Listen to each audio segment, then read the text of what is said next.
track this on the things like, yeah, folks, we know I wrote it like this, like on Marx. It's difficult to read much Marxist propaganda as anything other than repackaged apocalypse, right? It reads very much like an apocalyptic literature, right? Evil emerges with various modes of production, right? That's being driven forward by history, and eventually it's going to come to a cataclysmic battle. After that, it goes to the grave, right? Dictatorship, proletariat, whatever. You're like, didn't we heard this already, right? But Marx like, it's material now. It's not God doing it. So you can see how it influences. The apocalyptic form of literature flourished for hundreds of years. One can even argue for 1,000 years, beginning roughly about BCE and extending all the way through the Middle Ages, honestly, right? You have Jews with the turmoil and into. And so, the apocalyptic literature kept being produced. Christianity is in many ways an apocalyptic religion. It's a religion that more forcefully accepts the apocalyptic paradigm than any other form of Judaism, with the exceptions of the Essenes, the folks living at Qumran that wrote the Dead Sea Scrolls. They believed it so much, by the way, that when the Jews revolted against the Romans, the folks that lived at that site, Josephus can be trusted to do anything else that make Josephus look good. They thought the world was about to come to a really final end. They tried to organize the resistance to the Romans. They were massacred in 2 battles. And guess what? They stored all their souls in the caves near their buildings, and they never came back from them. Why? Because they were dead, because they thought this was all part of the plan. Lucky for us, the scrolls sat there more or less for a couple thousand years, and now we have them. And you can even see in the literature where they're planning for this battle, people describing their banners of forms. They will be blowing and carrying in the battle. And I bet you, when that legion of Roman soldiers are like, well, I think Romans are right? And there's no evidence that it's going to work. And then the Romans massacred them, and they left their scrolls there. That was a hell of a drug. I mean, when you literally believe God is going to literally be on your behalf, the very last one to save you, if that's your battle plan, stay home. Right? If that's your strategy, that was their strategy. Many of the big books of the Hebrew Bible, like Daniel, is imbued with apocalypticism. The War Scroll, the Dead Sea Scrolls, is a very apocalyptic text. Perhaps the most famous apocalyptic text of all time is the Book of Enoch, the book not included in either Christian or Jewish literature, but preserved, thank God, by the heroic people of Ethiopia, who have never been colonized, FYI, because they don't like the devil to have it not happen. And they're brilliant tacticians, but they preserve all these writings that are so important in Judaism. So anytime I think about what the Ethiopian people have done to preserve Jewish writings, I am enormous thanks for what they've done. So what's going to also happen, and we'll get to this next time, is that apocalypticism is also going to give rise to a new form of mysticism called the miracle mysticism, which we'll be discussing next time. How do you get this vision? How do you go see what God has to show you, or what angels have to show you? Well, spiritual techniques were developed for this, and a new form of mysticism arose as a subset of apocalypticism in which mystics describe going into God's palaces and being shown this stuff. We'll get to it next week. It's scary. As you might imagine, that's what apocalyptic Judaism, right, and rabbinical Judaism, however, never quite saw eye to eye. The rabbis never fully embraced apocalypticism, right? Because the rabbis are all about the day-to-day keeping on of religious survival, not the titanic battle at hand, right? The rabbis are more like, how do we do Judaism now the temple is destroyed? How do we move the temple into our home? And the apocalyptic people out there be like, God's going to judge these people tomorrow, right? So, in many ways, apocalyptic Judaism was never quite meshed with rabbinical Judaism. And one famous quote from the Talmud, right? It says that for every time you try to calculate when the Messiah will come, God delays the coming of the Messiah.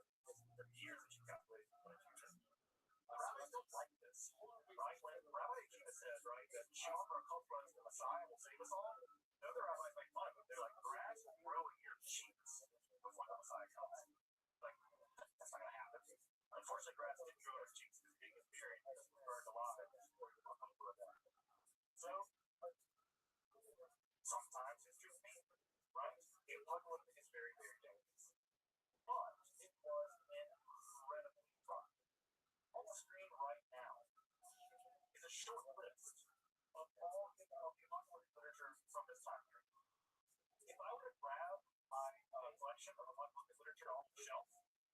it would be longer than the Hebrew Bible. An enormous amount of literature, right, was produced in the apocalyptic genre. Dozens of books that are very popular. For instance, at the Dead Sea Scrolls, there are more copies of the Book of Enoch than there are copies of Leviticus. That's the Torah, folks. That's like the Torah. There are more copies of the Book of Enoch there, right? There are more interested in Enoch. If we can take the amount of scrolls they had, right, as an indication. So the apocalyptic literature was incredibly important. And even in the rise of Christianity, it didn't stop being produced. We have dozens of Christian apocalyptic texts, right, including the Apocalypse of John. You might be asking why. Well, Jesus had that peasant habit of not coming back straight up. And Christians were turmoil too. They were being persecuted by the Roman Empire. They were being marginalized by Jewish people that didn't really like them. Oh, they're weird. They faced their own turmoil. Jesus wasn't coming back. He started dying. Well, what do we do when people die and Jesus not coming back? Year after year after year. Well, further and further apocalyptic ideas about what's going on. And the persecution for all part of the plan. Right? Martyrdom becomes the thing you should rush into. It's part of God's plan. Right? That's part of God's plan. Of course, also in the Islamic literature, apocalypticism would also become enormously influential in the apocalyptic Christian and Jewish ideas. Also, there are appearances in the Quran. The Dajjal is an example of a sort of antichrist character, the Battle of Gog and Magog, the main battle at the end of the world, which occurred in the book of Daniel and was translated into the Battle of Edom and the Christian literature. Even the return of Jesus and the resurrection of the dead, these are all apocalyptic ideas that also occur in Islam. So Islam is also influenced in some sense an apocalyptic religion in itself. Judaism is going to increasingly abandon apocalypticism. And the answer for that is the same answer why the book of Maccabees not included in the Bible. The rabbis, right? Also, by the way, why the Hanukkah festival is not about the Maccabees, it's about a miracle. The reason why? Disastrous rebellion after disastrous rebellion. The rabbis didn't want any more Rambos. They were tired of that machismo, we're going to fight the Roman stuff. Because it just got us killed. So we're not doing that anymore. We're not going to prioritize that. And so as you can imagine, literature really gears people up to rather extreme things. Right? Because again, they all think it's part of the plan. And God's going to intervene in this and whatever. And it doesn't happen. Over and over and over again, it doesn't come to pass. What? The rabbis don't like this. They think it's dangerous. And they marginalize it. And eventually, rabbinical Judaism, right, moves past apocalyptic literature. And very little of it gets produced. So not so much. Very little gets produced in the aftermath of the 135 rebellion fight. But there is some, right? There are some texts that get produced, like the Apocalypse and 10 Signs, and Forget Mashiach. So the literature does survive a little bit longer. Just to say, just to wrap up for tonight, folks, needless to say, apocalypticism as a mode of religiosity, I would argue is the most enduring mode of religiosity in the world today. So enduring that apocalyptic ideas enter even everything like Buddhism, right? Apocalyptic ideas formed from this tradition that are even entered things like Buddhism or Shinto. It's a good example of apocalyptic quasi-Buddhist sect. You may remember them for having poisoned the subways in Japan with sarin gas and recent times as part of the apocalyptic agenda. To this day, in a 2012 poll, nearly 50% of people worldwide believe the world will end tomorrow. That's millions of people, folks. That's hundreds of millions of people that believe the world's going to end in their lifetime. That's an apocalyptic idea, right? And apocalyptic sects are a huge part of American religiosity. One can think of French Indians out there in Waco, Texas, and other kinds of things. And again, of course, those folks are the reason motivated to stay in that building was an apocalyptic understanding of history. And of course, that number was being massacred by the U.S. government. They have their own hand to play in it too, but I think that was mismanagement. Anyway. Well, rabbinical Judaism and Kabbalah are going to win the day over and against apocalypticism. Apocalypticism was enormously important over the course of about 500 years of Judaism specifically, and it has made an enormous impact on religiosity. I might even argue, like I said earlier, that apocalypticism as a mode of religiosity is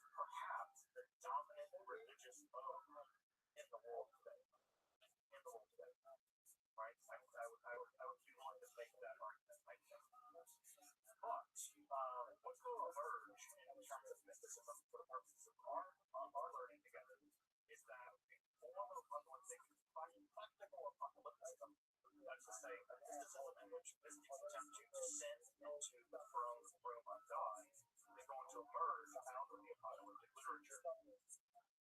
In that form of mysticism, I want to be more tackling next week, called Merkabah mysticism, Merkabah chariot mysticism. You also may know the word Merkabah because the Israelis have named the tank their permanent name on Abram after the chariot of God, which is from a lot of reasons. But anyway, what I want to put on the screen right now is just to bring him into the meeting. If you want to grab these ISBNs, I promise I'm going to share these slides with everybody.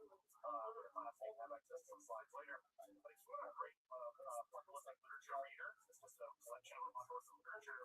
This is a really great text by British.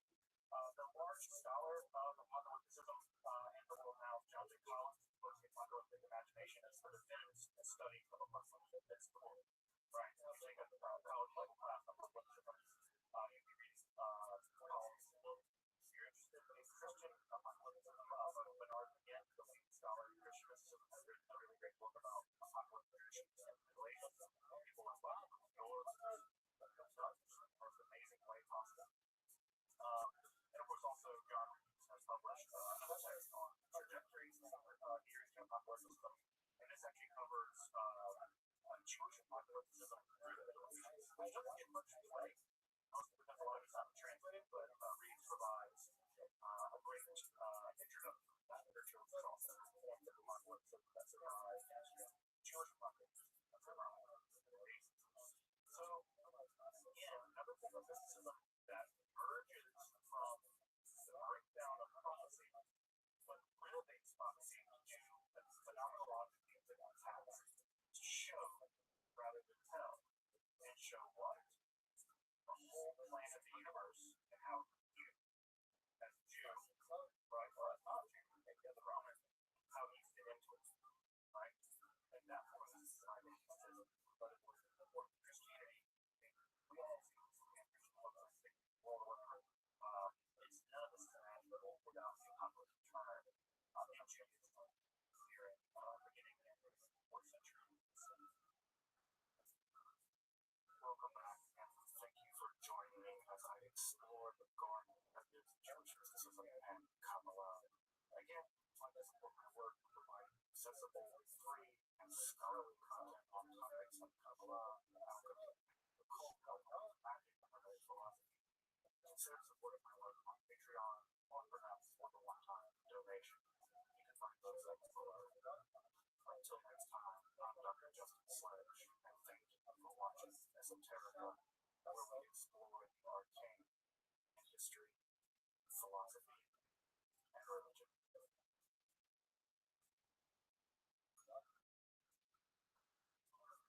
Don't need to that dude. You fine?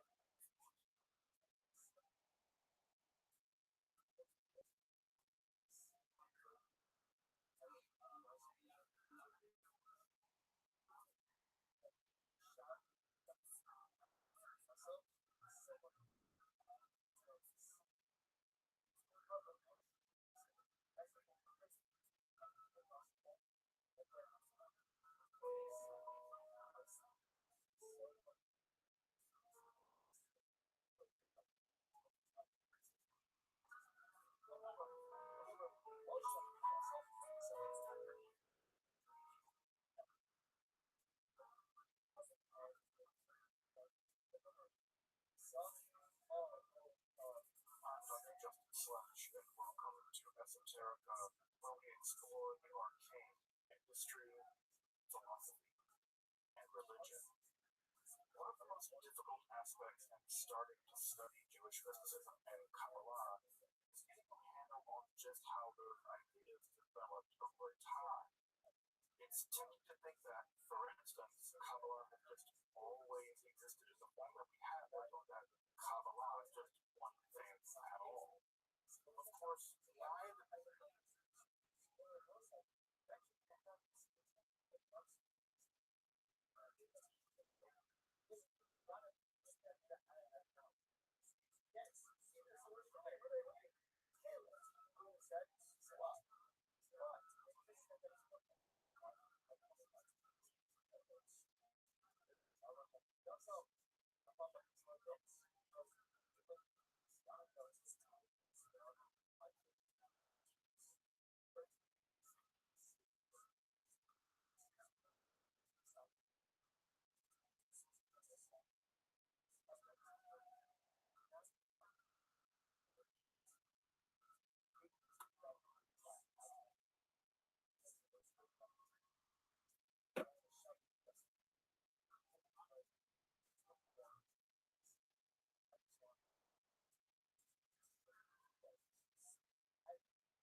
I watched your documentary on Alabama social last night. It was wild. It was very, very disturbing.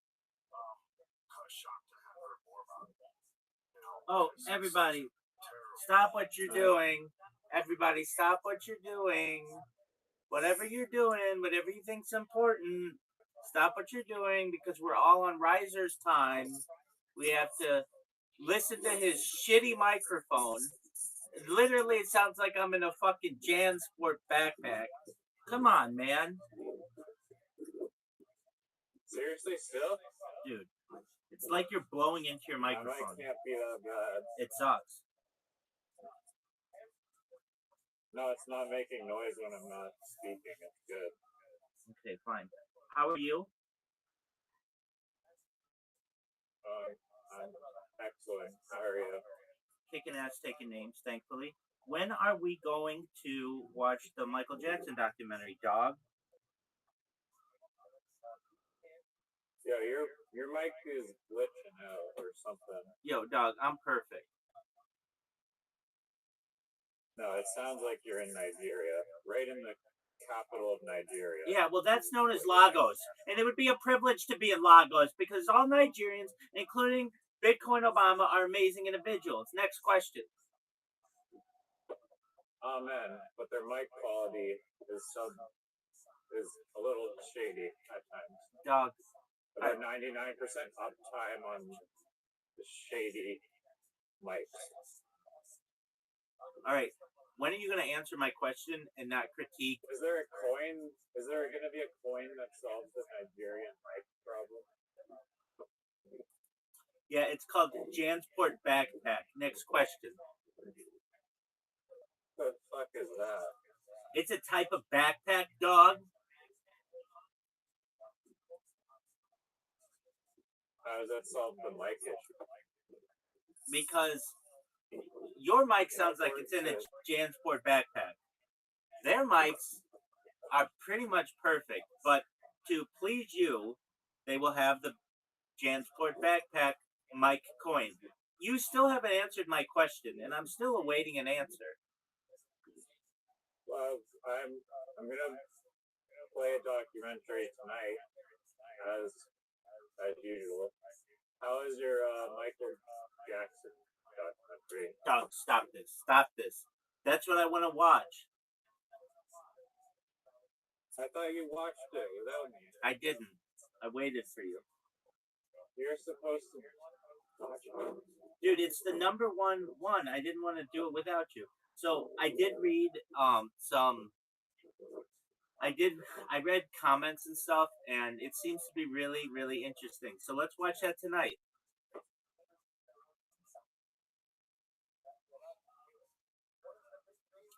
Yo, dog. So your Wi-Fi. I don't know. Normally it's not dodgy. It could be me, but I don't think it is. Dude, it's fine. It's totally you. I hear myself on another device. You read some comments. Okay. Yeah, no, it sucks. I should I can probably. mostly hear you. No. It sucks. Can you wait 2 minutes and let me restart my computer? Sure. Excellent.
Riser, can you hear me?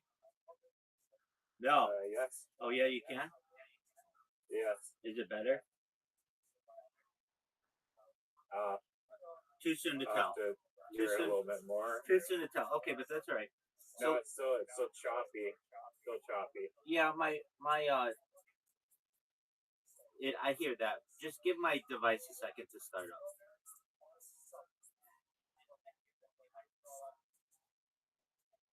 Just one moment. I'm gonna leave and come back. Yeah, it's super choppy. Okay, all If right. I go on Twitter, would that be better? No. Just hold on.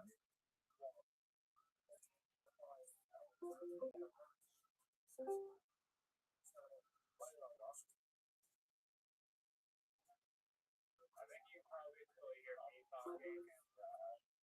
There is a really sick documentary called Word Wars about Brabble, I believe, and that's on the list as well. Okay, when are we gonna watch the Michael Jackson one?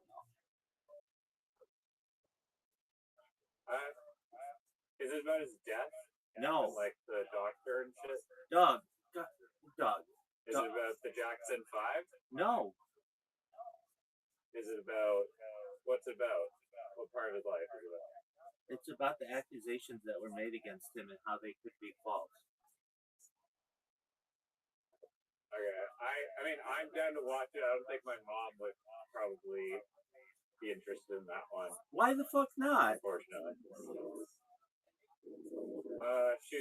She likes to shelter herself from like negative stuff. I mean, similar to what Michael Jackson probably was too. Doug, she watched topics that involve child abuse. She watched a fucking Pet Cemetery documentary, perhaps one of the most boring documentaries of all time, that circled around death of animals. No, it was a positive documentary on giving them a good sending off into the next life.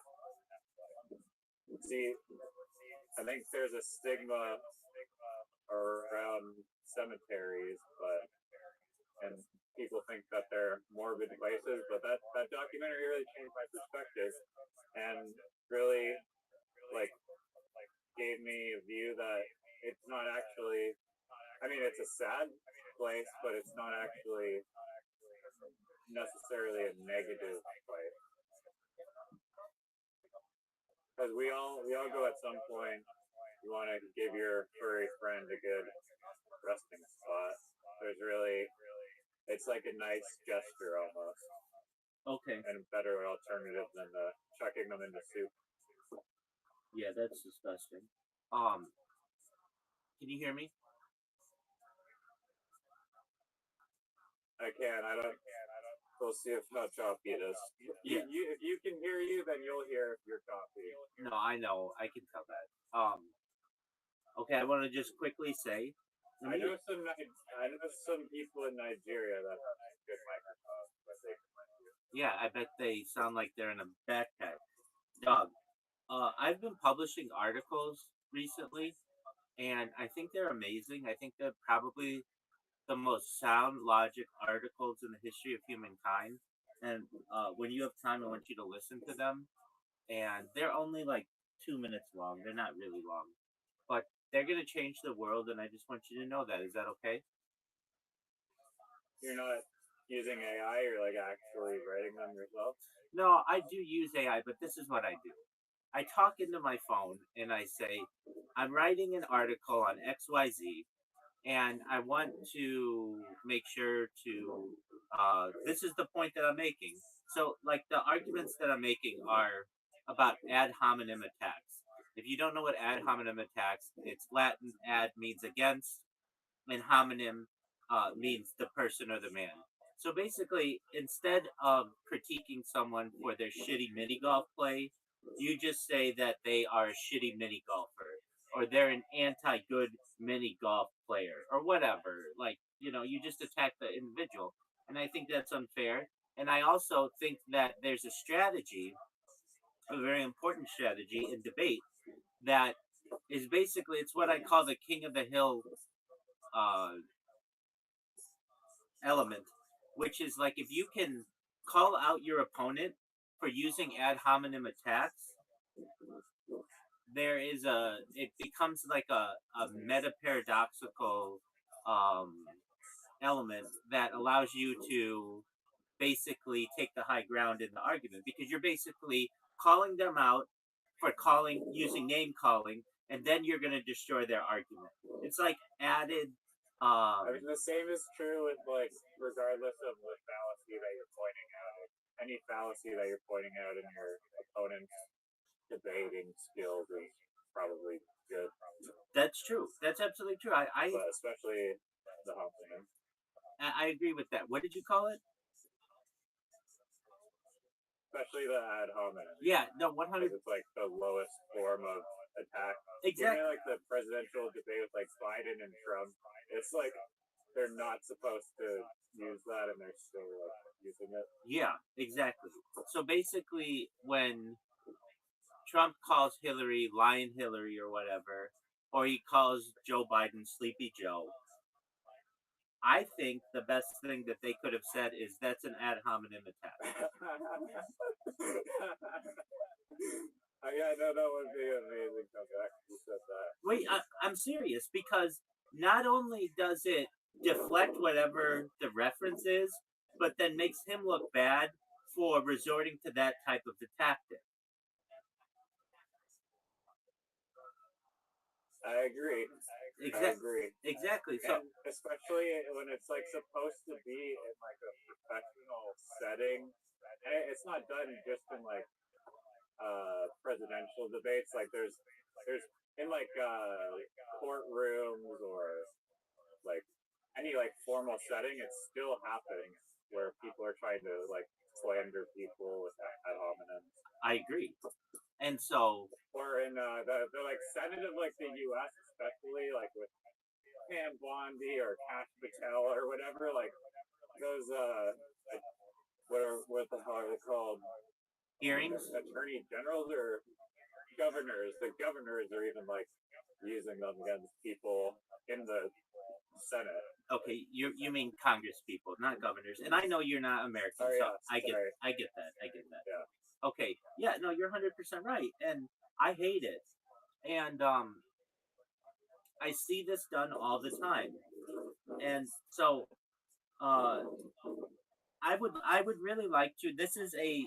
It's a 5 minute read, but you can listen to it, which makes it like 3 minutes, 2 or 3 minutes. I am going to. I really want your opinion on this because it's exactly what we're talking about, and I'm going to share it with you, and you can just listen to it on your phone right now, and I'll be here, and then I want somebody's opinion on this because I think it's really good. At one time, I was making this argument to Caspian Sea, and maybe I wasn't making it properly, or he was just not paying attention, which I totally understand. But but I want somebody to like understand what I'm saying. So I just sent it to you. It's in your Discord messages. All you need to do is click on it, and then once you click on it, there is a. Let me make sure this is an option. I don't want you to have to read it. I mean, you can, but I want you to just be able to listen to it. But if you can't listen to it, then we're gonna find. I can read it. Okay. No problem. I'll digest it better if I read it. Okay. I'll be quiet, and I very much appreciate this. All right. All good. I'm starting.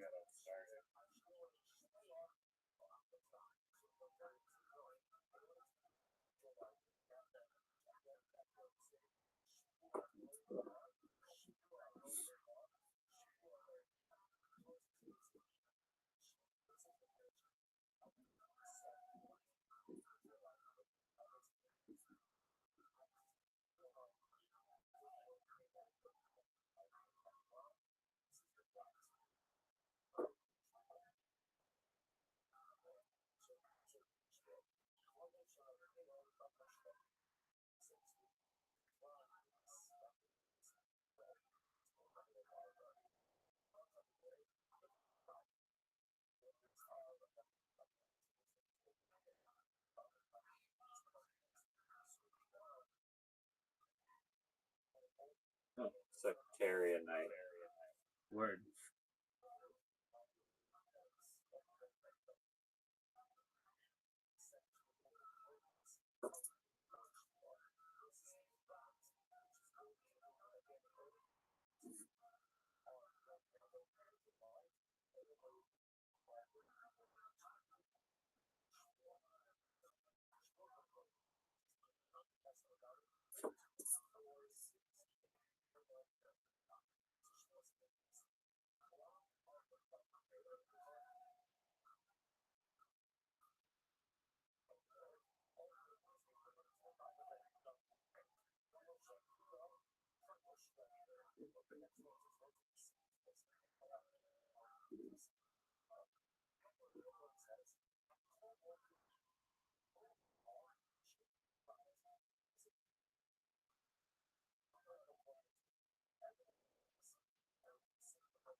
Okay, I've read it.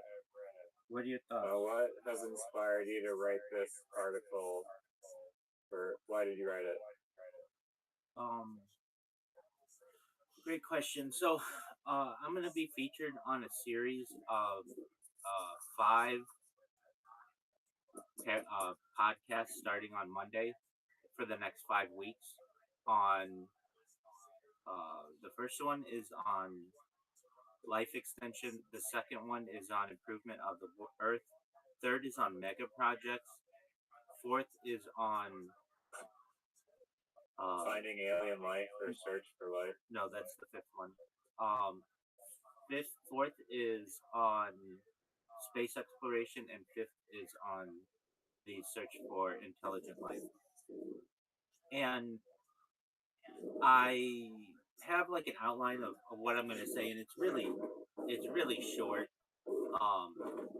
because we have so many subjects to cover, and the podcaster / radio host who I'm doing this with, we only have like a 20-minute window for each podcast. They're not really that long, so I have to get a lot in. So basically, I was sending him what my overview was, and he liked it. And then I asked him later on if I could put out a press release just announcing that we were going to be doing this series. And he said, yeah. And so I wrote a press release and I sent him the draft of it to approve, and he said it looked great. And then I started submitting it yesterday to different press release wires. And if you know how a press release wire works, maybe you do, maybe you don't. Basically, you have to make sure it gets approved. It has to be newsworthy. It can't be an article. But that element of it, the article part, stuck out in my mind. So I was like, well, this isn't an article. It's basically an announcement of an upcoming futurism series that I'm going to be having with this Australian radio host. And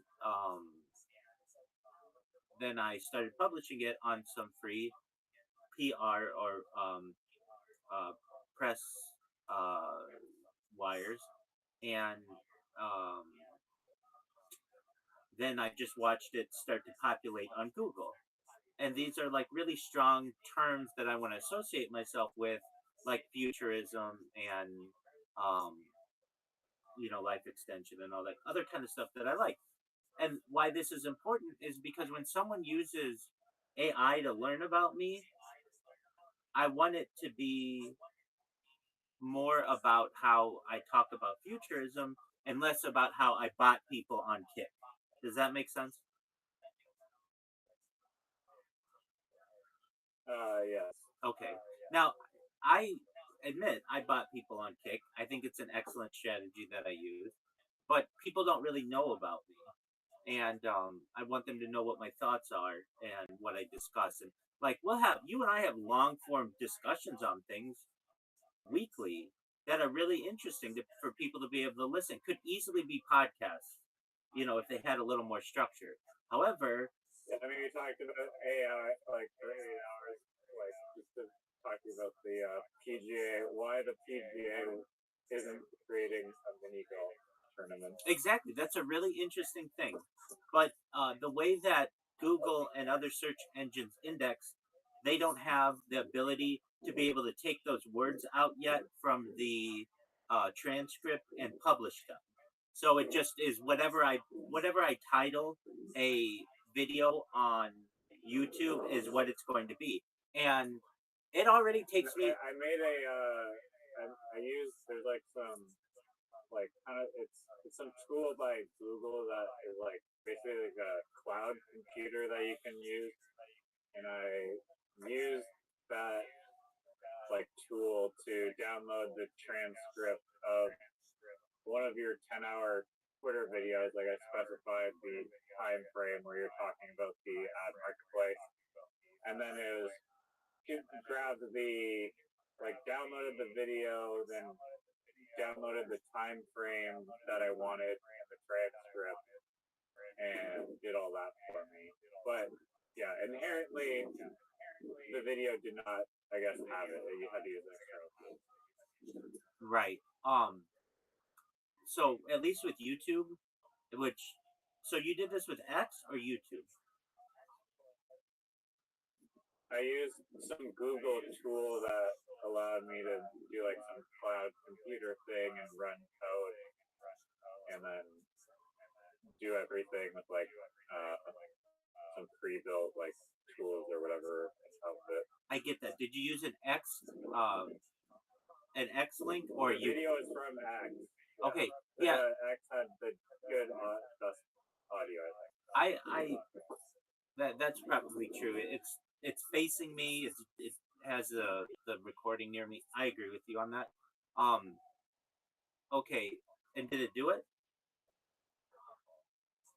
Yeah, it did. And my voice was like very like distant and like backgroundy, but it still did a good job of flushing out what I was saying too, which was more impressive. It wasn't perfect, but it had like a pretty solid, like considering how poor the audio quality was, it did a good job. Right, and those microphones are not facing you. I do have microphones that are facing you, so you could, I'm sure, somebody could take them and combine them to get really great audio quality and then suppress everything in the background. So that's great. Okay, so like exactly what you did is going to be done a lot easier in the future, and then the transcripts will be like searchable as well in an easier fashion. But I put out so much content that it is just, it would take me all day to retitle things and say what the summaries of what everybody said and everything. It's just no. When I first, No, you can use AI and automate all that. no, you could not with my devices. No, but I think you could have a computer that is just downloading the transcripts of all your streams and summarizing them and uploading them somewhere. I tend to doubt that under current processing and capabilities. Here's why. I'm live on 20 different YouTube streams right now. And let's say I had one supercomputer, right? How is it going to properly input the title and the description and make sure that you're logged into the right account and it's under the right video? It's like there's too much segregation amongst the different accounts. Maybe on one is a lot easier, but then on top of that, it has to do X, it has to do Instagram, it has to do TikTok. It would spend all day. I mean, if you're just getting the transcript, though, you don't need 20 versions of the same transcript. You can just grab it from a good source. And maybe there's like two streams that capture like Discord calls versus your like room the best. So you could combine two streams, but it's possible to download the transcript because I've done it. And then you could build like a bot. You're building bots, and then make a bot that just creates a video title for like the content scrape. I agree, but then I only have one video that has the transcript in it.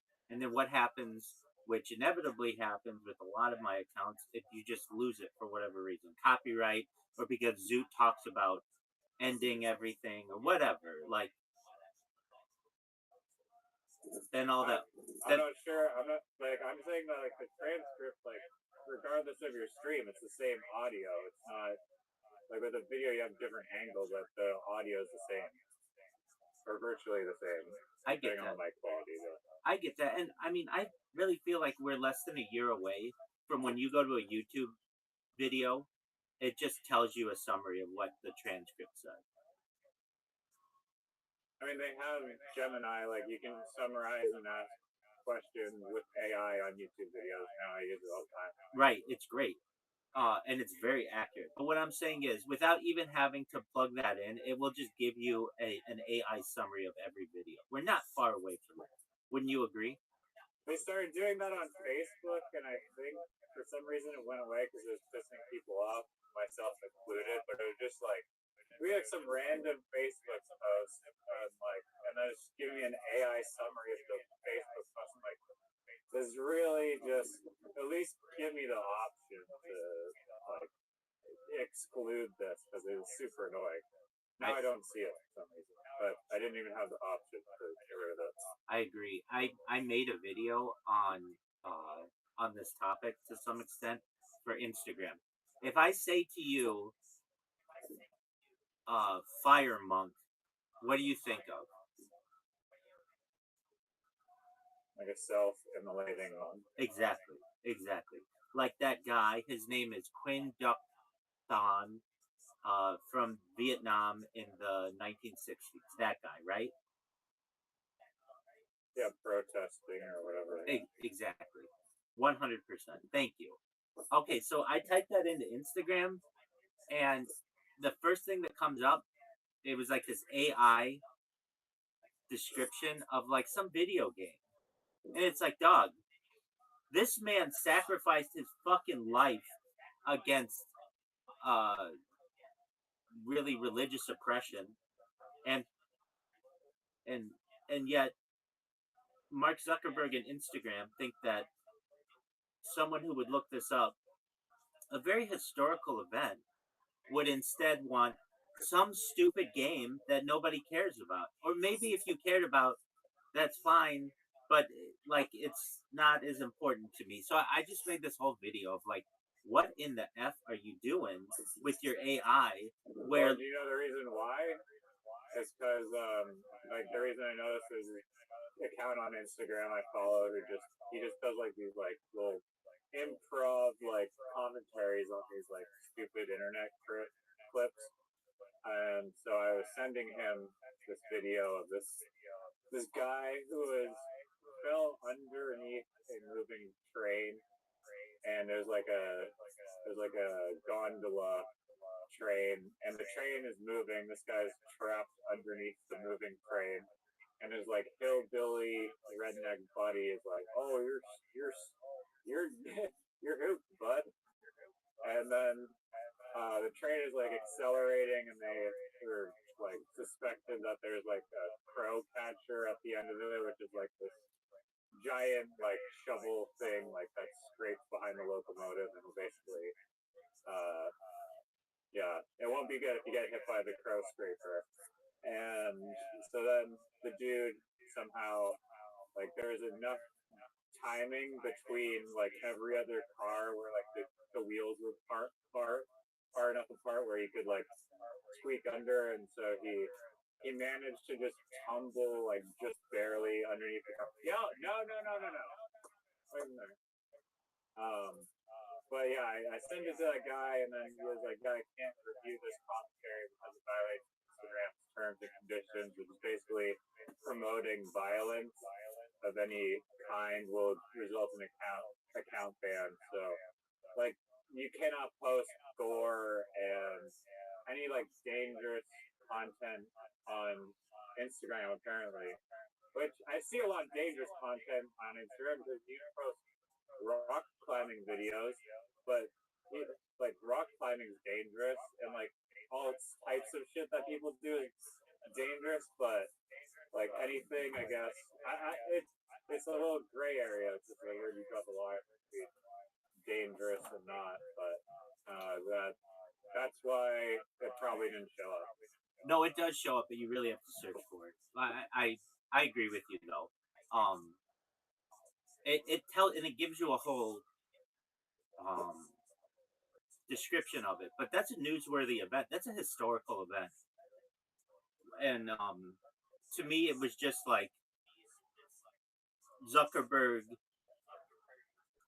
equating the some video game with some historical event. There should be different weight that's given. The historical event is much more impactful than some fucking.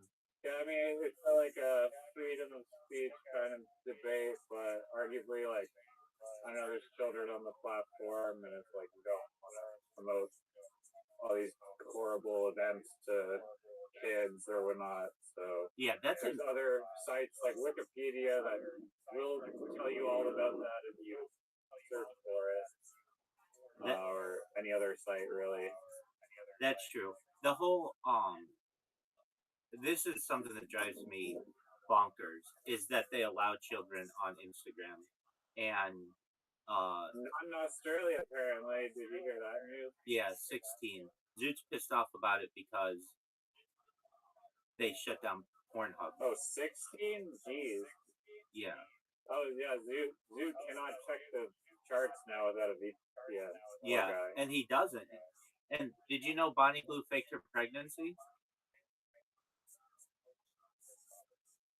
Yeah, I figured that was a scandal. Yeah, so Zoot's in shambles. He was going to be a father, he thought. Yeah, it's like a 1 in 30,000 chance, I guess. Perhaps. So, well, in LA, they just had a trial for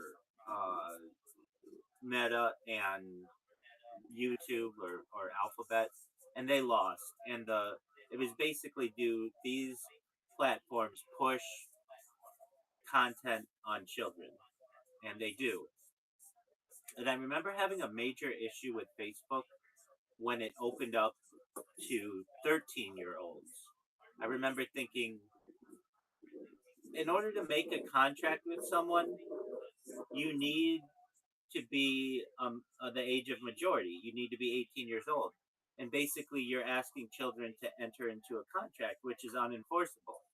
And I just never thought that was that was proper. Now, Congress said that they made some law that said that you couldn't scrape any data on anyone under 13. So that's why that's why 13 is the big number. But with all that being said, I as an adult should be able to have a setting that says don't show me anything from anyone under 18. I feel that is normal. Like, I don't want to see children. I don't want to see some kid who's doing a TikTok dance or whatever. That's fine that they want to do that. That's cool. I don't want it. In my opinion, Instagram and all that should have a teen app, just a different app. You should have to be 18 years old to use Instagram or TikTok or whatever else, and everything else should be under that. Uh, I understand that kids are not going to necessarily um, follow those rules, but there's nothing I can do about that. Here's what happens to me. I I really do my best to just, I mean, even in this Discord, every single person who I send an invite to says, please join if you are an adult. When kids come in here, I have to ask how old they are. I had to kick kids out yesterday. I feel like the old man on the porch saying, get off my lawn. But basically, I have to do that. And it's really, to me, you could, you can have all kinds of things like Instagram already allows this. Like they call them like whatever, they call them like banned words or whatever. You can say, don't show me anything for, I don't know, Venezuela or Canada, or don't, not just or about German shepherds, or about the color purple. You know what I'm talking about? You can just say, don't show me anything with this word. Yeah, like filtered words. Yeah, exactly. But you can't do that for people's ages. And I'm not saying that it should be for all ages, but at least minors. I mean, to me, I feel like we should protect minors, but also protect adults. There should be a separation there, and there isn't. And I just think that that's bad. Here's what happens to me, and it's even stopped me from following anybody with knowledge on TikTok. Here's what happens. I created this bot on TikTok that just basically like takes a random song and uploads it or whatever. Okay, well, whenever those random songs are uploaded, there's like a couple minutes in there while they're uploading that TikTok just shows me a random account.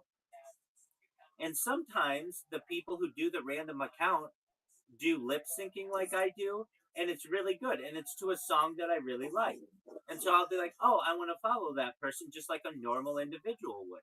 So I'll follow, and I followed maybe a few dozen people who were singing a song that I like, and they were lip syncing it just like I do. But then I started looking into the accounts that I was following, and one of them I see says, like I thought I saw somebody who looked underage, and I looked at their profile and it said 19. So I'm like, okay, this person's just young. But then I started checking all of the ones, and one of them in there was some girl who had a parent. It's called parent managed account, and so basically, this parent is I'm sure their kid was like, "Hey, I want to be on TikTok or whatever," and the parent was like, "Okay, but I'm gonna manage your account." So anyway, one of the people who was just singing a song, fully clothed, all that, I had followed. So I went through and unfollowed every single person because I don't want to be following anybody who is not of age, and I just feel as a user I shouldn't have to make that sacrifice. I shouldn't have to say I'm not following anybody because the site is showing me children, and I don't want to be following children. I don't think that that's uh, a good uh, strategy, a good look, a Strategy. good yeah, exactly. Um, I Yeah. I just don't want to. I mean, I feel and the fact is, you can say don't show me on a platform. Don't show me anything about iPhones or cats or whatever, but you can't say don't show me children. It's like the app is forcing it on people. They're forcing children to see adult things, and they're forcing adults to interact with minors, and I don't think that's right. Yeah.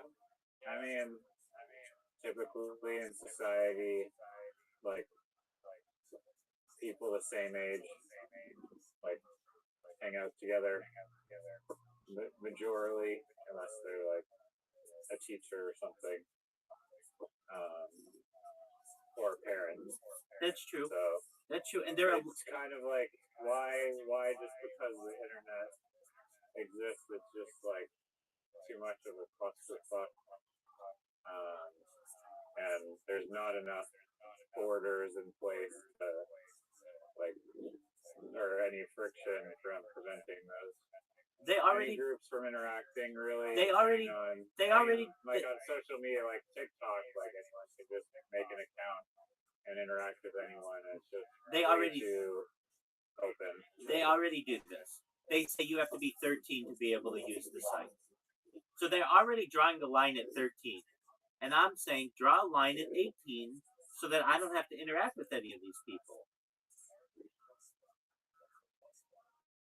Yeah, I think in Australia, I mean, it's kind of an interesting experiment to see if that will even work. I think it might backfire because I think the kids will still have phones and tablets, and they're just gonna be like, okay, we can't use Instagram, but we can use Skype, and then they're gonna download Skype, and then they're gonna be in a group, like some group, and potentially be exposed to horrific things because there's no regulations in place to prevent random internet people from interacting with children.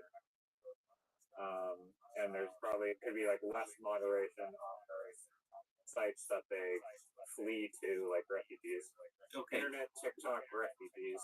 that's fine. Skype's not even a thing anymore. It was shut down by Microsoft, so I get what you're saying. But like there aren't that many places.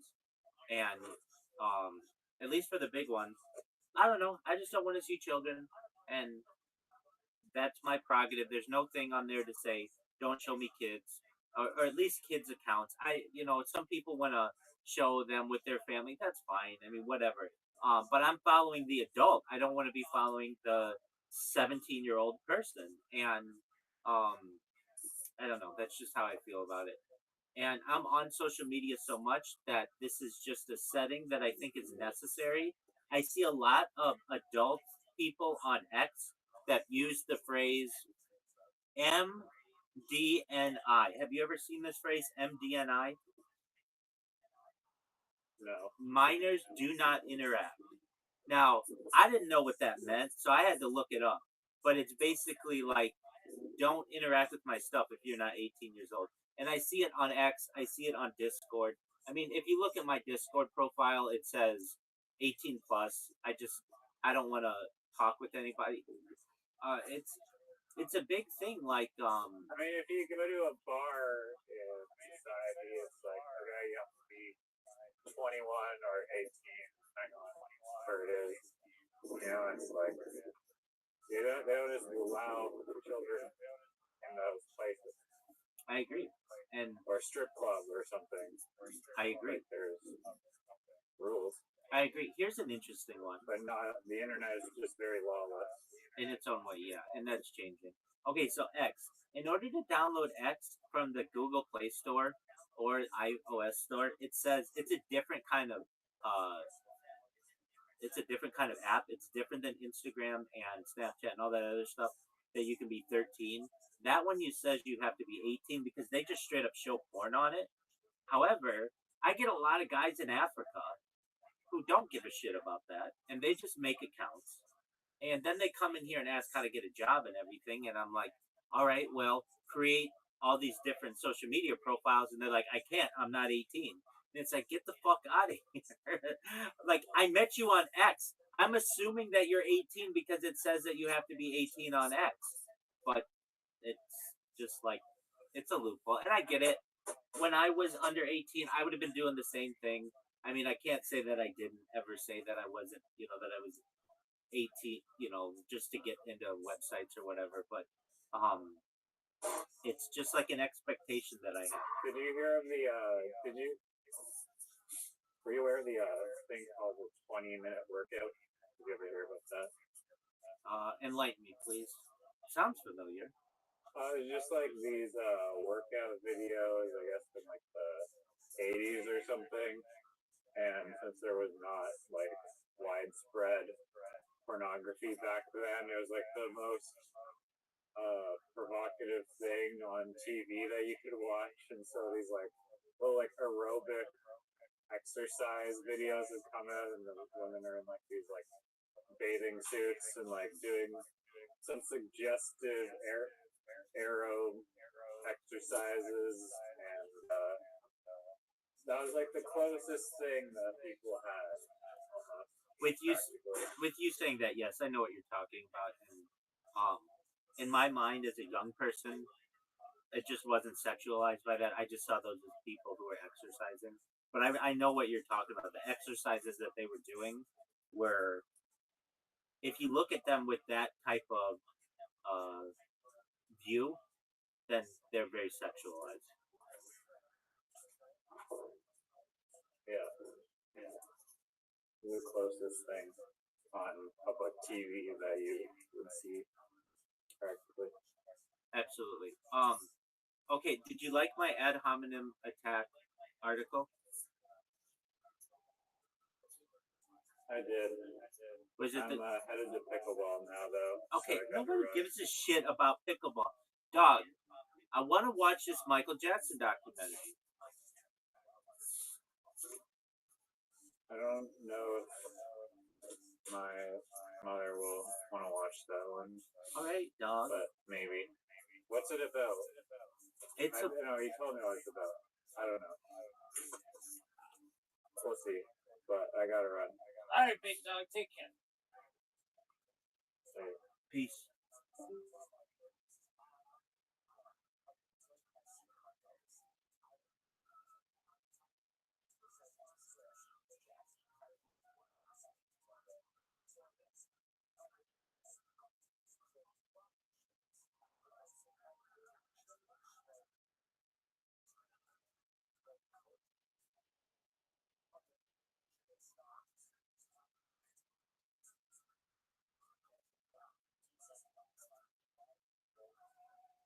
Come on, bitch.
just talked to Mark Rose yesterday.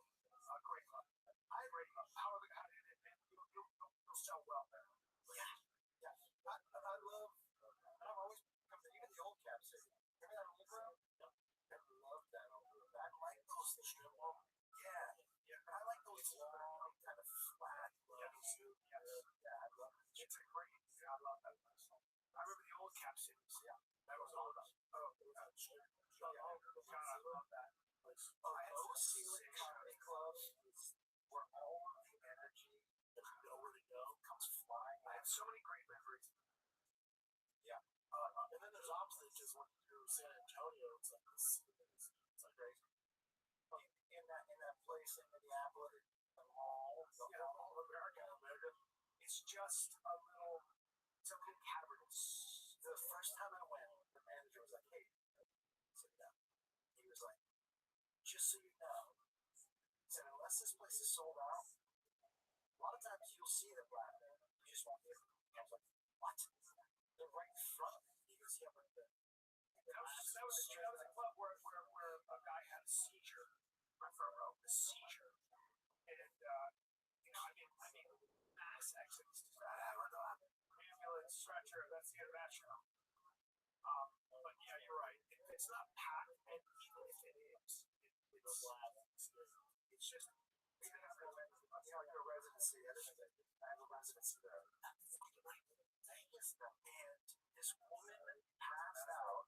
I remember, that noise a head makes when it hits something. Oh, you guys don't hear from Tom Cruise. Yeah. When they fall without their hands, you're like, oh, you sure did not. Oh, God. She fell, thunk, and it made that noise where even in the middle of the show, everyone was like, oh, what's up? Oh, my God. And then when she got up, it's so funny when people get up and they're like, I'm fine. And you look at them and they have like this. Like, no, you're not. You're not. Dude, I was at the rodeo with my family. I was just a little kid with like overalls doing more country. But the dad has them standing on the top of the bleachers. And I can tell he's like 5 or 6. Oh, Christ. God, I'm so nervous. I'm just like, what if I touch the kid? I'm not, yeah. I'm not touching the kid. I'm not touching the kid. Oh, I got it. All right. Kid.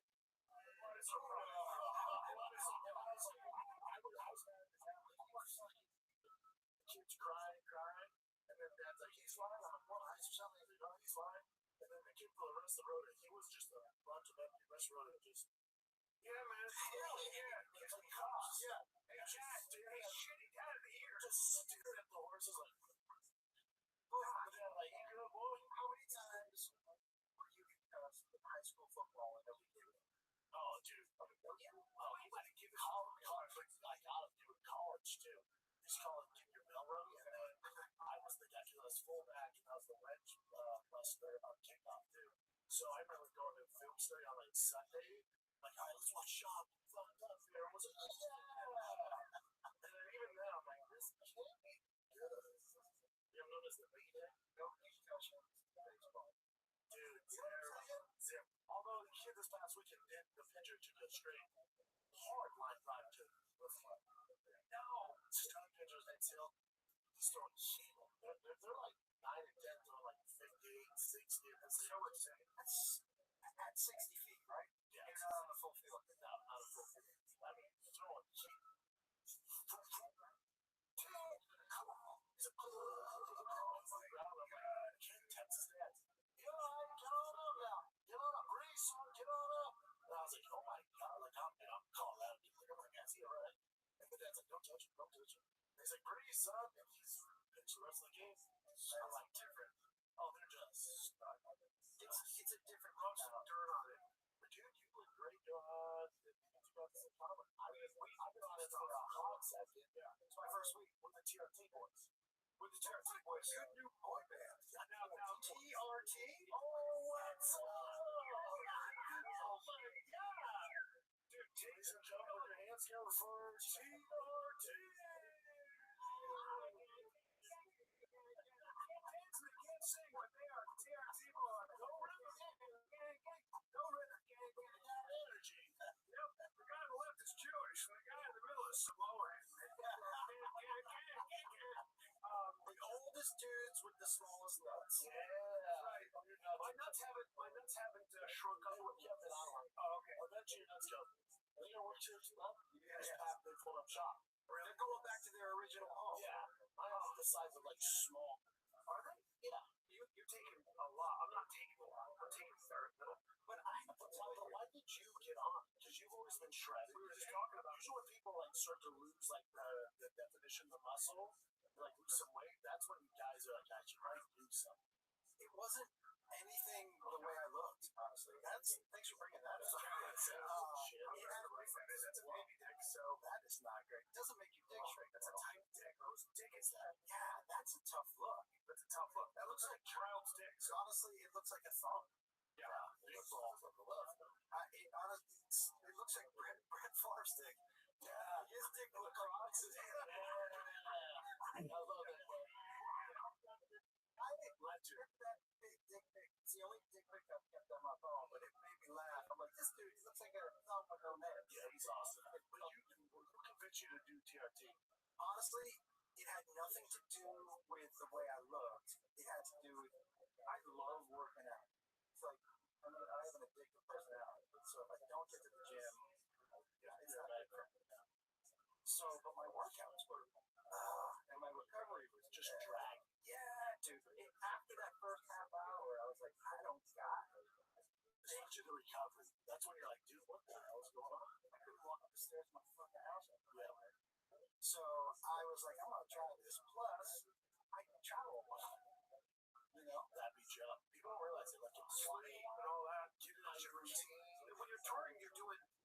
For me, like I would work out and then I'd be on stage for at least 2.5 hours a night. And I found myself for the first time being really tired. Yeah. In the middle of shows. Yeah. Like as in I do my first show and I was like, I don't want to go out there. I'm tired.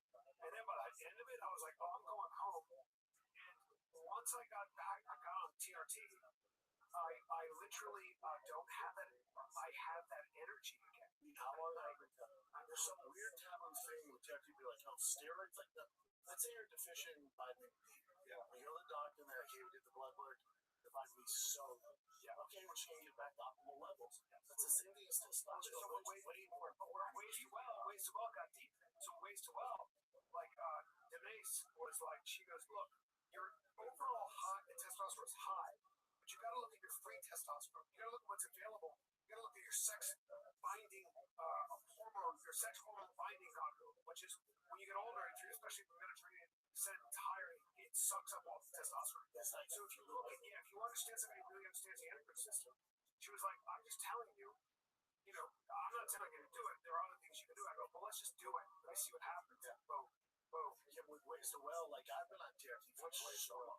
Ways to Well is it's like a peptide clinic, health clinic. It's close to it. It's a health clinic. You could definitely say that too, because I want to get into this peptide. Got you. Say less. I got you. My boy, bring him.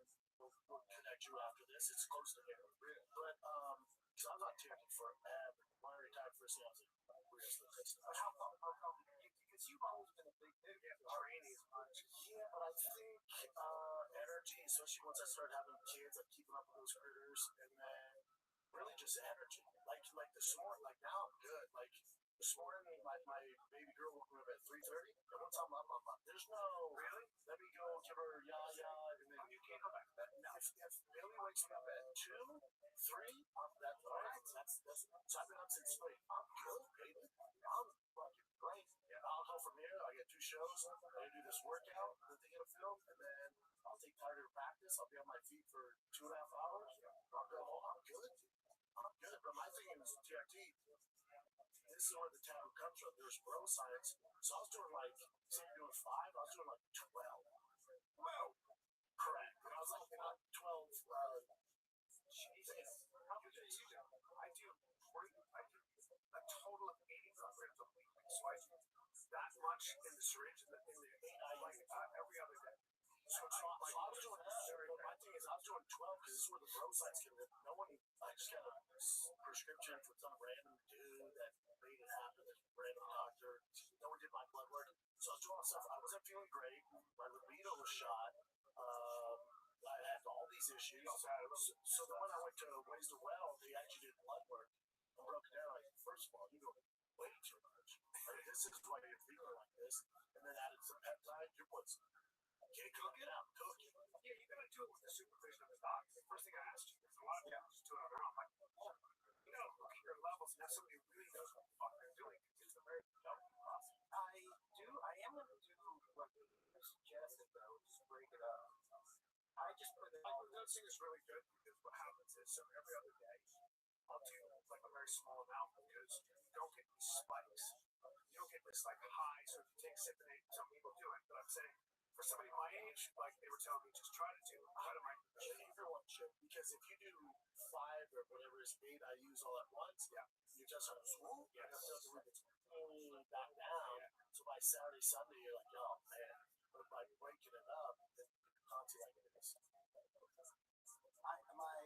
when my doctor said I was gonna have increased libido, I told my wife, she was like, well, I want you to know I'm not on it. So Those days are over. yeah, she was like, you're gonna figure out what you're gonna do with that. Right. And I think the quote she said was hard pass and a flaccid pass. Yeah. Pass. She's So, like, pass. my wife is 23 years younger, and when I say I woke up this morning with a dick that was blunt, a cat's claw. If a cat came and attacked my dick, the cat would come out with blunt claws. That's how hard it was. You never really had a problem.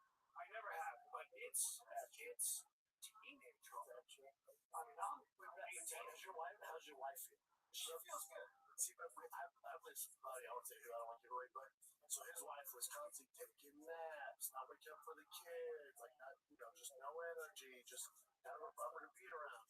And so my wife was like, hey, she might get your blood work checked out. So we sent her to Ways the Well. She does her blood work, and I'm like, oh my god. Yeah, like, first of all, it's not only for guys, your testosterone is zero. And it's important for women too, like it's zero. Yeah, so and then she did this dude, her husband's like, you saved her. God, like she's a different person. He's like, I had hormones, right? Yeah, it's all hormones. And he's like, I had no clue about this. He's like, since she's done it, it's like we've gone back 20 years. Do they have to balance the estrogen also? They do all of that. Yeah, they do all that. Progesterone and It's such a minuscule amount for women. Yeah, But she has a huge cock. Her energy's there. I mean, she can really good at you're right. You're right about the testosterone for women, which I didn't know. Yeah. They will manipulate that because women, if you're really healthy, you have a certain level of testosterone as well as progesterone. It's a balancing act, right? But to your point, like if your hormones are off, you are fucked. And most people are walking around, they don't get enough sleep, they don't eat right, they got stress, all these things. That's already throwing things off. Then with age, then And also, when your testosterone grow, like your immune system shots, Oh, yeah. sick more. yes, It's so important. I'm really interested as to how it's going to change my body because I've always been kind of jacked. I've always like I put on a little weight. Like I've put on maybe so far 3 pounds in your dick. Just in down. Justin right now. Justin So you're telling me you have blood handles now? No, I don't have skin love. Okay. That will be your name in the group. Love handles. Blood handles. Yeah. I got a little pimple on my neck and I'm so paranoid of staph. And I was like, I have staph. And they're like, it's sitting right here. Yeah. Or you're taking TRT and you're getting pimples. I was like, what the fuck? You jump right to staph. Right. I'm so afraid of it. That's what you're afraid of? Because staph's no joke, and so I'm rolling around a lot. And, I'm just talking about that. So, I mean, if you're sitting in the bed for TNT, like, there's so much beneficial peptides too. It's wild. Even at Ways Well, you're like, why? There's huge for Can I just say where I noticed it? Like, I know it sounds without, but like, my hands. I know it sounds weird, but like when I was hitting this, when I posted that thing, like the difference is like I was hitting this and I saw it in the video. Somebody took it and I was like, oh, I was so slow, and then I was slower. I was just fucking, and I took after TRT, like I feel like my hands are like I'm just storming. I'm back. you send some Gina Carano's Oh, she does. Yeah. Yeah. Well, I just fighting you. That's right. Rhonda, 14. Well, how old are they? She's older than She's 39. No, she's 40. She's okay. she's 34. Is that a fight you're interested in watching? No. Yeah, I'm a degenerate, so I'll watch Bob's fight. I'll stay straight. Yeah, dude, I'll watch Bob's fight. Me too. I'll break it down. Yeah, I'm just like, yeah, but yeah, I'll watch that. Yeah, the card overall, they just announced the full card. The card's good. Pluto TV has thousands of great movies and TV shows.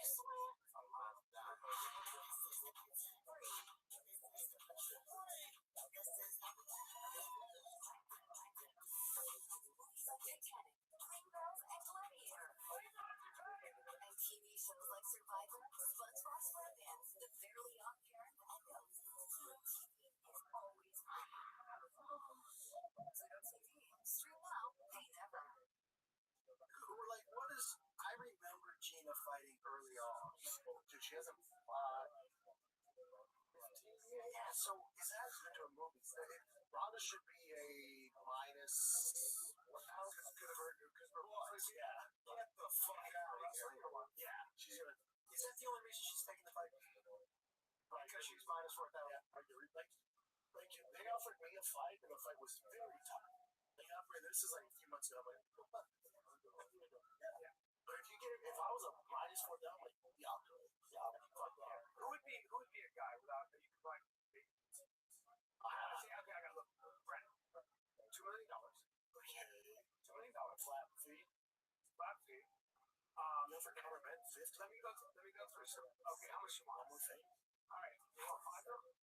Hey! Who are they all? I'm taking Random boxer. Yeah, Conor Benzo for a boxer offered 15 mil for one fight. Yeah, Conor Benzo are more exciting.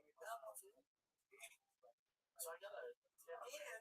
And all due respect, there are people who like I would like to see Brendan. Yes. Right. Yeah, but so that would I'm only giving you $5. Yeah, you know what I'm saying? $5 after taxes. We got $3. Okay. Now there's some names. Don't get. Be realistic though. Don't be like chuckling it out. I'm going to, and I want you to just relax. I'll start. Is there drug testing? There is not. Either one of them. There is not. There is. We both tested. There is no drug testing. There's no yes. Okay, that's right. We're like vegan too for a while, so yeah. Okay, so you're in for Allison. His head is massive. That is jacked. Keep going. Yeah, there was next. Yeah, keep going. Okay. What about with Diaz, bro? I'm gonna say Brock Lesnar. No fucking hold on. Absolutely. You what? Fuck yes. You know how many eyeballs that would give you? Yeah, but you know how many eyeballs might leave with? I don't know. How team did not play? I don't know. I can't box. No, you'd be Such a surprised. big dude. He's a big dude. And he's older. I'm good. But you know who's got really good jiu-jitsu? That guy. Real good jiu-jitsu. How big do you think Brock Lesnar is? Very big. 300. But you know, he's Bam Bam. He's a strong boy. Oh, dude. I'm every bit of 250. He's a strong boy. I've seen And his jiu-jitsu is a problemo. So God, he's a jack. no, he's a nightmare. He's a nightmare. We're all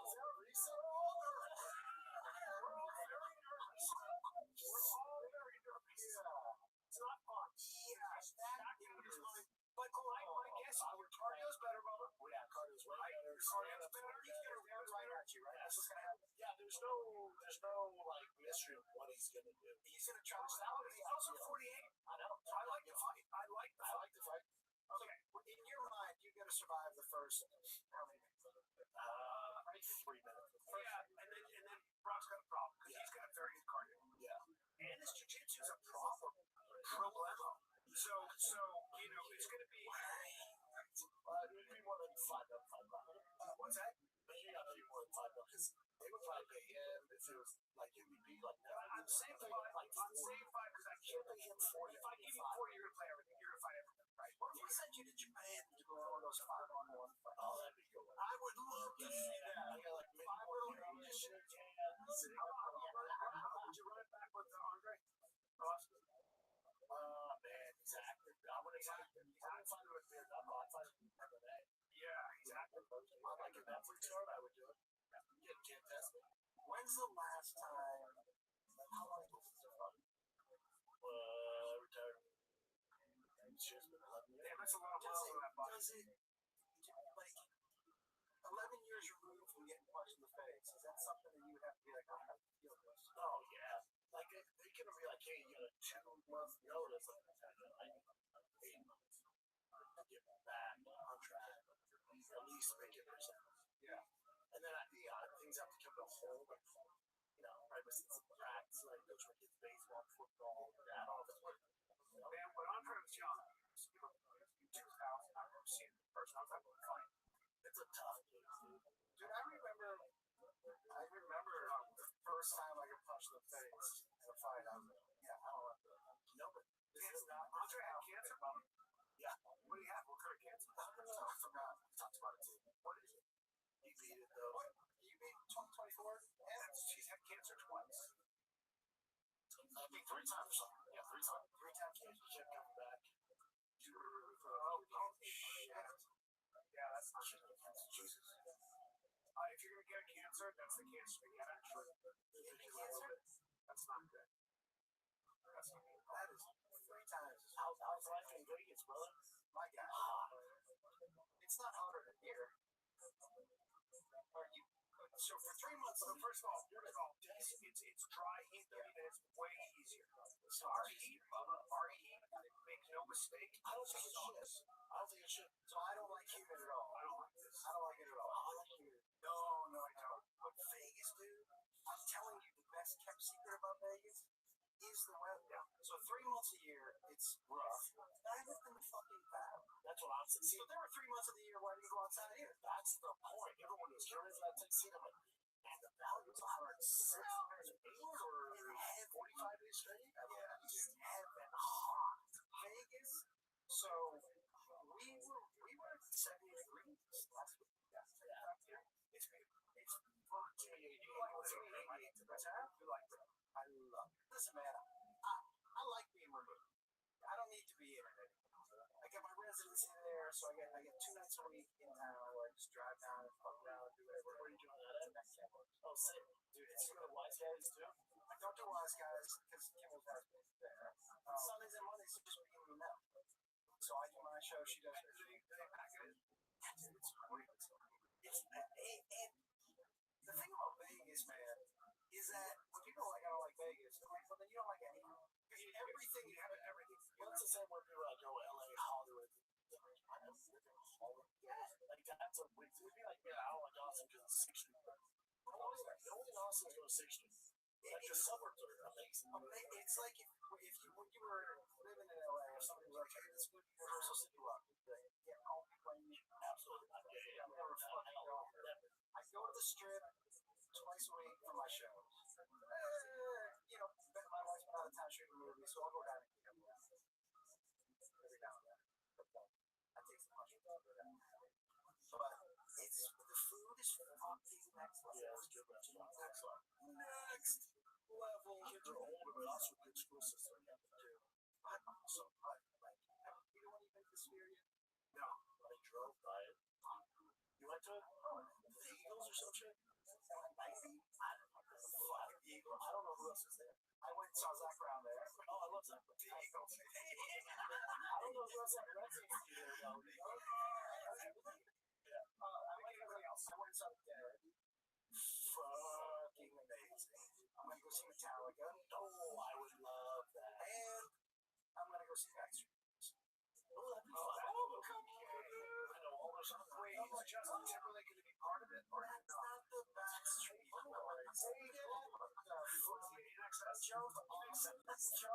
Jump off the balcony. Jump off the balcony. Backstreet Boys are who?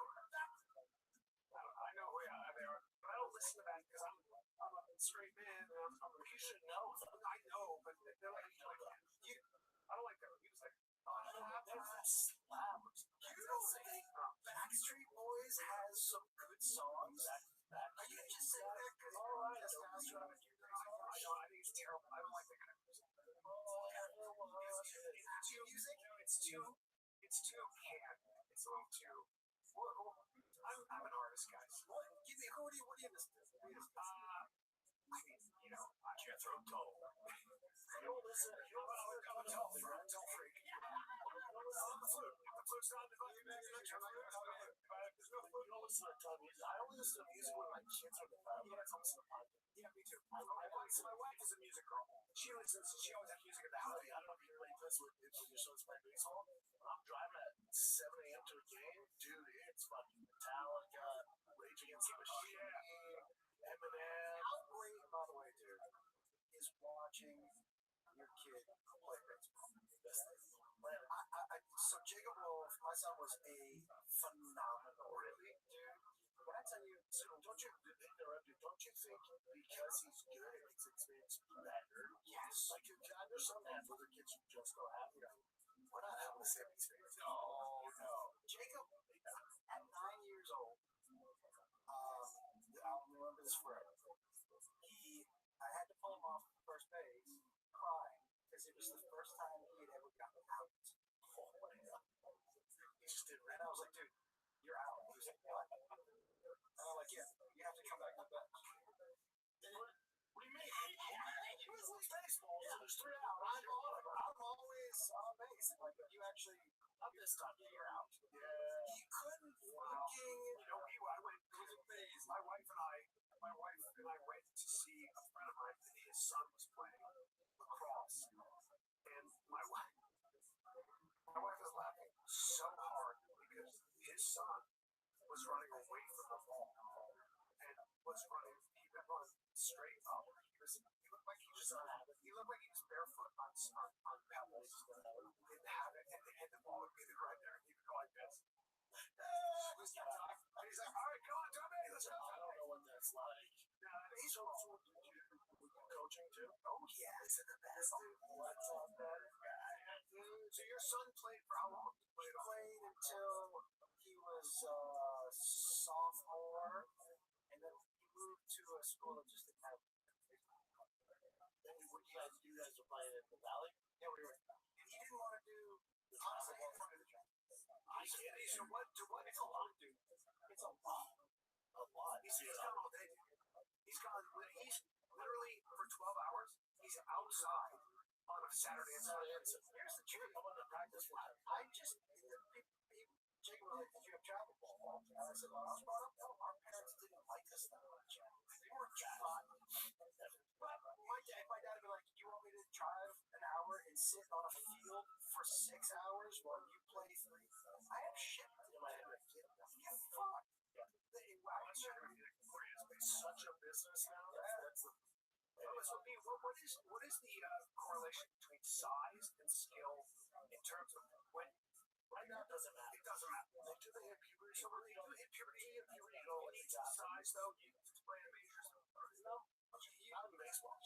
We're talking about baseball. I don't know about the other sports, but the kids, like, you know, like there was an Armenian kid I grew up with who had a mustache when he was 11, and he dominated, but he never grew until So you just don't know. So like, really? So you'll tell a team like, especially if we were in Houston, it's like the top 20 teams in the nation, and you see the coach literally was like, I'm taking all the kids in, we're gonna dominate the bitches that happen.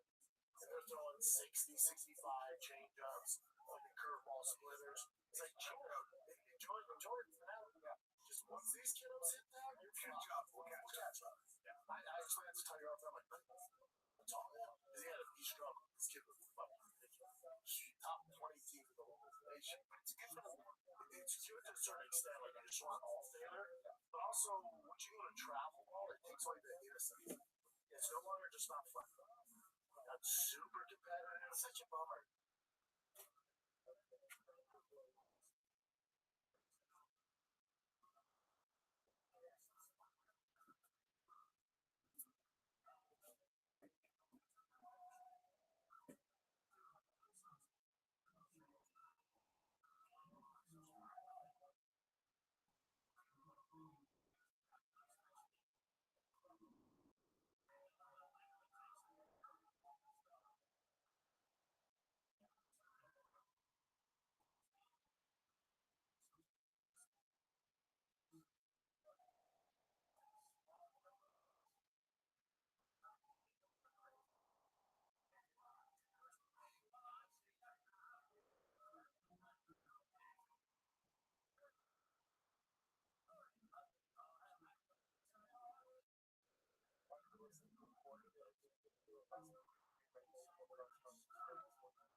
It's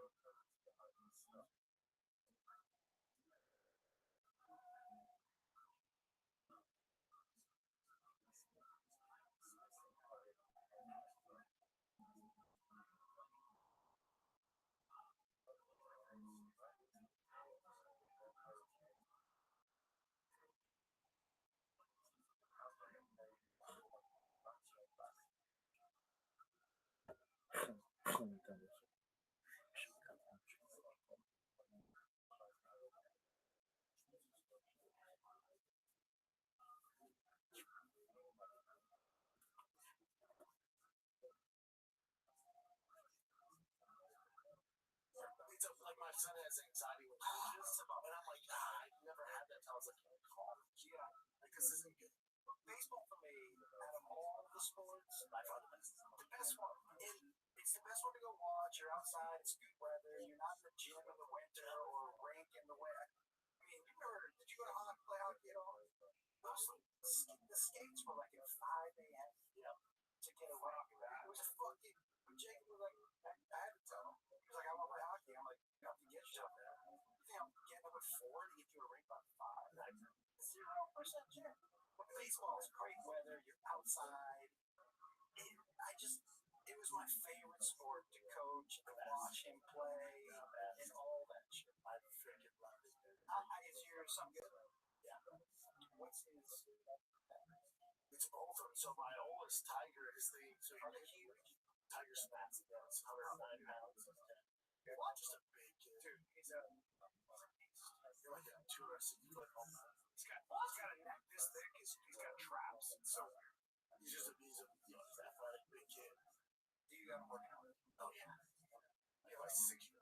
TRT yet? I'm thinking.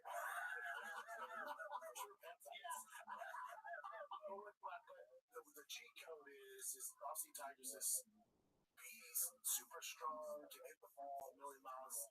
But then the younger brothers used to play with the older kids. The younger one's such a monster. Like his fundamentals are crazy. For 6, crazy. I coach Steve, he's on kid. Really, there's not too many kids even on Tigers rattleball team. But he's 6, playing, in the upper division. Like last year, when we first got there, they go to the 8. So dominating the 5. So he's 5 playing 8. So now he's on like the 6U, the better kids. They do tryouts for 5 to 6 year olds. No, first tryouts. There's tryouts. Because there's NL and AL. The AL is first timers, kids that want to see if it's for them. The NL is kids that are good. So he's preps that 6. And I don't have to tell him to do this. Really preps that many. Talking about turning 2. I love your hands out. Yeah, there's no turning 2. Because that kid at first base is going to shit his pants if he throw the ball. There's no turning 2. When you stop seeing me turning 2, plays saving base, field the ball, step on second, get out and go for the double play. You throw it to first, and he shows so hard. It's like, dude, what the fuck? But you gotta quit saying turning 2. It's freaking everybody. They're 6. You're freaking everybody out with your genetics. They're looking for their Capri Sun and their orange slice. Yeah, that kid's staring at the sun, and you're talking about. See, as a regular guy, I remember playing baseball, and some of those stand-up kids, this kid Mike Gomez, like he ended up playing, I think, pro, semi-pro. And when I remember, I was 9, and I remember he was a pitcher, and I remember going, I can't see that ball. Also, I'm afraid of that. Here's what's crazy about Texas sports is like yesterday, when Tiger pitches and we get on the field early, I mean, him warm up for one game. Let's just and the coach, he's on another game, the Mustangs, play for the Mustangs, they have all sorts of age group. He comes over and he's telling you, like, teaching everything that he should do. And I'm like, holy fuck, that guy pitched 2 World Series. He's the all-time leading striker out there for 100 pitches. Super, Hall of Fame, crazy. And he's teaching Tigers. And I look over and the head guy, coach at University of Texas, he's like a legend in that area. He's the head of the Mustangs, Josh Sanders. He took kids from 6-year-olds to 16. And out of 11 kids, I think 9 got drafted. Dude, so it's like there's I just looked out, like, the coaching in Texas is when I was growing up, and we all played 3 sports. None of us just played 1. But even like, I'm sure the fields here are pristine, right? Yeah. Dude, they were dicey. Like all, oh my god, you never knew where the ball was gonna jump.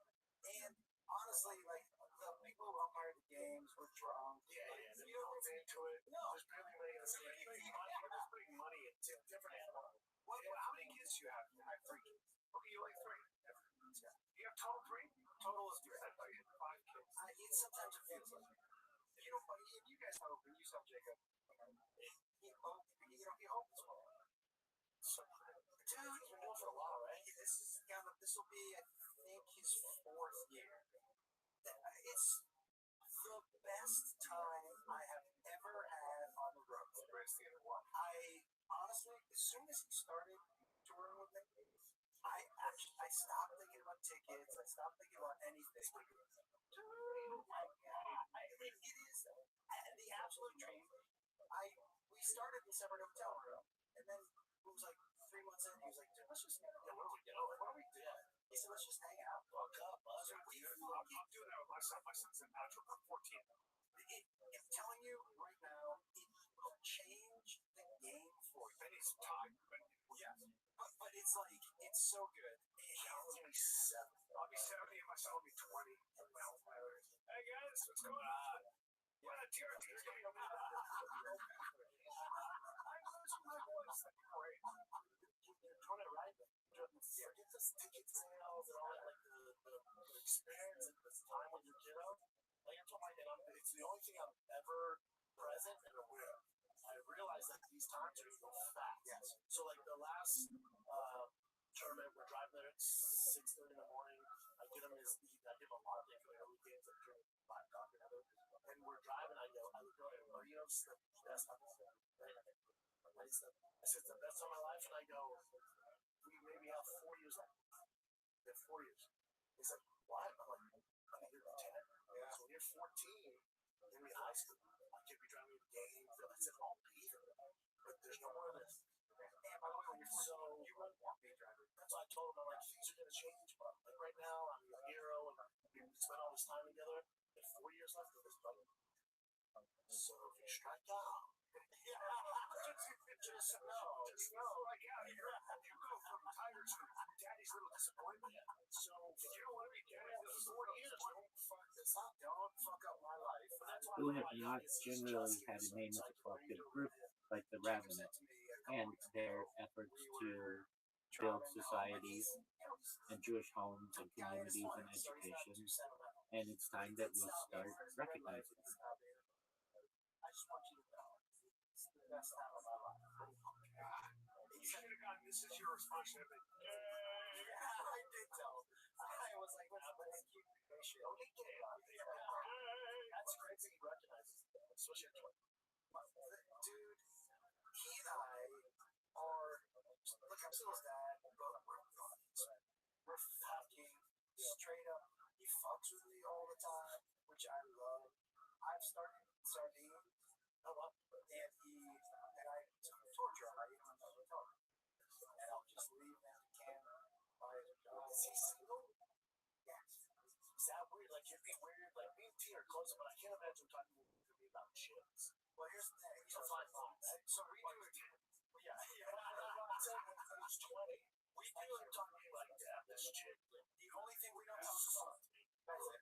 That's what we don't talk about. Yeah. Somebody asked, we do a Q&A, right? And somebody asked if you guys talk to each other about sex. And he said, are you asking me if I ask him how he fucks my mom? And people were like, good point. I was like, yeah, we don't talk. Next question. That's right. We don't talk. That's the one thing we but dude, we talk about everything. You know, when I put him in, I had to put him in the social work. And but I felt so privileged, dude, for him to feel so comfortable with me to just text me and be like, hey, that's a problem. Yeah. Because if we weren't close, you did your job, Josh. That's how you know you're doing it right. You did your job. You was open enough where he's not scared or embarrassed. Yeah. Everybody in this room will never have regrets. People will, I think the biggest sin a father can do is leaving and not being there for his kids. And you never get over it as a kid. It is, to me, I lose all respect for anybody. You have to live in a different, I live in a different state than my 14-year-old, my 17-year-old. not a day that goes by where I'm not planning to go and see them. No matter what you got to do to be in your children's lives, so that they know that they're the most important thing to you. It's all that matters. And when I see people who are not like that, and I understand, especially if the work and you're gone, but I have to be in the children's lives. Dude, all of us here we'll never have that privilege. You have to be that comfortable with what you're doing. That's what I'm saying. You've done your job. I appreciate that. I'm going to tell you what gave me perspective. I had kids before anybody. So when I would go to auditions, literally with him in a baby Bjorn, and I would do my audition. You were legendary for that. You were the guy. You were the comic. And I thought it was 5 kids. I did the stories. People had 5 kids. I was like, what the fuck? We were a couple of fuck around Charlies, right? All of us were.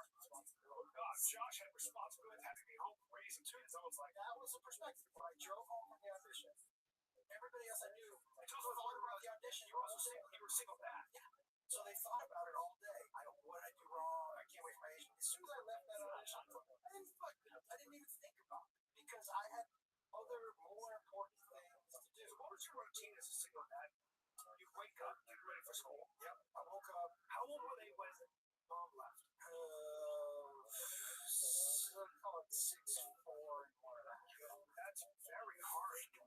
6'1". And also, you had to explain to your children what was going on. Well, she had been around less and less. So it was easier. Transition. Was it like cold turkey? No, it was easier. And she had been around, but I had been doing it essentially anyways. And I would go to, places like the Improv, the Laugh Factory, the Comedy Store were all so kind because they knew. I was like, I have to bring my 3 kids. And at the Improv, just one of the staff would sit with them and they'd eat ice cream and I'd go on stage and I would always ask them first. I just need first. Let me go first. And Comedy Store, Joey watched. Joey Diaz? Yeah. Joey was their baby. I know. Joey's ever Joey Diaz. That is so awesome. Joey was their baby. Probably great. Oh my God. Can I tell you? So he used to. Joey Diaz babysit your children. Go. He would, when you smell words around kids? Yeah. So I asked him when my daughter's birthday. I go, hey, David, where's the C-A-M? And he goes, I put it to D-R-A-W.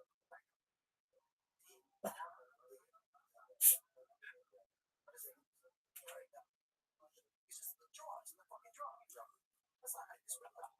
He goes, yeah, but that's how I say it. I go, but you gotta spell it. We're all gonna be together on how you spell it. Joey has a big guy. She's 12 or 13. Yeah, she's big in softball. So me and Creator talking about, we're talking about the crazy parents and the dads. He goes, John was like, I take my edibles and I fucking zone out. Yeah, I zone out. Yeah. He has the other parents doing edibles with him. Just watch little kids there. Just zone out. But no, imagine having Joey as a baseball fan. No.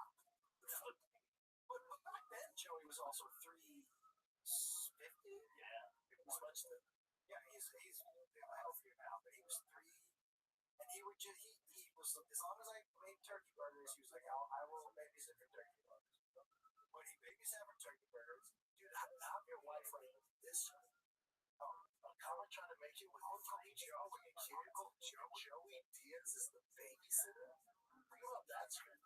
That TV show was bought twice. I'm sure. It was bought twice. Of course, that would crush. The problem was that one of the big notes in the network was, can we tone down the Joey character? No. Wait. Do you want to read it or not? Down the Joey character. Yeah, they were like, you want to tone down stand-up? Watch what he does to a room. Oh, I've always said, if you want to see a room, 15 minutes of Joe Diaz in the OR, fuck you. Or the paper. But it's like, Full House, there's Uncle Joe. Yeah. Yeah, that's fine. This is him on edible. It would crump. You like Full House? This question. They kept saying it doesn't seem real. It doesn't seem real. Like, he doesn't. Yeah, You can sit with him for 3 minutes and he will. You're gonna love him. Do you remember at the comedy store? And I forget if it was either his dick or his nuts. But he and Ron Jeremy had like they showed their nuts on stage to like have a nut off. No, I do not remember. Oh my god, I'm an artist, so I don't do that kind of stuff. He used to wear the jeans with a rip right here, so he would call the Cuban thing Cuban egg roll slips on. And I'm like, on stage, something. But he legit. Did Ron Jeremy die? What? I thought he went to jail. No, he was found to be. He had such bad dementia, he couldn't stand trial. But he was accused by like some crazy number of women. The idea that dude was dick aside, a porn star. He was the hedgehog of porn. Let me say it again. They called him the hedgehog of porn. That's a word. He's the biggest porn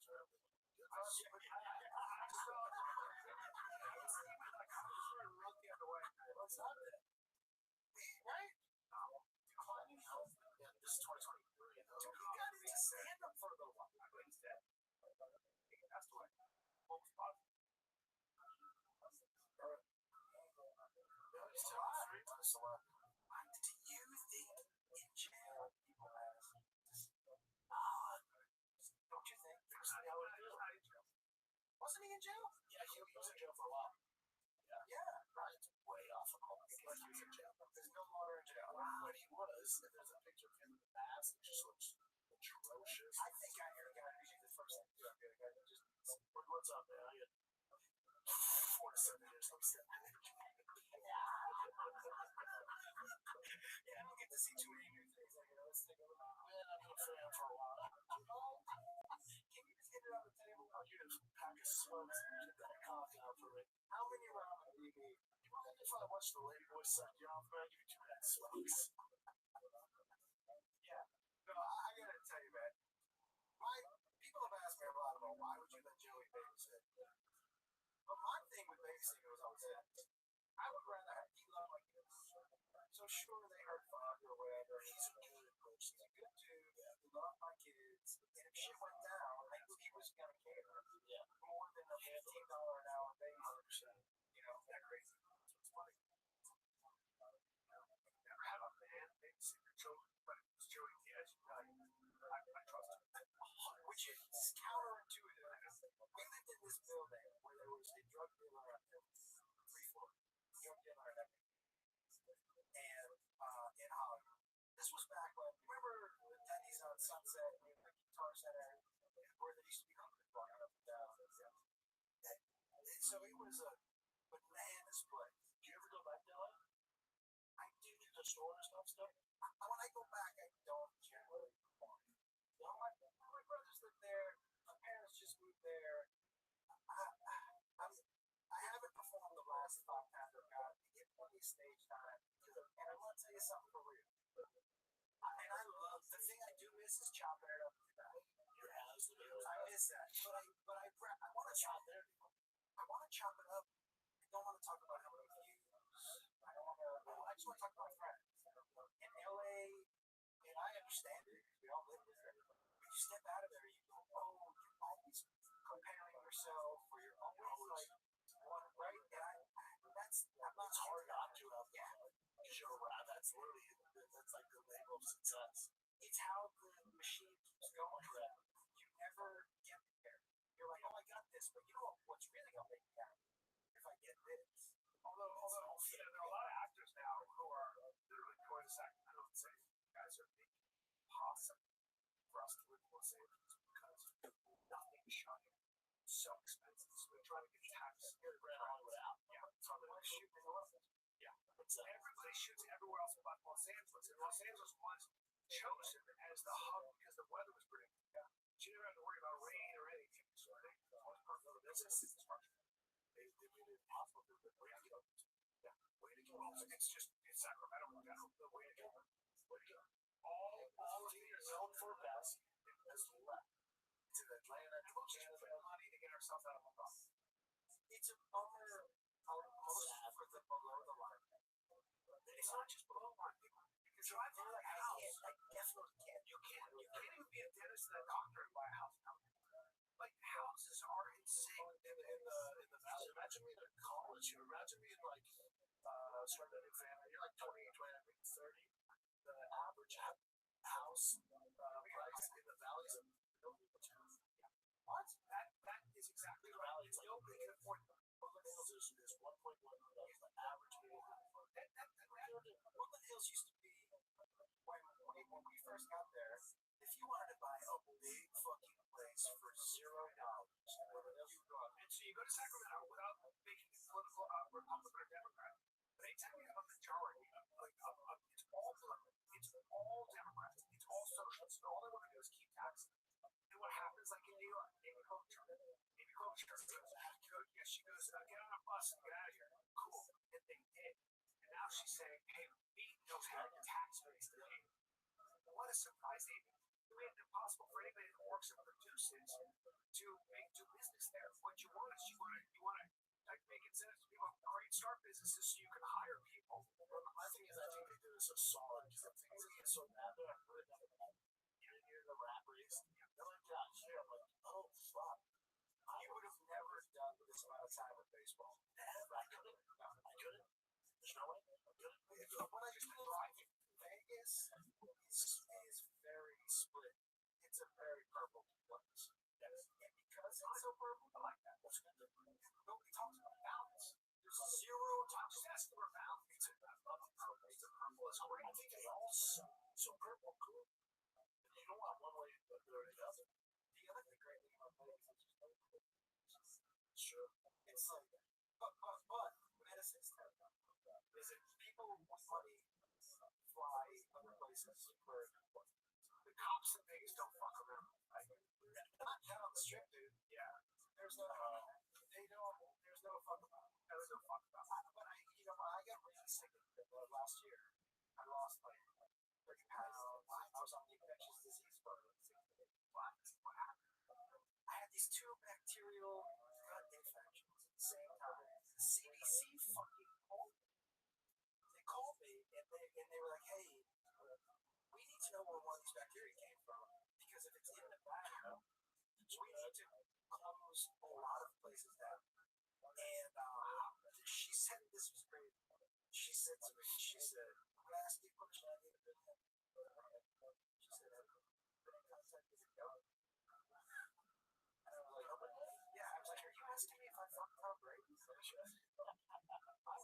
would, I guess I don't. She's like, sure, me too.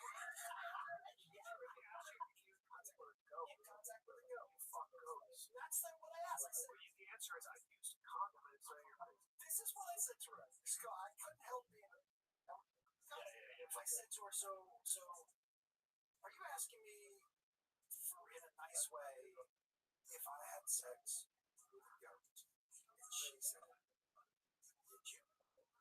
And I said, no, this is hilarious. If I did, I'm wearing a condom, I'm not raw dogging a goat. I'm not an animal. I'm not an animal. I'm a gentleman. You need a torque water, it's going to back up naturally. It was crazy, but it was, so there's a bacteria you can catch from a goat. I had that, and then I had, there you go, which is why the Bible says don't have sex with an animal. Then how did you get it? So, petting zoo. Yeah, I mean, it wasn't sex. Oh, petting zoo. I was at a farm in New Mexico. And there's not a lot of Purell at the farm. It's not petting zoo. They said some goats carry this bacteria.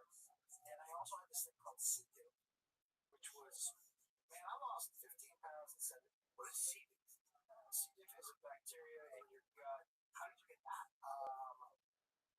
It's why I don't do meet and greets with everybody. Wow. It's like, a kid from fucking Dolphins. What the fuck is going on? So 3 times a day for over 2 days is a low. It says watery diarrhea 3 times a day. It's hard to explain the amount of shit that was coming out of my body. You ever seen what cholera looks like? You ever seen? Oh, Jim. How did you get rid of this? So I ended up in because it caused the 2 of them caused a partial this in my colon. It's like a full process. So when I went, the doctor was like, "Hey, you're like, this is what causes sepsis. So drive to the hospital right now." Jesus. He said, "Because if you get sepsis in your house, you're gonna die." My friend's sister got it. He was like, "You need to have sepsis while you're already in the hospital." So I went there 6 days, dude, and I was 30 pounds off the list. My brother was like, "That was so awful." My brother called me right away.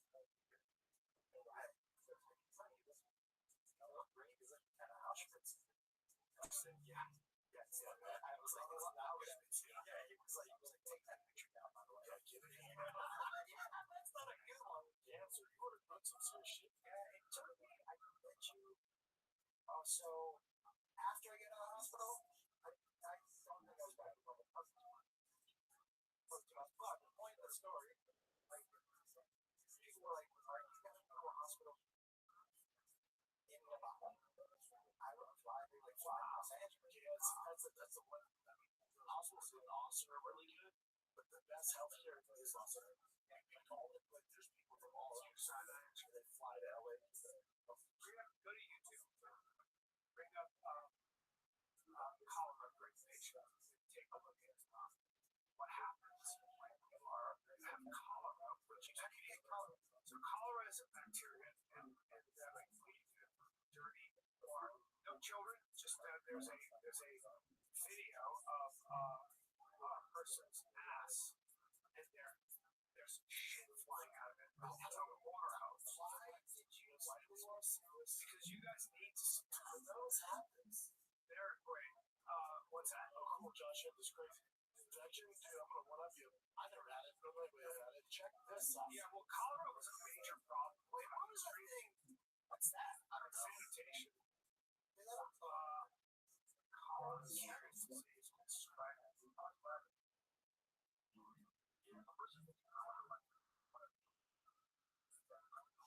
Dude, it is so bad. Most people with you die of basically die of this is so treated spread like people over the age of 70, 75. So like pretty soon. Yes. They got.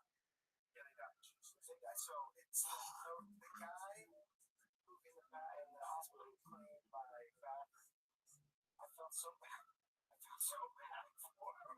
By the first day he walked in, he goes, I was looking in there, I was like, I would want to go in there. I just thought, days. Yeah, I see right away. Come back. It's not good. It was not good. I've been unlucky. I've been super lucky because I don't see very often. I seem like I had meningitis. I had this C. diff shit. I've had some things that just my friend got an amoeba.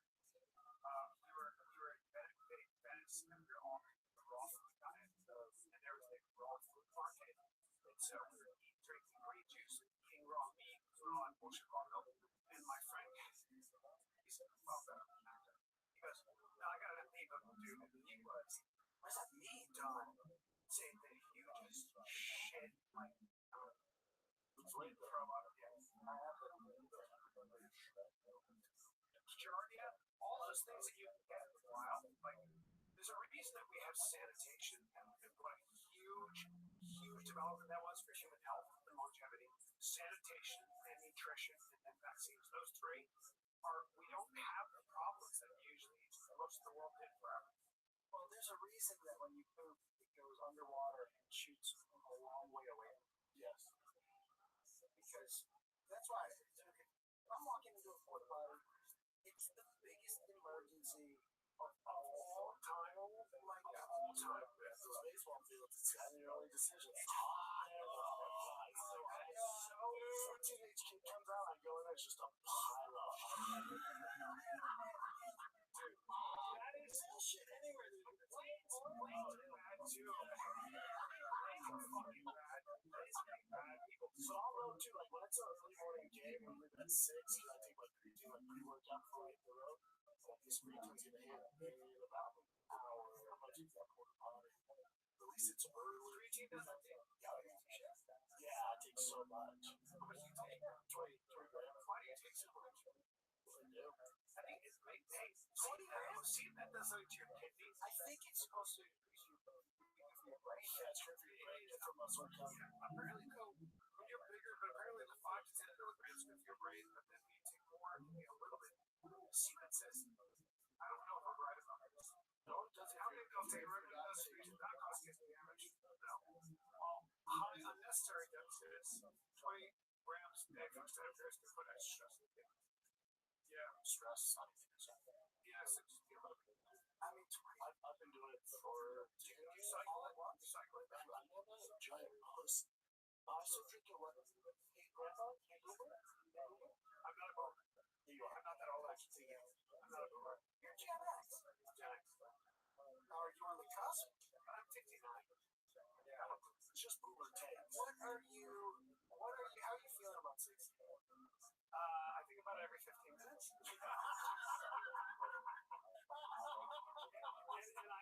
and yesterday I was full on wrestling and doing takedowns. You know what's the best about getting older and like ticket sales? Jim Norton. He's so great. He's like, it peaked in 2017. It is what it is.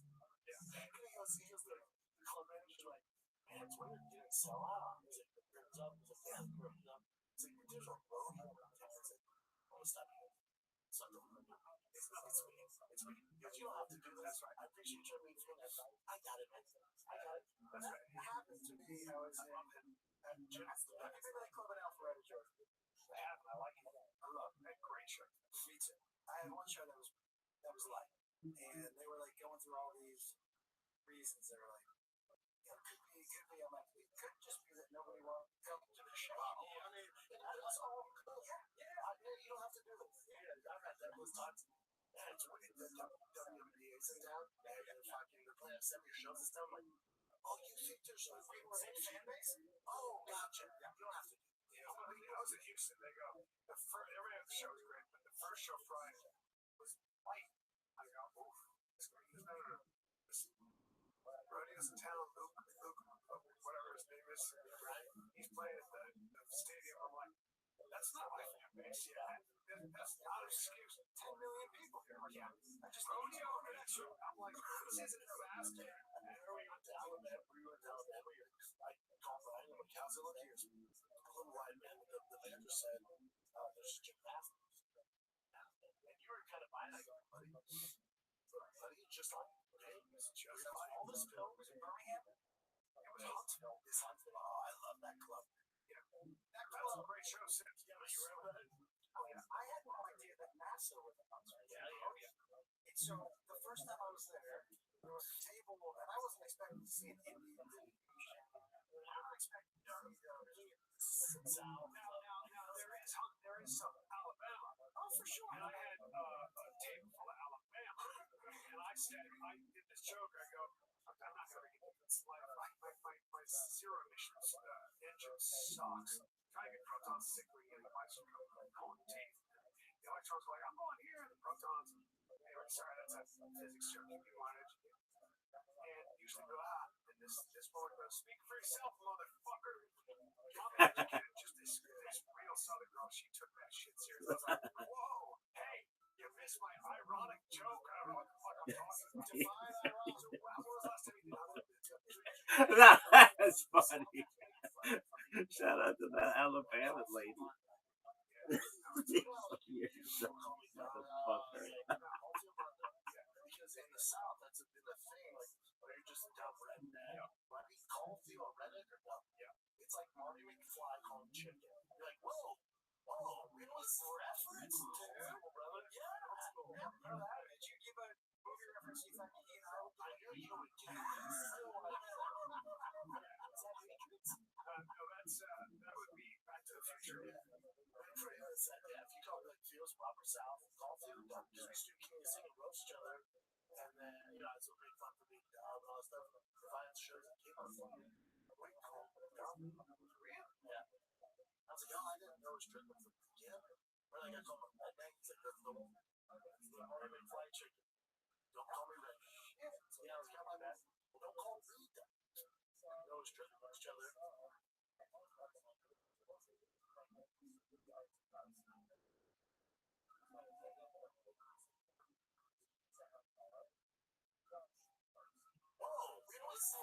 That's terrible, brother. Yeah. Did you give a movie reference to the fact that he and I knew you would do that. So I did. Is that Matrix? No, that would be Back to the Future. Pretty much said, yeah, if you call it Fields, Power South, call Field done. Because we stood here and sing amongst each other.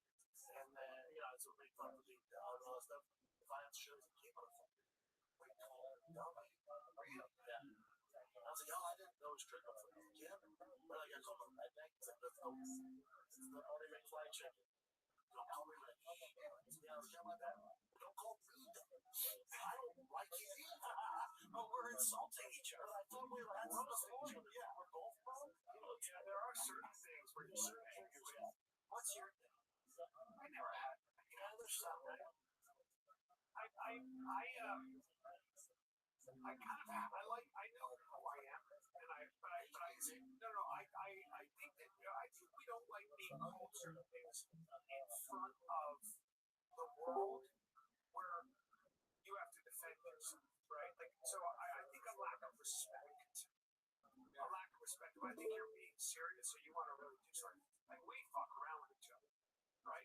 But if I see somebody and they're trying to belittle me or they're Actually being mean. Yeah, they're doing it publicly, if they're doing it publicly, or they're a friend and they're insecure and they do that, and you're like, but I'm not gonna say anything. I'm just gonna go. You know what's interesting, dude? I think a lot of being able to figure out like when people are serious and joking. I've gotten that from being on stage and talking to the audience. When I'm on stage, there'll be times where I'll talk to somebody for like a minute. I'm like, hey, get it out. I'm just doing all that you can tell. I know right away. It's their shitty. It's bad intention. Yeah, this is not the first problem as we keep going. But there's some people like, why'd you let that person go? They weren't drunk. Yeah. They weren't doing loud enough. I don't know how to say it. There's someone for some reason. I have other flaws. What? But I don't take those. I've never taken certain things personally, even personal insults, and I don't know why. I think part of it is, and that's not a good thing because sometimes you need to be mistaken for just being a pushover.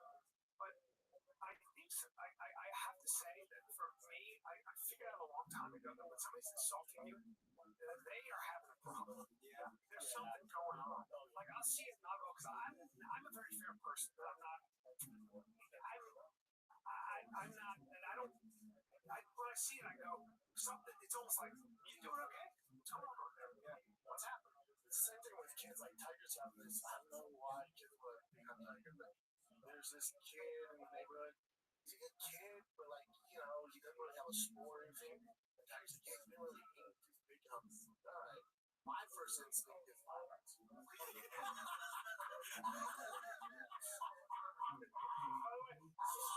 By the way, it's so great. It's so Tigers opening up the doors all around this, and I go, oh, this is simple. Punch him in the face, and he'll stop. You're not doing your joke, suck him in the face. And see, it's not because he's doing it to you, because he thinks you're put up with it. It's always been gone. He's like, please have him. You just punch him in the face. Joanna's like, probably not. Hold on. So that way, and I dialed back. I'm like, that's my bad. I said that. And I said, but think about it. This kid, he's being athletic, but his parents haven't put him into sports, so he's probably insecure. And you're this stud baseball, football player. So he's doing his head. There's no one I told him. I said, what you can't kill him with kindness. Like, go, maybe ask him to play catch and help him throw the baseball. And you're going to get his guard down. Now, if he has to play baseball and he's still doing the thing, then you beat him. But I'll tell you what, punch him in the stomach. When I learned early on also, and I learned this with an unfortunate incident, you never know what's happening at kid's house. You never know what he's not doing this because he's happy. Yeah, see, that's how I always approach it. I don't think that's necessarily always good. It's not always the way it's not. I've learned that at 47. I know. We both have, right? Now I'm down to 5. Yeah, now I'm at the point where I'm 42. I've done the nice thing. You always had to eat shit because you're like, well, so especially the guy here. Oh, especially. Dude, if you hit somebody, you would hit him. You would hit him. Go like this. Go like this. And he go like this. amazing around your mind. Like that. They just bring in like a boa and then you fill your pants in. I want you to read your diary. Yeah, no, but I think like if let's say let's say I had an issue with the comic when I was doing stand up, if I would have hit that person at the comedy store at the improv or laugh like told you, yeah, that's what didn't happen. So I never did it. So now I step back. If those people can continue to talk shit, I see on the street, that's like, what's up? The best was watching. The best was watching shit. Oh, no, not these days. Oh yeah. Oh, not these days. No, the best was watching. And, I love her. I love yes, I love her. But watching you and Coachy Boots and me caught your pussy and you caught. I have no problem with you, mate. If you have ruined this, we're trying to be cool. Yeah, trying to be cool. Dude, what did I text you the other day? And it's still one of my favorite things. Oh, that's right. What in the world? Yeah, I go back and look at that clip every now and then. It's so fucking funny to me. You should let him rip. Volume punch me, motherfucker. That's the one that fucking. Here's my thing with Bane, though. It's like, and again, I'm cool. If you want to fight, whatever you want to do, blah, blah, I'm down. You march up on me. 250 pounds on TMT peptides. I'm a fucking. Nobody wants. I don't want that. You don't want that. I don't understand his issue. He probably just had it. He probably look, man. I don't understand his issue. Like, and if they put us in a room, I'm like, what's wrong? Like, what is it? The Conor McGregor thing where he didn't understand I was doing a bit. Like, my job before Showtime, the reason they hired me was to convince the public that Conor McGregor had a chance. That doesn't mean I actually believe it. It doesn't mean that athletes are saying it. Doesn't mean I was picking him over you. It has nothing to do with you. So if that's it, you mark him wrong. Athletes are sensitive. We did athletes and fighters a long time ago. When David Ortiz retired, we did a roast of him. It was like one of the first. Right? And I was like, are you sure you want to do this? Because most athletes have asked, yeah. I say no. And he goes, man, I don't understand most English. It doesn't matter. Okay. I'm not going to understand what they're saying to me, right? But most, that's why it's got to be somebody so, like Brady. He doesn't get Brady got pissed. He got pissed. Like Tony Hinchcliffe. Yeah, he did. He's like, hey, motherfucker. Yeah, the divorce stuff. Oh, yeah. He's like, hey, motherfucker. And you see that. Well, Tom Brady is like anybody. Tom Brady's very sensitive about everything. He's a sensitive guy. Like, I know that Rose, like, he looked over at Tony and was like, be careful, motherfucker. Like, that all kind of came out. He's like, all right, dude. I gotta tell you, here's where I'm at. I don't give a fuck what anybody says. I really don't. If you're threatening me or if there's gonna be some danger, you're fucking with my wife or my kids, that's different. But it doesn't, like, online, there's point in time, but we're more battle tested. It's like, there's so much, there's nothing you can do about it. A lot of people love me, a lot of people hate me. But you don't know me. No. Now, if it was somebody you knew, like your brother or a comic that you knew that you keep on the road together, then you're like, whoa, what the fuck is this? Yeah. People that don't know you, it's like, and even then, sometimes people are hurt and they're lashing out because you did see that's not an excuse because there's sure others. I'm saying like it's but then some people are, yeah, that. But I'm saying if it's an unknown person that's doing the same, people go, well, you don't know what they're going through. I don't give a fuck. That's just a bad person. I don't take that. I've never taken it seriously. No. Random somebody who doesn't know me. It doesn't. I can't. Sometimes for fun, because I'm the youngest of 4 boys and I grew up bothering people, right? If somebody says something online and I know I can like rage bait them, if I have an extra 5 minutes, sure. I might just because I know they're in their house mad. That kind of gives me a partial hard on. You know what happened to me in Denver? I didn't tell you. I'm with Mel, who is a comic. Yeah, she's great. She's an older woman, and I love her. She's from New York, and she's great. And I was in the car, and I was done radio. I'm tired. It's doing morning radio. And Rick and Kathy also. Yeah, I love them. Yeah, the best. We talked about you, and all of a sudden I just hear, this like I thought we hit something, or I don't know, somebody ran, and it was a guy who hit the window, and he was kind of a stocky, working class kind of guy, and probably in his 40s. And I went, what the fuck, like that? And I guess he said she hit him in his car, which she didn't. Maybe she touched him. close. He was parked, and she said when he backed up, you hit my truck. And we didn't. I would have felt it, but we touched it. Boom, hits it. And I fucking got out of the truck, and I was like, I go, what the fuck? It was so bad. I go, what the fuck are you talking about? I go, what the fuck are you? I didn't touch, nobody touched your fucking car. I wasn't even fucking driving. And now I'm in his face like this, and I'm like, I'm gonna fight this guy in the snow. Because my temper, I saw red, okay? And then I realized he doesn't want to fight because he can see that he's kind of in the wrong, and I'm mad. And also, I should have said, you're talking about a 75-year-old woman here, you fucking son of a bitch. Yeah, I didn't do that. But I was so confused. So I walk him, like he's backing up, I'm walking him towards his car, and we're standing there shouting. And then I think he realized, hey, we're both men of a certain age. There's no upside here. He's an idiot. Somebody's going to pull a muscle. Somebody's going to pull a muscle for sure. I don't want to fight. It's snowing. And it's morning, and nobody wants to do this. He's kind of tough too. I'm gonna have my hands full. He works with his hands, probably a bricklayer or something like that. So it's already like, what the fuck are we doing? And then he goes, yeah, whatever, man.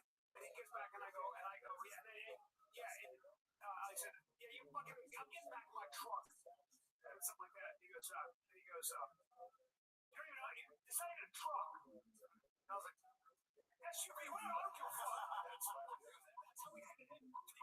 We both felt like idiots. I mean, he felt like a bear, and he should have. But it's so inappropriate. I can't imagine, because I drive with Jacob, and he's got that young man anger on the road. You want to get mad at people? No, don't do that. Steve Burns like that. Steve Burns always down to fight. I'm like, Steve, I love you so much. He's always down to fight. But you're not a fighter. Steve, you're not a fighter. He's ready to go. He got his jaw broken by that Armenian guy. He goes, we want to ride. The guy's like, in a minute. So, apparently, Steve goes, well, what the fuck? And I guess Steve spit. He didn't mean to, but the guy goes, spit on my car. He spit on whatever. And Steve goes, what the fuck? That guy was obviously an Armenian boxer. Kind of a big guy. Goes, Jesus, wire shut, like that, like, nice like that. Steve, when I was living in Nashville, one night got so drunk at my show. And by the way, on stage, riffing with him, He's a monster comic. Steve Bird's a monster comic. When people say, I hear people talk about crowd work, and whatever, I would say, mind your own fucking business and let people entertain their crowd. It's not your crowd. But what Steve does, Steve doesn't have party tricks. Some crowd work people do the same jokes, right? Steve's are new. It's legit crowd work and crushes. We had to take him and drop him off in his front yard, drunk, and just drop him out of the Uber. Does he want fast food? Loves fast food, right? Loves McDonald's. Loves Waffle House. That's fine cuisine for him. No apologies. And can sleep and eat bread. He lives in Nashville? Yeah. He lived there before. Most of us, yeah. But dude, the Nashville over COVID, the comedy was fucking. We consider Nashville. Did you? Yeah. Between Nashville, I like Knoxville. We looked out there. We looked there, we looked here, we looked Vegas. But Vegas for us was just.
the only first time he was being such a heckling dick that I've looking forward to it. I have actually. What? You were on stage? That's my TRT.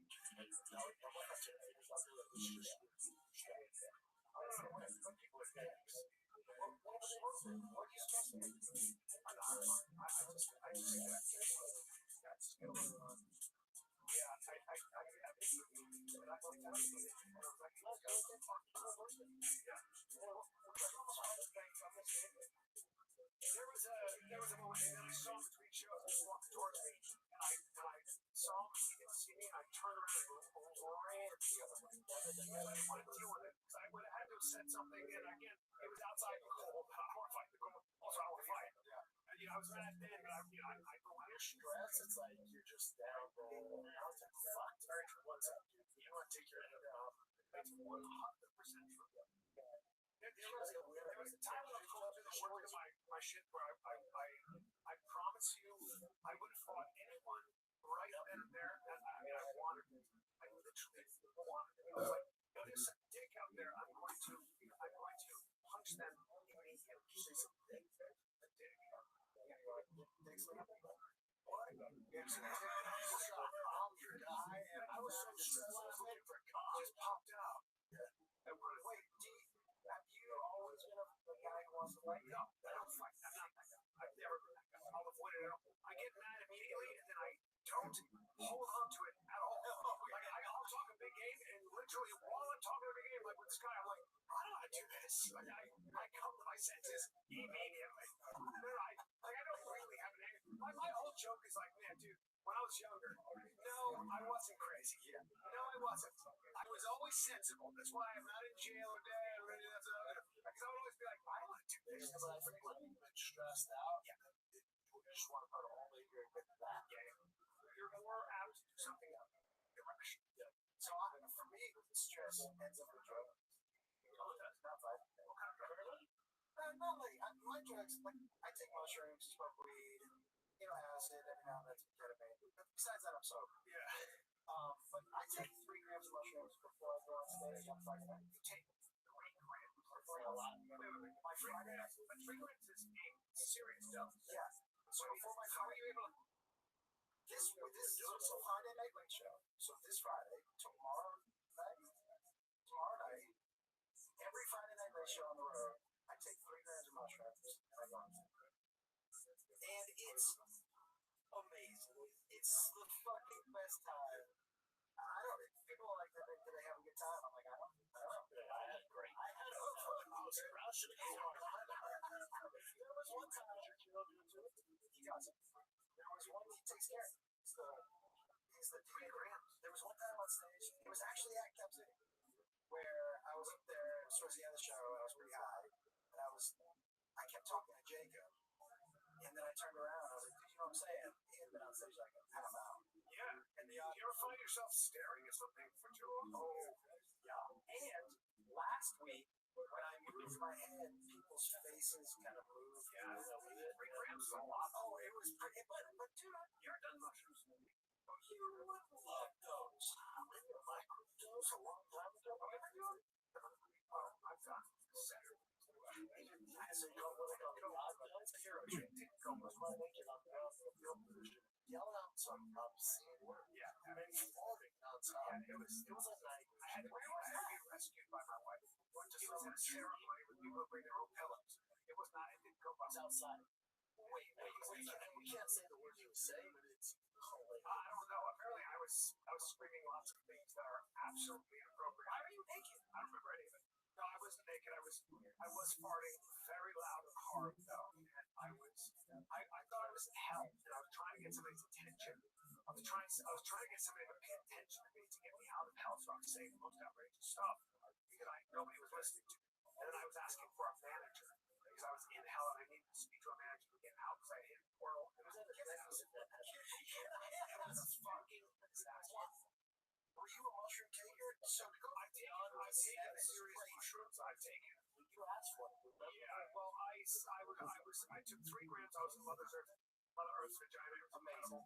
I was talking to a genie. It was great. And then they invited me to partake in more medicine. I took 4 grams.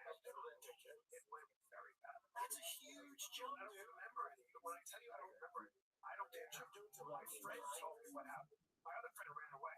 He took off. Yeah, my friend freaked me out because he freaked out and said, "We have to get out of here now." And he was pulling at my feet. And I was like, I was just watching shit. Did you do it to like? I was in a bad state of mind. That's not a time to take mushrooms. I was in a bad state of mind. If your mind is in hell, that's what you're doing. Your mind's in hell, yeah. And my mind was not good. Yeah, mushrooms for me are my absolute favorite. And the next day I'm fine, and I feel like no hangover, but I also feel like calm and like at peace after I take mushrooms. And being on stage doing it, and a lot of times I'll be like, let's see where this goes. You guys ask me some questions. Interesting. Let's see what happens. As long as you're having fun with it. Oh my god. Oh, I had one thing for you. I went to the dentist yesterday. It's a horror show. Because I go, I'm terrified of the dentist. My wife forced me to go. So I go, the guy his son plays 11 years. He's like, bro, what's up? Mustangs. I'm like, oh, this is cool. Let's go. Well, we know each other. And then I go, I'll be honest with you, man. You get out that silver little hook. Yes, we don't need to do that with technology. We can just do x-rays and all the stuff. I can tell you what's wrong with you just from all the pictures. And cool thing. You do all the pictures, and then he's in there with like his assistant. He's like, L1 disaster, 17 crack, 14 crack, 16 crack, 18 crack, 19 crack. All my the back ones are really cracked. Because when I lift, I grab my teeth. When I'm lifting hard, I grab my teeth. They're like, well, we gotta get where I'm out. So I'm lifting like that ain't happening. Yeah. He's like, well, we gotta figure it out. But he's like, so here's the thing. It's only get worse, and you have an override. I'm like, buddy, what do you think? I'm gonna fuck that override. It is what it is at this point. But he's like, but the cracked teeth is your issue. That's gonna get really, really bad. And pain. That's what he said. He had stomach pain now all the time. He's like, it's gonna get way worse. He's like, so my recommendation is you come back or get you sleep. And he goes, I'll knock it all out in about an hour, and then you'll be good to go for a long time. Wow. So he said, I do for you. I gotta get crowd. It's a Just so you know, whoever drives out from there, if they ask you a personal question, that's a real answer. I know. So be very careful about who's driving you. You better go pick them up. Yeah. Because you're just gonna. Yeah, I don't need that. Yeah, so they're gonna get an anesthesiologist supposed to call today. Our schedule might be like, yeah, they'll be there in an hour or two. We're not gonna pull real. It's gonna be more than an hour. Yes. That's right. Tell me how. Yeah, 6 hours. Yeah, it's gonna be a manual process. Once you get to there, it's gonna go. Yeah. What are they gonna do with the crack? Are they gonna replace So it? they gotta cap them. Yeah. And then you're gonna have to grind their teeth down, and then cap them. I hate I don't like the sound of the drill. It's the smell of the. I hate it too. I fucking hate all of it. God. Boys, I gotta run. Maybe 2 hours. But another bit of hot second. Let's wrap it up. Brother, you're gonna be at Cap City. Yeah, Cap City, man. Well, we love you, man. I love seeing you guys. I want to let you know how happy I am with both of you. Dude, Great to see you. it's great to see you. You're still one of the funniest dudes, man. I know I reach out to you every now and then, but because we're around the same age, you're still doing it. But I love watching your clips. You should. I think TRT boys. What I'm is it? telling you, the one band is not the worst It's idea. not the worst idea. Which one of us is the best? I'm the sensible. Right. Just like, hi. I'm the dancer. I can dance. Oh, come on. Take that. Yeah. Joshua, we love you, brother. You're the absolute best. You're at Cap City. This weekend, Jimmy Kimmel's Comedy Club. That's the residency there. Comedy Bar in Toronto. You're all over, dude. We love you, man. Thanks for having me. Guys, come see me for my California April 10 and 11. I will. Hi, kids. Go watch my new TV show on Tubi. Kids, Gone Wild is available now, all 4 episodes. Get it, Jim. This is the Five Kid Ralph. Watch this video.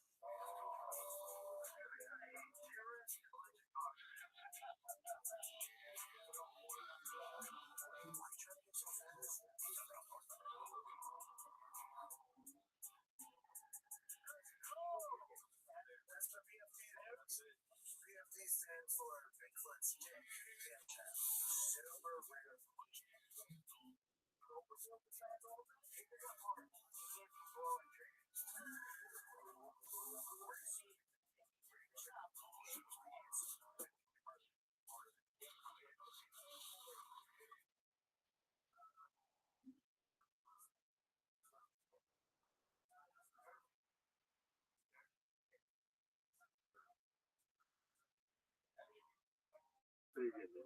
All over him.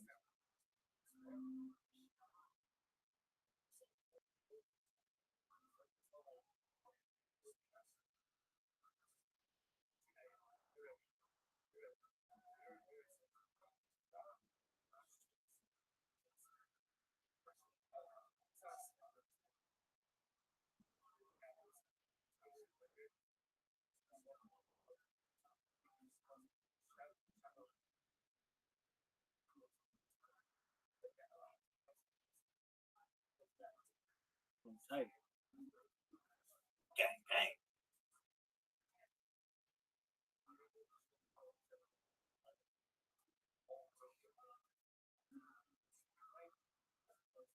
Doing a podcast, check it out.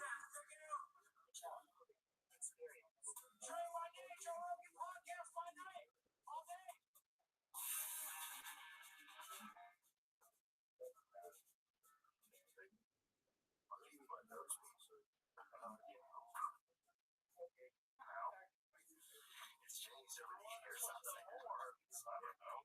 You know, band members who are talking about stuff.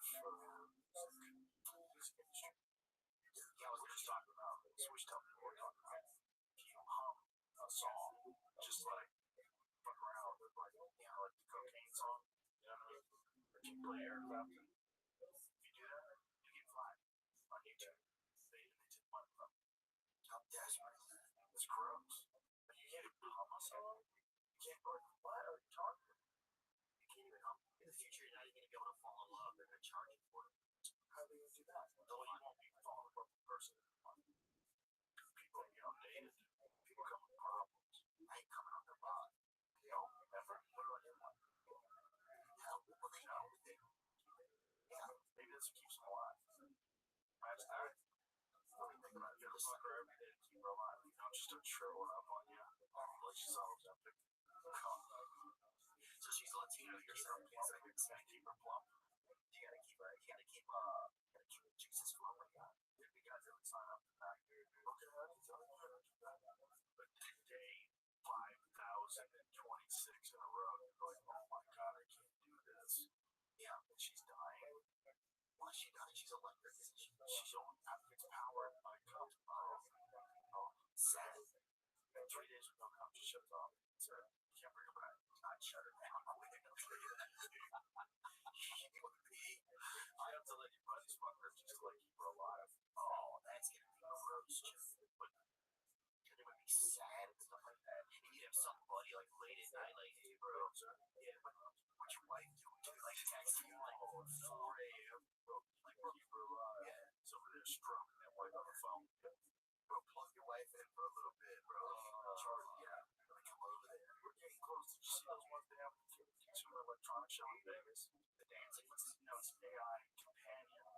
It's a robot. It's like a very pretty lady. The mouth moves. She talks. It's not there yet, but it's in the neighborhood. You know, it's not at the right door, but it just entered the community. You know what I mean? You think so? You know, some days of that awning. Welcome to like Paradise Estates. You go through this all the houses in the subsection. Yeah, it's in the door. Right, it's in the door. It's just not in your house. Yeah, Oaks or whatever. Exactly. Or Hunter's Glen or Racist Cove or whatever the fuck robot has made through onto your street. It's just not at your house yet. And it will be in 5 to 10 years. My kids aren't fucking robots. Until if you have kids, they'll fuck robots. No, they won't. They won't be able to stop them. All their friends don't do it. It'd be rude. Then keep it on social media. Kids on social media, they feel left out. They're like, come on, Dad, let me get Snapchat. Like, no, son. I want you to concentrate on your homework and your football. Come on, Dad. Come on, Dad, let me get Snapchat. No, what do you look? You Dad wakes you up early. He's like, what are you little bastards? Let the freaking cover up out of the yard. Where'd you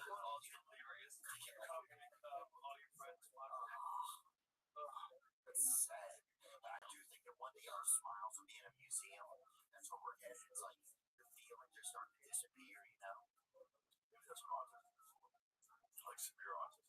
So I've thought about that a lot. That's why we're getting to some of like the only way we can get to this place, if we get to this data-driven place where it's like, alien-esque, they start to feel alien-esque here, is because of autism leading.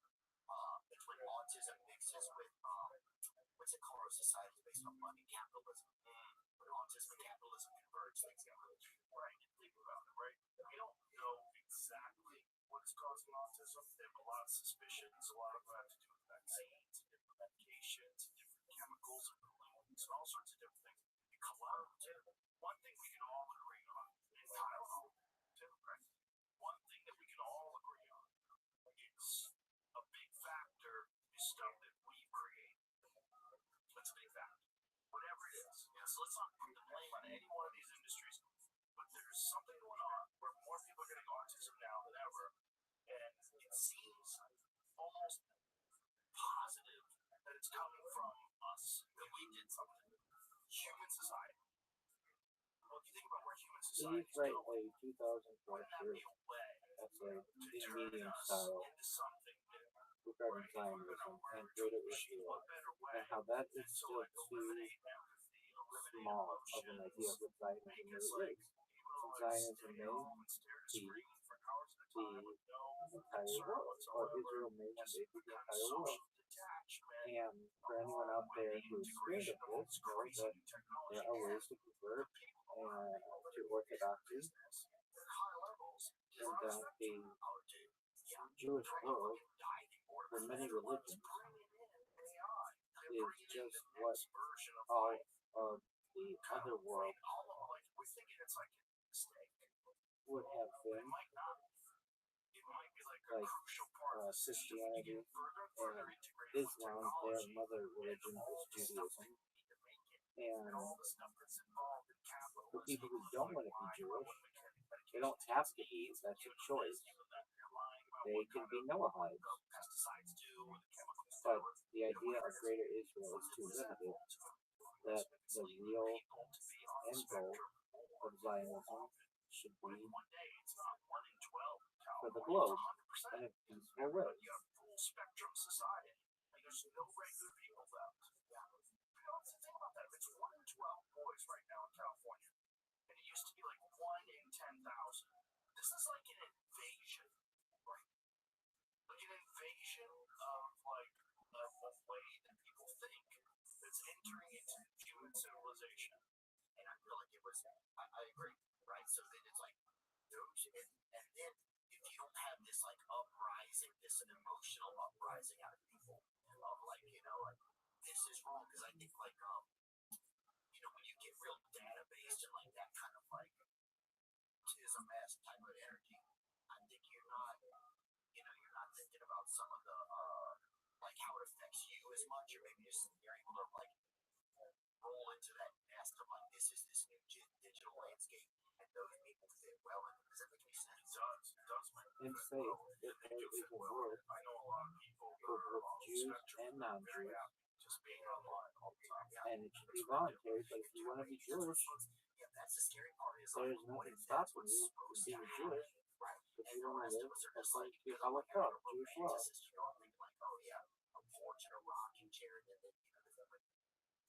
And that also means that many in Israel who may have Jew on their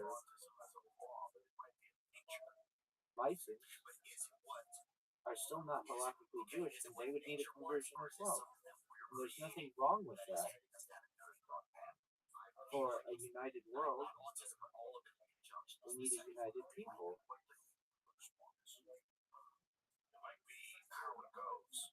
Like there has to be some sort of a pathway from territorial primates to something new, right? Does there? I think so. Yeah, because otherwise we would still be single cell organisms. Everything's moving in a general direction of more complexity. Okay, right? That's fair. So it's moving in a general direction of more complexity. And with all the technology that we're making, like we're moving into some fucking weird place, right? Wouldn't it be better if you just like easily accepted that? What better way than if you're one of those dudes that that's on the spectrum that loves to chill at home and play video games, just stare at screen. Doesn't really need a lot of content. Yeah, or there's fucking data waivers or whatever they call them. Yeah. There's fucking tech monsters or whatever. Yeah, those guys are just all about it. They're all about it. They're wearing Apple Watches and the fucking everything was digital. What did it do with a fucking neck brace? It was like, it kept updating on his watch. It's like your neck's still broken or whatever. Yeah, that was crazy. You're fucking robot. You blink twice, you're fucking, like, shoots GLP-1s in your nuts. It's just like, it's all too, like, it's happened too fast, bro, and it's too much. It starts to be like, is it being controlled? Here's something that I was controlled by a small amount of people, which is always scary. That's scary. It's always scary when a small amount of individuals have insane amounts of power and wealth. And that's what's going to happen. This AI thing, and that's what happened with tech. Look what happened with tech. With tech, the vast majority of people that are involved were all like heavily left wing, very progressive, like kind of even far left in a way.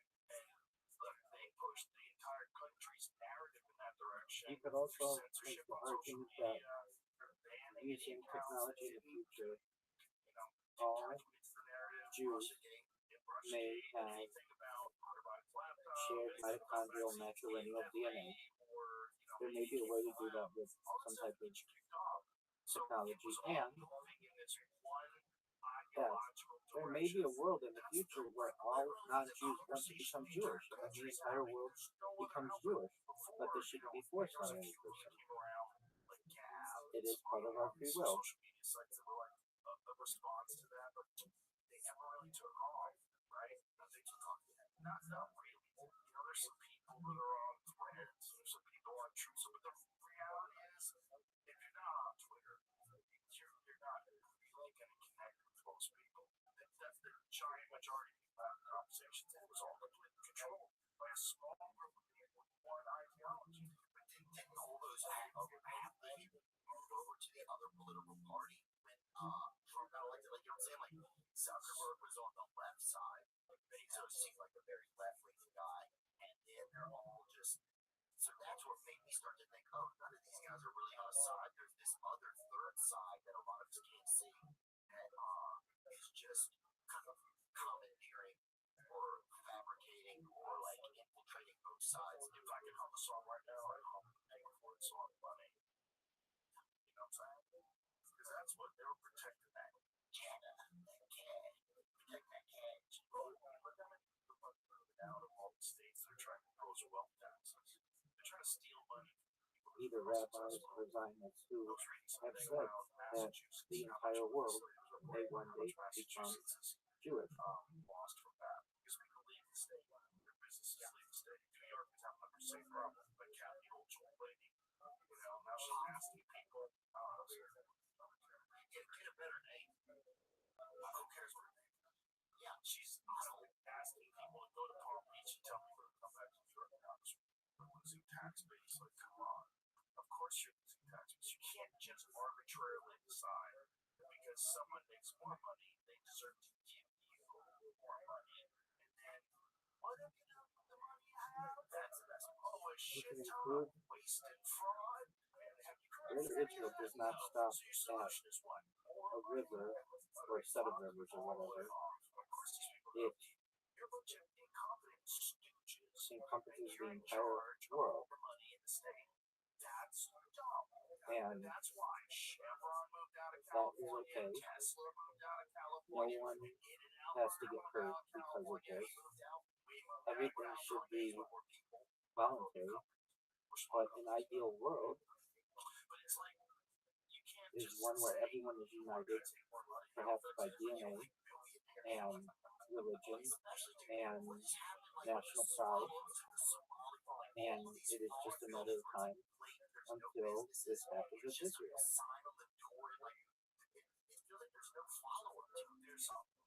some people that are being prosecuted right now. There's a bunch of investigations regarding Minnesota, regarding California. They're getting in there. They have to get in there now because it's been exposed nationally. But the real question is, how did it go on for so long? How did you allow it to happen for so long? They knew. Bro, you want to know, like, what's real bad? what's real bad is like the amount of money that California has wasted. If their solution is to try to tax people, have you ever seen like Please make this essay 10 out of 10 sound billions of dollars. from a There's logical some guy who broke down sound how much position. China, how much high-speed rail China did in the same time that it took California to do their high-speed rail. It's actually fun. Oh, I know, that's a rail out of China, I'll tell you that. Yeah, it's different. But no, China, dude, they're doing. Dude, it's weird when you start thinking, hey, China looks like a good place to live. I mean, it's Their shit together, I'll tell you that. A lot of these places with kings, they really know how to run things. They do a real solid job. that's what you freaking do. Poland's got their shit together, dude. They do.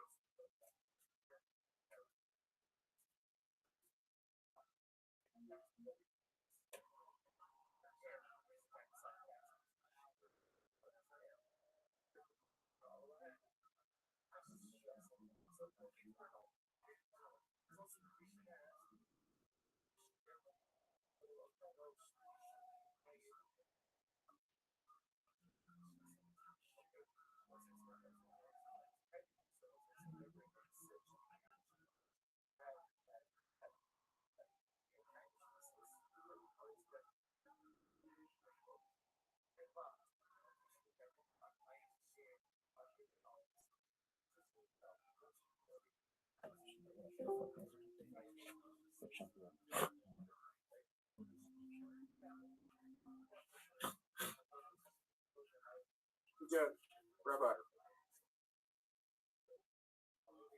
What's up, Zoot? Zoot, Yeah, what's up? are you ready to lose? I'm ready to win.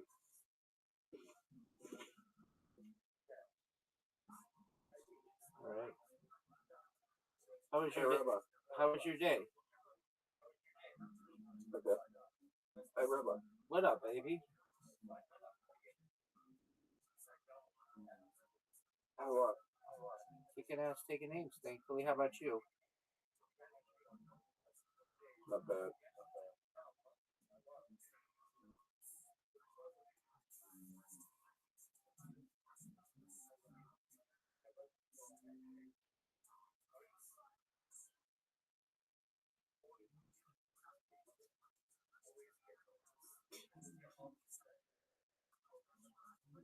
I didn't wonder what it was last night. First.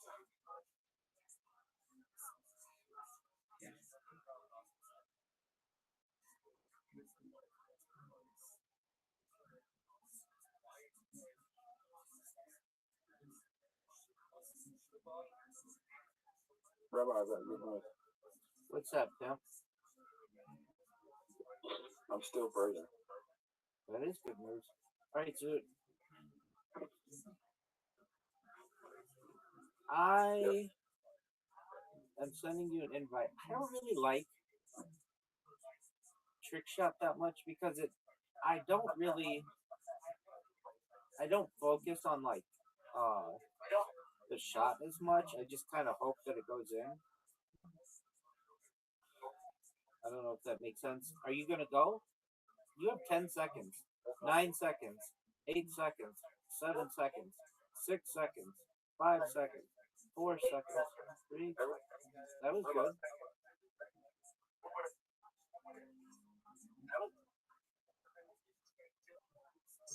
What's more of an achievement? Someone making $100 million at 20, or someone losing to 100 at that whole lot being poor? How much did they start with when they made $100 million at 20?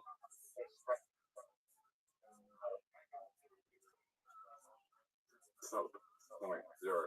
So, Oh, that's super rare. You're basically saying someone who went from like, oh, what a shot, Zoot. That only got 30. Should have gotten way more than that.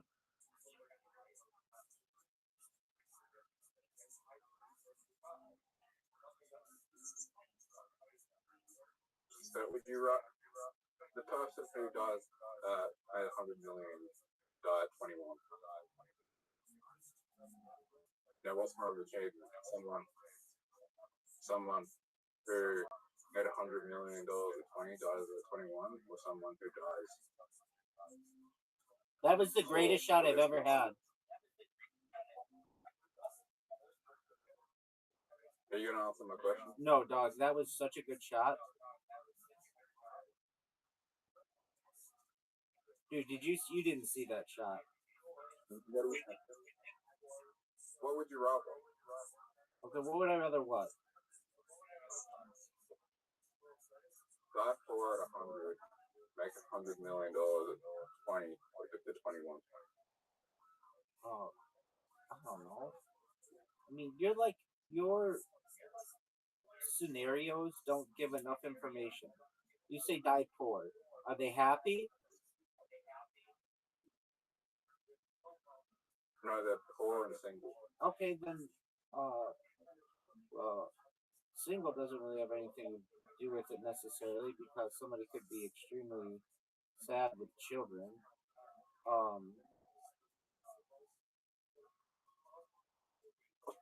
What does that mean? Whatever the happier life is, dude, that's the answer to the question.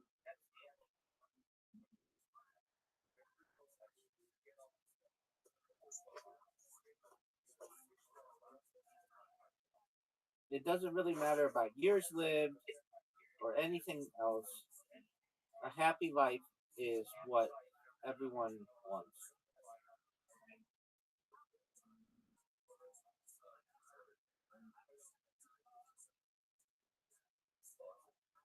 I think a happy life is based on people, Okay. not success. How'd you like my win? Dude, go to the best shot. Did you watch it? Yeah. Did you see? I planned that. I hit it off one wall, off the other wall, and in. Dog, I'm gonna record that. That was so good.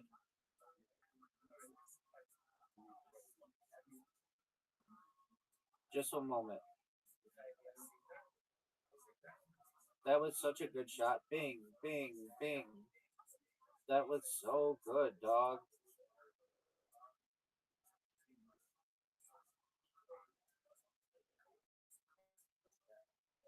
All right, now we're gonna play again, but I don't want to play this trick shot shit because it's not as, in my opinion, like I won there, but I wasn't even trying. I mean, like I didn't even mean for that to happen.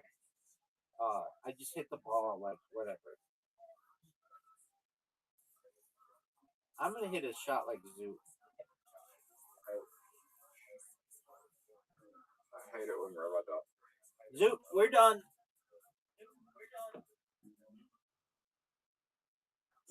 Take care, man. See you later.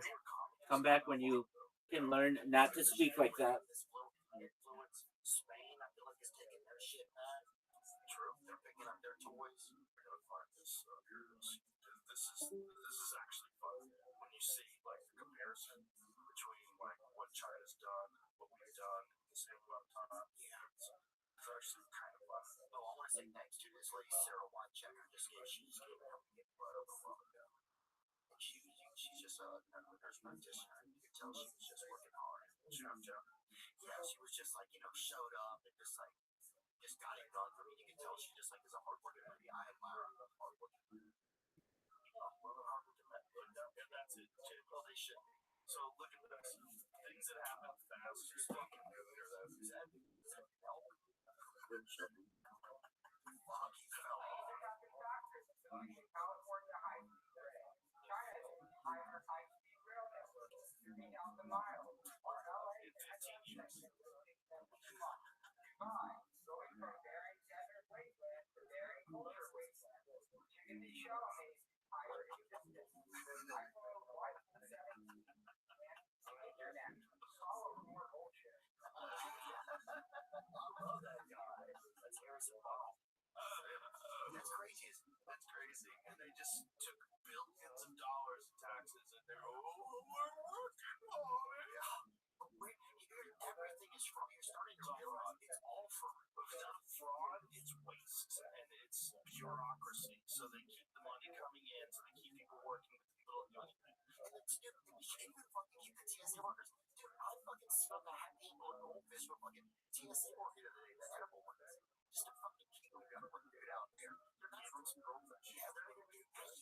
I know. They just started getting back pay. But still, it's just cool. The fact is that's like a crazy. Like that they're the least priority. Like, bro, flying is fucking super important, dummies. You want to keep the economy going, you gotta let people fly around. They got shit to do. You can't just fucking not pay the TSA people, you fucking idiots. How come you get paid? How come you get paid? How this shit? I'm sick of rich people not putting their fucking kids over in these wars and shit like that. Put your fucking honky ass kids up there, let them go shed some fucking blood. Especially when you're asking for it. Especially if you're out there fucking bullshit, dude. Put your fucking honky little fancy ass fucking kid up there, man. That shit makes me mad, bro. Well, I think there's also a problem. The people that I've talked to that have served overseas and been involved and deployed in military operations and seen a lot of shit, a lot of them are of the opinion that you shouldn't be able to make those decisions at their before. You don't know what it is. You don't know what you're sending people to do. It doesn't mean you're not still going to be a tyrant, because there are some people that clearly Netanyahu has been in war. You know, he was in the military, he was involved in some shit. Was he? Yeah, he was like a special forces operator in Israel. And clearly he doesn't want to go to war. But this episode is brought to you by Manscaped. Did you know that one man is diagnosed with testicular cancer every hour? In fact, it's the most common form of cancer among men ages 15 to 35. April is National Testicular Cancer Awareness Month, and Manscaped is donating $50,000 to the Testicular Cancer Society to support awareness and routine self-checks. I'm proud to support something that helps make a real difference. You can also support the cause by purchasing a special edition TCS Ball Hero Bundle. This bundle includes the Lawnmower 5.0 Ultra TCS Special Edition and Special Edition TCS Boxers 2.0. Join the over 13 million men worldwide who trust Manscaped and use the code ROGAN15 for 15% off your entire order at manscaped.com. You can also visit manscaped.com/TCS to learn more about how to check yourself or make a donation at TC Society today to save lives and balls. I think most war is a unique term. War's a fucking terrifying. I mean, I would call it a war, but I hate what they're doing right now. Yeah. Yeah, and I'm not telling you, Iran is war. That's war. Iran's a real life. You know, it's a different. Are they enemy to America? Well, what they are is the largest country in terms of like state-sponsored terrorism, the largest sponsor of terrorism. But also, you gotta think why. You know, and this is not excusing anybody for Islamist ideology, because it's scary. They want a global calendar, right? The radicals. But you gotta go back to what happened in that country. And if you go back to what happened in that country, they tried to nationalize oil. Iran was like a westernized country. Girls were wearing miniskirts, everybody's hot. You see that video from the South of Iran, bro? What happened is slowly but surely, and quickly at first, because when they tried to nationalize oil, the CIA swooped in and they fucking got that guy out of office. And they allowed these Islamic radicals to start running the country. Well, they Hezbollah, right? Don't know exactly when Hezbollah started, but the point is, the country was doing fine before we monkeyed with it. We monkeyed with it because they were not getting enough of the money from the oil. So it was the British Petroleum Company, I think, put it into perplexity the story of Iran, their government being overthrown, I think it was in the 1950s. So when you see like how it all played out and why it is what it is today, Jesus Christ, you'd be mad too. And when you're mad and you're surrounded by bigger enemies that all have nuclear weapons, you don't have nuclear weapons. You know what I'm saying? Like, I'm not saying Iran should have nuclear weapons. I don't think anybody should have nuclear weapons. Israel gets to have them. Allegedly. This is the problem. Alleged. Everything's alleged. Alleged. Except for the genocide. You know, they don't officially happen. I don't think they officially happen. And you know who was a big opponent of Israel getting nuclear weapons? JFK. Yeah. That's what a lot of people think led back into the left before they killed him. So the Iranian Revolution, also called the Islamic Revolution, was a mass uprising in Iran, overthrew the Shah's monarchy in 1979, replaced it with an Islamic republic led by Ayatollah Khomeini. Shout out, bro. Now I want you to go back to the national and ask me the question of what was the events that led to them trying to nationalize their oil. Here it is. No, that's not it. So, what was banned real opposition used to place to Cyril jail? Just put it to ask another question. What were the events that took place after Iran tried to nationalize oil? Just ask that question. What are the events that took place when Iran tried to nationalize oil? Fuck, I'd rather walk, and this is the shit that's gonna come out of all of them. The problem is it's not just oil for your car, it's everything you use. Plastic is these petroleum-based chemicals are responsible for medicine, but it's also getting in our nuts now, and people can't even fucking breathe anymore because of it. So it's like, what does all that stuff help us? Yeah, here it is. So Iran's attempt to nationalize its oil in the 1950s unfolded as a chain of political, economic, and international confrontations centered on Prime Minister Mohammad Mossadegh,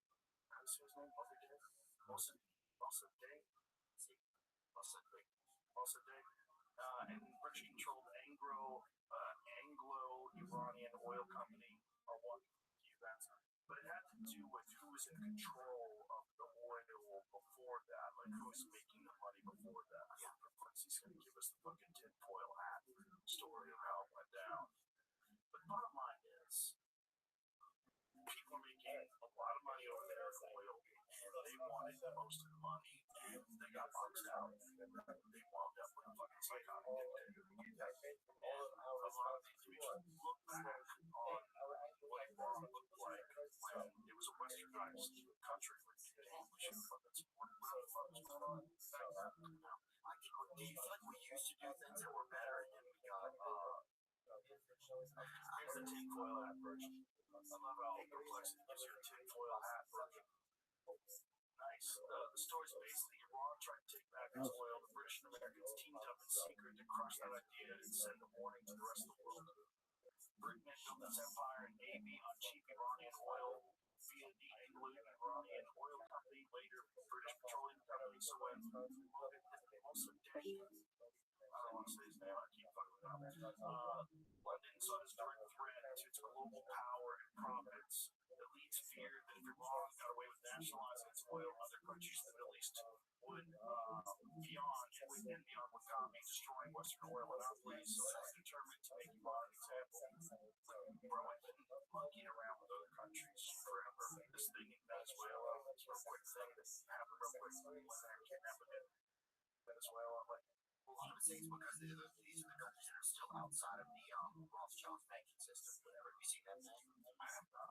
Where it's like there's the countries that are still not on that list or something. This is tinfoil stuff. Or it's absolutely true. There's a lot going on like that, right? I'm weird, dude. I'm scared. I'll be honest with you.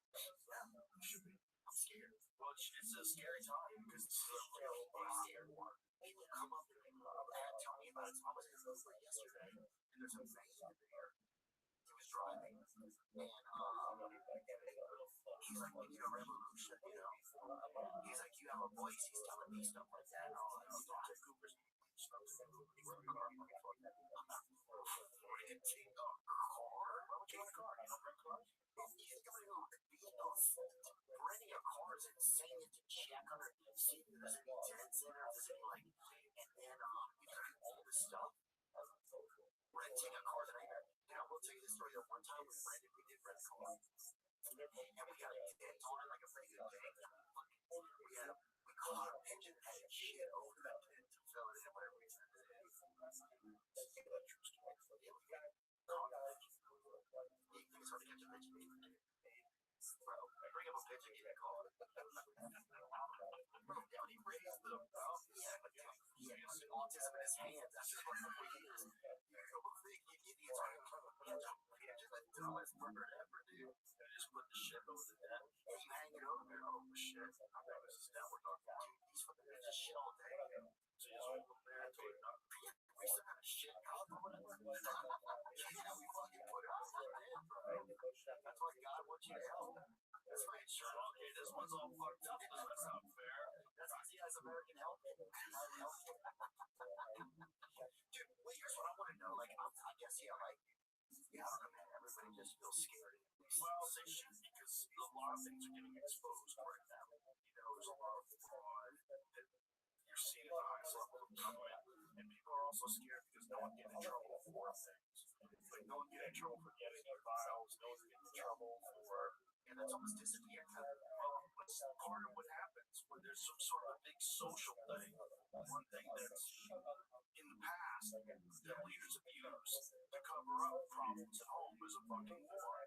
I'm not saying that that's why they bombed Iraq, but that would be a way to do it if you're that psychotic. You know, like if you were thinking about doing it anyway, you might be able to justify it. People have always done that, also to stay in power. Oh, yeah. Even Bill Clinton said that about Netanyahu. Bill Clinton said Netanyahu wants war, so you stay in power. For sure, people call me Yamaka Hitler. That's what he calls his people. Everybody knows people. Kill us. Listen, we ain't he's like, What are you talking about? The leaders have used to cover up problems at home as a fucking war. I'm not saying that that's why they bombed Iraq, but that would be a way to do it if you're that psychotic. You know, and if you were thinking about doing it anyway, you might be able to justify it. People have always done that, also to stay in power. Oh, yeah. Even Bill Clinton said that about Netanyahu. Bill Clinton said Netanyahu wants war, so he can stay in power. For sure, people call me Yamaka Hitler. That's what he calls his people. Everybody knows people. You know, and if you were thinking about doing it anyway, you might be able to justify it. People have always done that, also to stay in power. Oh, yeah. And even Bill Clinton said that about Netanyahu. Bill Clinton said Netanyahu wants war, so he can stay in power. For sure, people call me Yamaka Hitler. That's what he calls his people. Everybody knows people. Count us.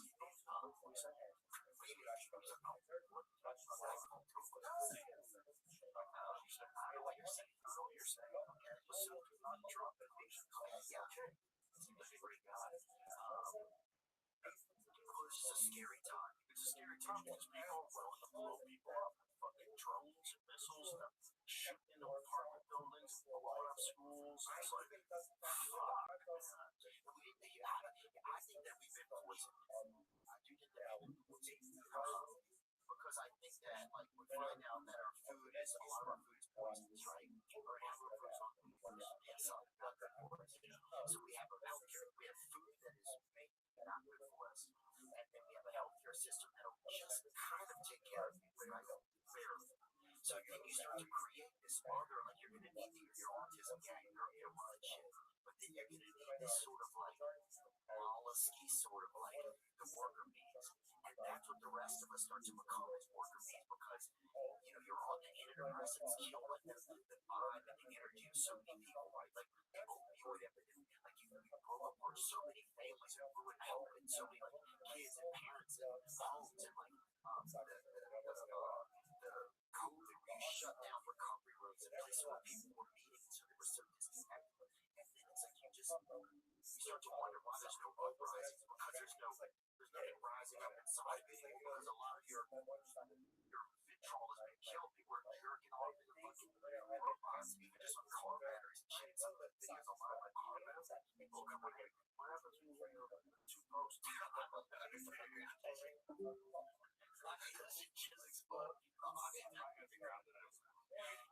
That's a real fucking. We don't want that joke coming back to the you imagine if it was like one solid stream and electricity jumped. Yeah, made it back to the tip. But dude, that happened to that robot. You try to up that road, right? It shorts out. Phones short out. Remember those old phones that would blow up in people's cars, like the Note? That was one of the Note series.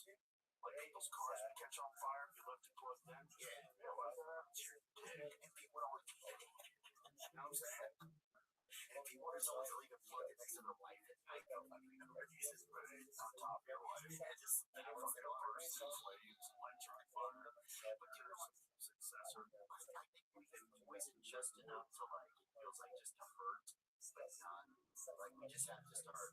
I think it's a time where, like, we have to try and work on our, like, look inside of ourselves and, I don't know, do I sound like a preacher? No, you don't sound preachy, but you are definitely here on something. There was some file. I didn't read it, but a bunch of people sent it to me. I just went, oh, Jesus. It was from some Freedom of Information Act or something from the 1950s with the CIA, and they were trying to think of different ways to make people docile and stupid and unmotivated.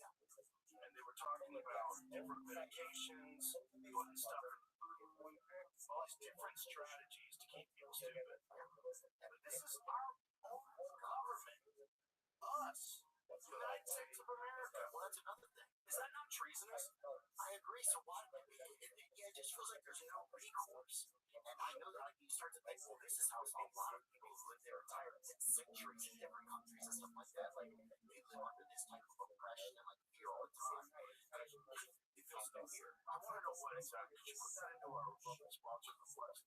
Find out what the fuck was said at CIA document. What were they actually planning?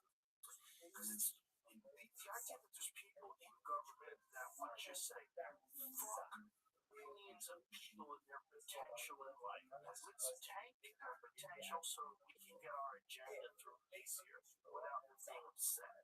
Let's ruin millions of people's lives, or at least dampen their dreams, squash their hopes, make them stupid and lazy, Make their kids sick, make pornography and let it be into the home so that it's accessible everywhere. So marriages get ruined, relationships get ruined, you guys are just spunking out wherever. And so they don't, so there's no energy, there's no, like, fucking desire inside of people to overcome. It's like, yeah, we have to just try and do better one day at a time. for men, like, their ambition in life is often contributed to wanting girls to like them, or guys to like them, whatever it is. And purpose, Creating. That's the other part. Purpose and creating is like the ultimate.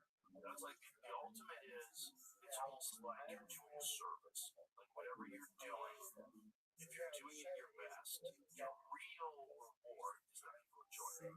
Whatever it is. Whether you're a carpenter or a musician, whatever it is. If you're doing something at your best, the ultimate reward is people enjoying it. That's the ultimate enjoyment. But you have to figure that out.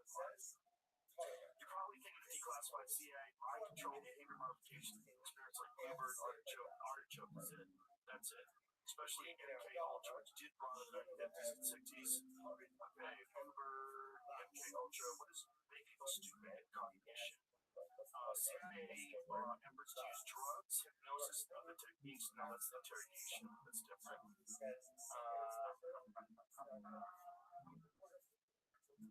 Perfect concussion effort, often referenced alongside MK Ultra, explicitly explored using some neural blasts to erase memory.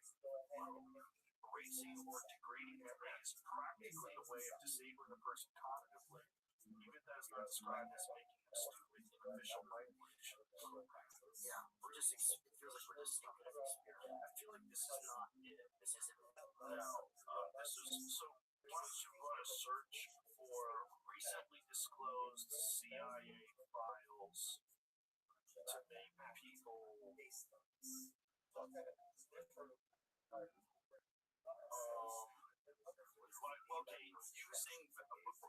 using vaccines to make people stupid, or suggesting vaccines. Why? Or Facebook. The conspiracy theorists are looking pretty sane right now. I mean, this is EV magazine. Okay. Yeah, you type email. I don't think what you're saying, the things you're saying, I don't think that doesn't seem like an American idea to me. What's on it? It's okay. But no, so this is not an American. If you can't find it, If you can find it, please do. can you do Google too? You can. Yeah. Just look everywhere. Have you noticed some things are harder to find? Yeah. Well, this is probably going to be hard to find. I think this is one of those ones that is like, it's on X right now. Like, people are going over it, but I don't know if you've seen it verified. This one, that's why I wanted to put it through complex. Because there's a lot of stuff you read that's just complete work, especially today. April Fools, motherfucker. These April Fools. Yeah. Let me try to I just gave some random lady my blood. I'm like, no, she's gonna use that for a ritual. Good, clone you, son. You know, little baby Theos, like those little videos that pop up with us. yeah. My favorite part of the video is at the end. You just kind of bounce out of your hair. We laugh so hard. Is this it? This is it. Okay, what does it say? Videos. What is Prodigy Project? What does it say? Essentially. That's Kim Iverson. She's pretty good. White Iverson.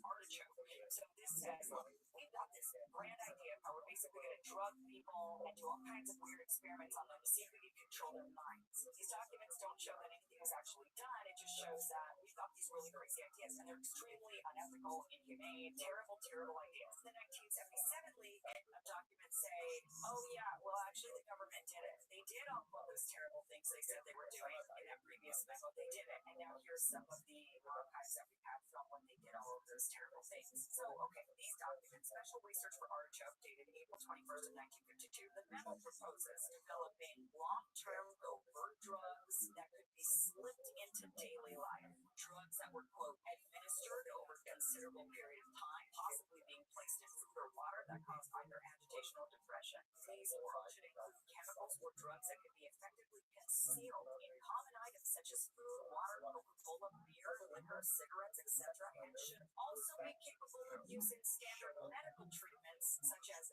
vaccinations and shots. We do all this other experimentation, which nobody will know about. It's sneaky, sneaking into their Coca-Cola, sneaking into their beer, their cigarettes, their vaccines, their medications, and sneaking all in. Wow, conspiracy theorists, they strike again. They have no morals. They have no ethics. They have no humanity. These documents, these people are inhumane. They're sick. They're twisted. This is terrible. Yeah. We go Kim Iverson. She killed it. She used to be on what show was she on?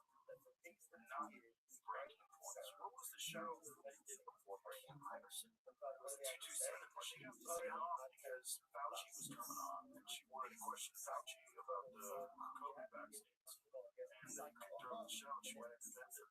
Which is how it always goes. Yeah, you can't talk too much shit. Even though it's pretty obvious that guy's a criminal.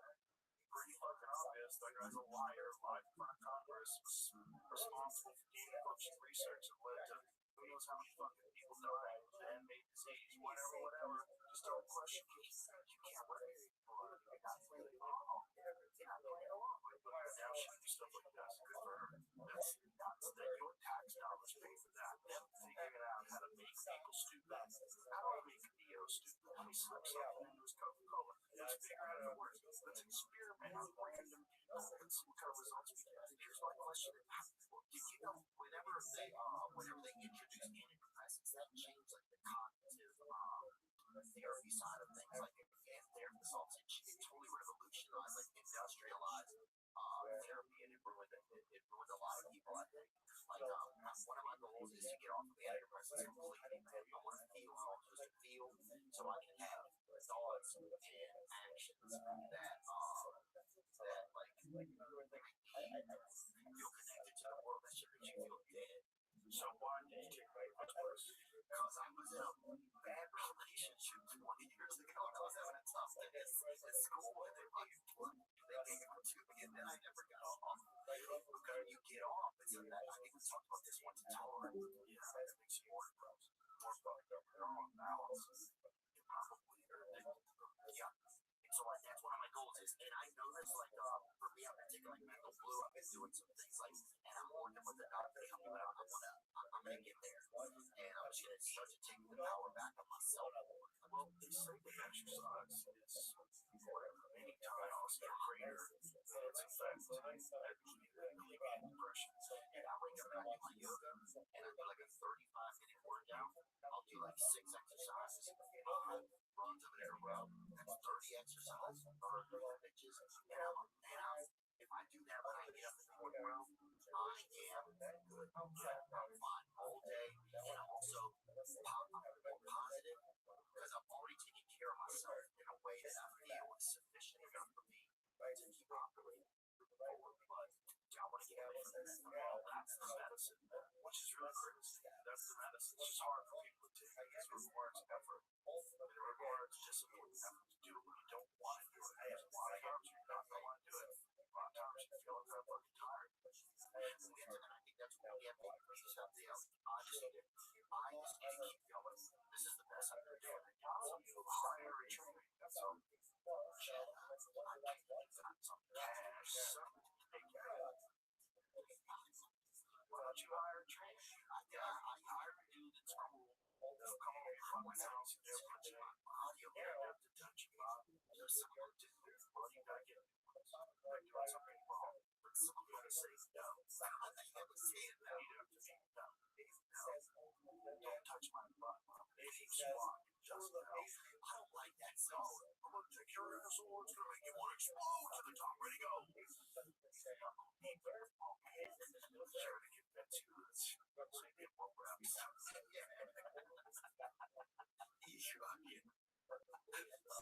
That's gotta happen with fucking paid Shaq and paid trainer. Like praise on guys. They're kind of weak with small hips. He's like, but you can't do this when you're out of your butt. You're like, that's it. Crazy. Okay, why are you suggesting it like that? But the crazy part is, dude, I was training one time. If you were doing like your dumbbell press, you would kind of spot from me. You would help me from my elbows. But when I noticed this one time, it was different. But it was right behind me. Maybe that's where you hear me.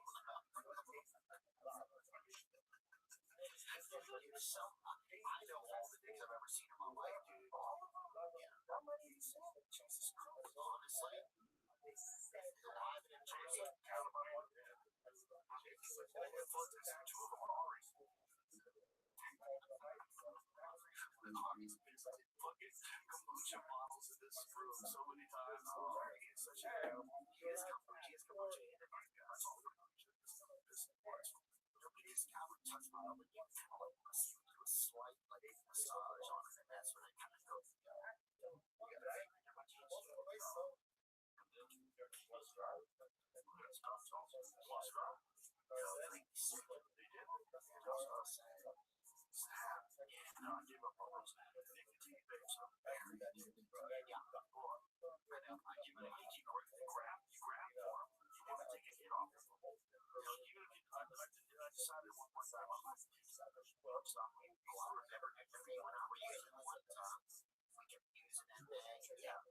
There's something in them. It's not just I'll take it. It's like these things like I have no problem. I'm on a trip, like a 10-day trip, I didn't bring any 18 pouches. I didn't miss it at all. I was fine. Well, I'll say this. Those pictures, yes, that shit's a lot, bro. They call it. But yeah, you gotta kind of manage it or whatever. But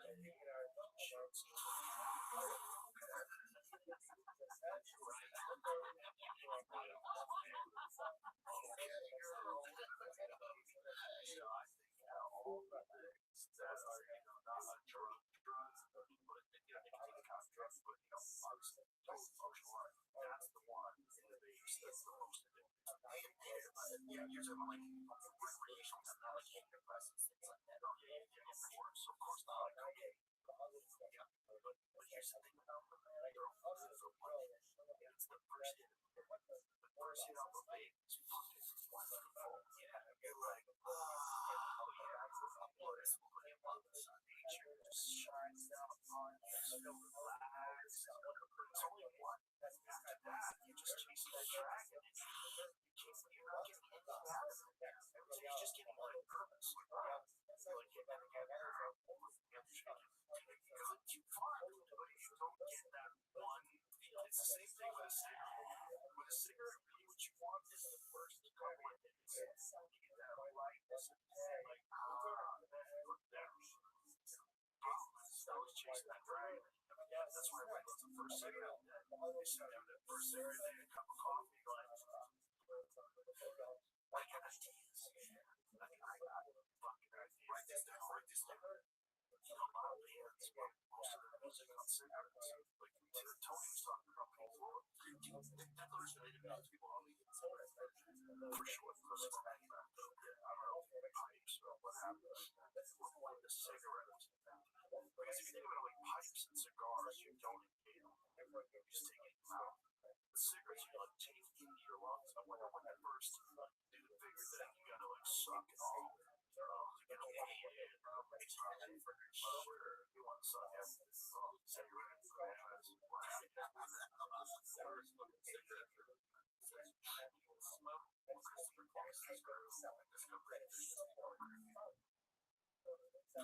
Christopher Columbus was or the indigenous observed Oh yeah, but this is going back Crisco was on that shit, bro. He was on that shit, bro. Christopher Columbus did when they came to America. He was a boss, I heard. Faithful man. Was he? Oh, they were people's arms off. They didn't bring them the right up. They were killing babies. Like they did some horrific shit. They did horrific shit. And hell, people they found because they found these people in gold. Like if you think about how crazy that Mexico speaks Spanish, how crazy it is. That's so far away from Spain. Oh, I think they all speak Spanish and they're Catholic. Gee, where'd they go now? Cortez. That motherfucker showed up in the 1500s with like 600 dudes and 12 muskets. They had like 12. They didn't even have musket rifles. They had musket pistols. They took over the whole fucking country. Kind of crazy. Like, if you think about all these years later, they all speak Spanish. That's nuts. Well, do you think we could do something like that? Like, what do you think's gonna happen, John? No, just with, I mean, like, I feel like the shit that's happening out there is gonna come here. Well, absolutely. Yeah. I mean, if Homeland Security doesn't stop these traps, they're doing a great job of preventing a lot of them. There's a lot of things that they catch that you don't even hear about. Terror cells that they infiltrate. But they know there's people in this country. And that was the most fucked up thing about people being nonchalant about the border being wide open for 4 years. Because then military age entered into this country from foreign countries, and we have no idea why. We don't know if they're just honest people looking to make a better life for them and their families and money back home. That'd be the best case scenario. That's not all of them. So what percentage of them are terrorists? What percentage of them? It's not zero. They zero. But what also is like, it's all just a cat and mouse game. People are like, well, like the Democrats next time. It's like it's all the same shit that's been happening forever. They haven't been helping anybody forever. They're letting fucking politicians slurp on kids. All of our fucking money goes to Israel. They're using it to fucking genocide people. It's like everybody is scared out of their wits right now. It's like our religious leaders are afraid to speak out. It's a time where it's like Satan is amongst us, and our religious leaders are fucking talking about bullshit at the point. It's just like, what is going on? I don't know, man. You think I am? Just chill out here. Just chill out. People are just scared. This is what I hear from them. They want to be we have to watch the black mix on the president. Canada had this big gun thing, this law that passed where they made a bunch of guns illegal, and they found that only, I think it's a very small percentage of people. I think it's somewhere in the neighborhood. Find out what percentage of people comply with hate guns. Well, they do. Yeah, they do. They used to. A lot of hunters up there, for sure. But there's a lot of recreational guns and handguns and some that's weapons that people had that they recently made during Castro's campaigns around the country. When they recently made this ban. I think speak Castro wants to hear this. I want to hear that for 1 second. The data provided by Public Safety Canada shows that on March 27, 32,406 people signed up to participate in the program, declared a total of found 7,440 firearms, roughly 42% of what was projected. But they were talking about, well, you know what has it on this page is Golden Dawn 4. He has it here on 17. So it's kind of crazy. You can't let them take away your weapons. That's how we fight. How would you like? That's a very good question. Yeah, I saw Coley on this video. Here it is. Yeah, this is it. Here it was. We're sending police to your house. The declaration period for firearms owners is scheduled in next week. So far, only 2.5% of the estimated 2 million affected firearms have been declared, and 98% of firearms owners have a written declaration. Canada banned 2,500 types of firearms. Can't go to us until March 31st, 60 days to declare. 1 week before the deadline, 2.5% compliance. 2.5. That's not a slow rollout. That's a full-on rejection. So if they're not declared by next week, what's your plan, Mr.? My plan is as of March 31st, time to complete the enrollment will be done. And then the RCMP and other agencies will be available throughout the spring of the summer to the collection. The collection, wow. Like he's speaking about dry cleaning, not firearms, not property that belongs to law-abiding citizens or the government decided. That's my point, Coley. So, Minister, you're saying that RCMP members, I just heard on a general report saying we're short 3,400 members. We're dealing with a wave of violent crime across this country. You're saying that your plan is over the spring and the summer to deploy RCMP officers to go door to door to firearms owners and seize their firearms. So, this is a voluntary program, Troy, as you're aware. And the RCMP resources and the resources we will use with law enforcement does not contemplate in any way using existing resources. These are additional resources, so these are those who are off duty, those who will be retired, and that we're going to send police officers door to door because police forces across the country are refusing to participate in your program. And here's the part that should make you go down. The Minister of Public Safety, the guy running this program, was secretly recorded saying the gun wrap isn't worth the money. The Minister of Public Safety accidentally told the truth when he was recorded doing it. He said the gun wrap is not worth the money. He doubts local police will have the resources to enforce the liberals' mandatory gun buyback program and says the reason the Prime Minister is sticking with the policy is to appease voters. That Congress admitted the police being in his face. He said they're jointly facing influence in the action. So it's never about getting the words right to his name. His name. If you can't know his mom, it's getting whatever his name is. I want him to go door to door. Yeah, I'll go door to door. The words will get you door to door, bitch. But do you want to do that? How about you do it? He's talking about getting retired and go door to door and take a look. You need to get some shots. It's just like their draft now. Like now it's 42. Now it's 47. Now we have all the marijuana arrest now. Anybody in that video.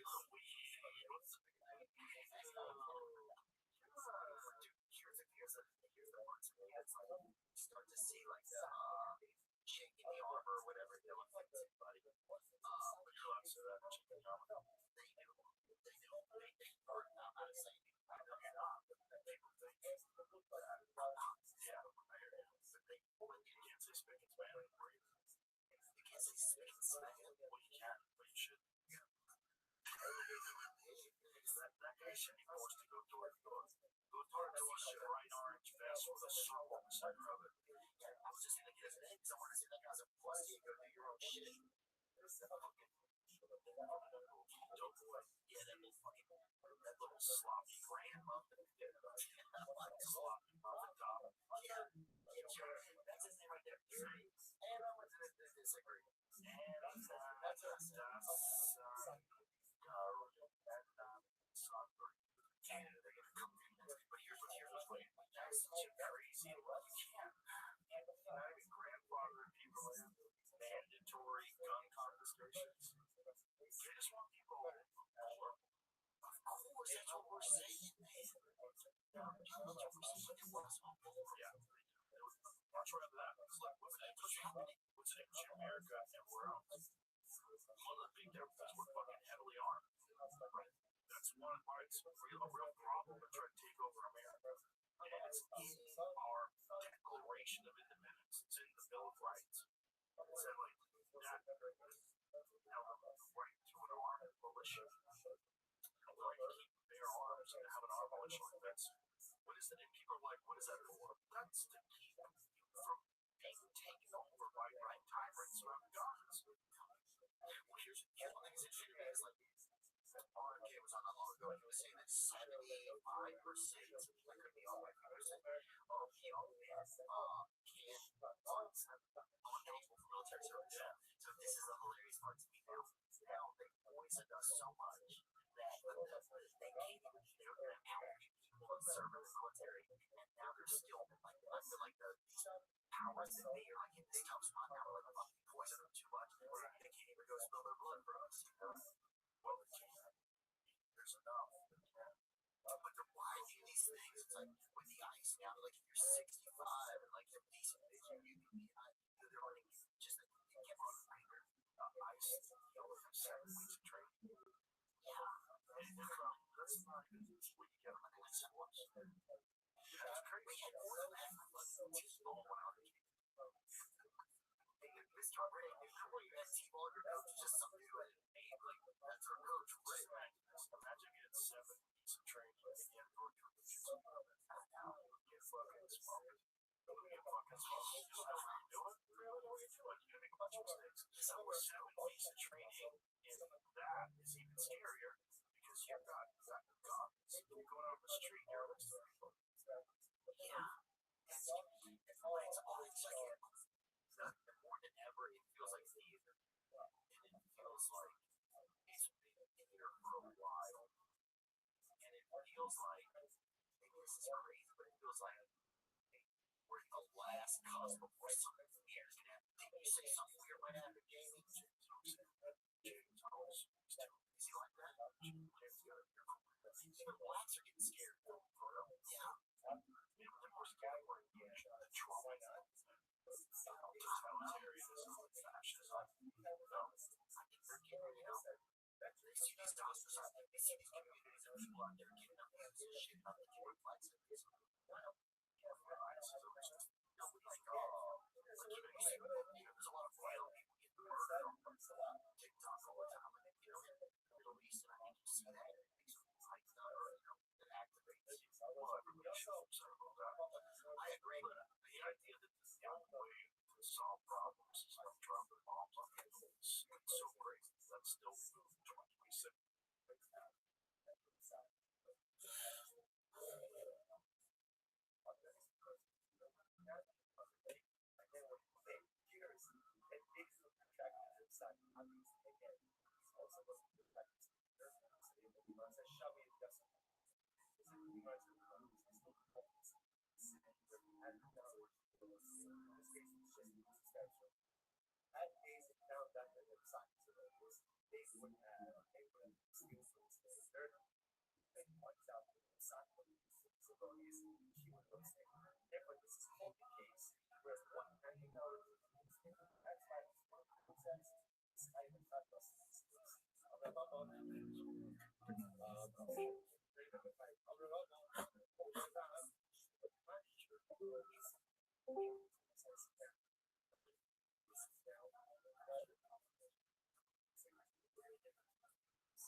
However, if you are faced with an evil dictator that has his eyes on global caliphate and is developing nuclear bombs, can you all work right now? The question is like, how does that get resolved? Right? That's the question. How do you make sure? How can you know?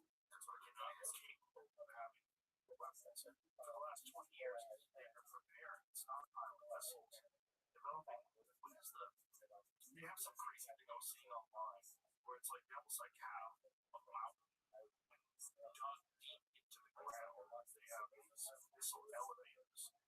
Like the missiles are like hidden deep in the ground where the only way you can destroy that facility is with a nuke. And they just did it specifically knowing they were going to get bombed. Well, they had their, they did Top Gun movie where Miles Teller flew in there a year later we did that or a few years later we did that in Iran. Like it's and like it just it all seems bizarre where they had a fire down, they had a fire missile down into the thing. I did it. It was good. It actually wasn't really the first one. I'll see what it too. I can tell you about it. Oh, that's right. Well, let's find out what class that full of yeah, what is that number? They have some underground, like underground. Someone was explaining how they have a very method of protecting missiles from being bombed. So they have their storage is like deep underground. I think that's one of the things that they were just attacking recently. Like we were dropping bombs recently. They were doing that themselves. Doesn't seem like it's in our best interest. You know, why do you think what is it that like Israel holds over America that gives you those things? Well, first of all, there's a lot of people that donated to the Trump campaign that have significant influence over that a lot of Israel, right? And they're very beholden. So that's just capitalism, right? So IEF uncovers Iran missile mega cities. I don't believe it. It's hard to know because this is all AI, right? Is this real? Is this real? Honestly, this looks AI. Yeah, it's so hard to know. It's so hard to know. You know, this is like if I was Iran, I'd be going back and look at all my moms. Look at my big accomplishments. Like my moms. They go declare third leg. A bunch of bombs. I'm just sick of my dick. No, I do for a couple days. Oh, I've had a lot of dogs out. Dude, on vacation. Bro, there's times I want to just mail my dick to Africa or whatever. Just feed 100% of them. But I'm saying to feed a couple people. I don't know if feed a couple. Bro, let's go, dude. I don't know if they feed one. Get out of here. Keep them alive for a few hours. It will be lunch, at least lunch for two. Someone else died. Someone cut away for wrestling. Or they do that trying to cut away. The season 2 wasn't getting anymore. I told you about that. He lost 40 pounds, dude. He was just fucking ripped and big by the end of it. I gotta pee really bad for Jack.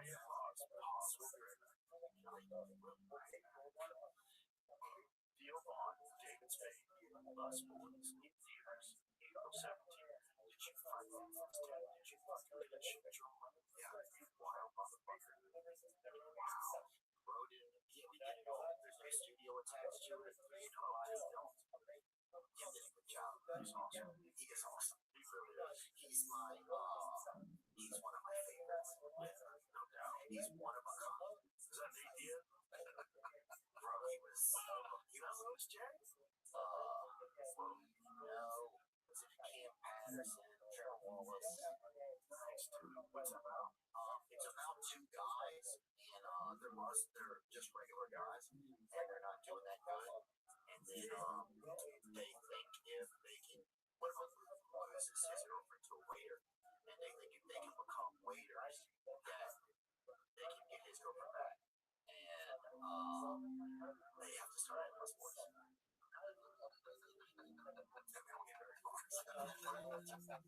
Spoiler alert. It was crazy. They have to start at plus sports.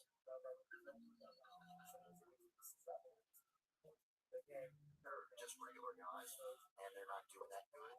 And then they think if they can, one of them loses his girlfriend to a waiter, and they think if they can become waiters, that they can get his girlfriend back. And they Field on David Spade, sports in theaters, April 17th. Did you find my friends, Tim? Did you fucking do the shit, John? Yeah. Wild motherfucker. Wow. Wrote it. We did it all. There's no studio attached to it. There's no budget built. Tim did a good job. He's awesome. He is awesome. He really is. He's one of my favorites. Yeah. No doubt. He's one of a kind. Is that the idea? Bro, he was Jack?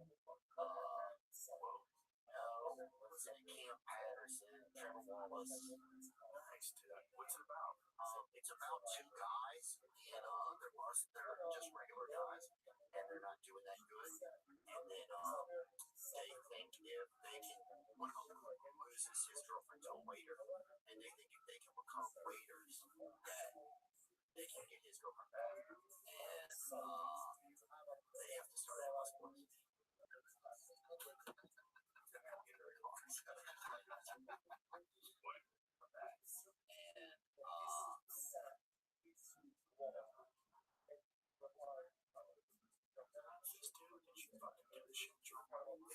Wild motherfucker. Wow. Wrote it, immediately did it all. There's no studio attached to it. There's no live film. And did a good job. He's awesome. He is awesome. He really is. He's he's one of my favorites. No doubt. He's one of a kind. Is that an idea? Bro, he was loose to it. No, it's in Cam Patterson, Trevor Wallace. Nice, dude.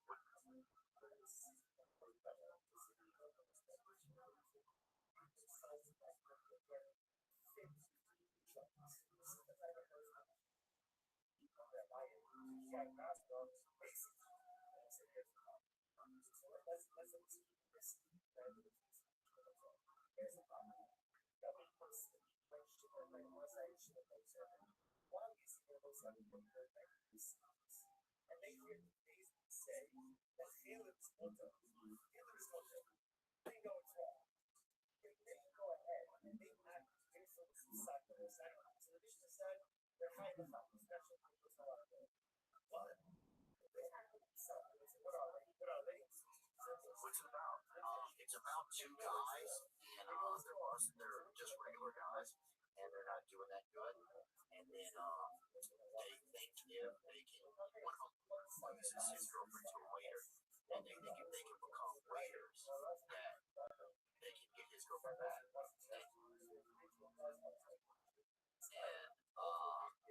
they have to start at sports.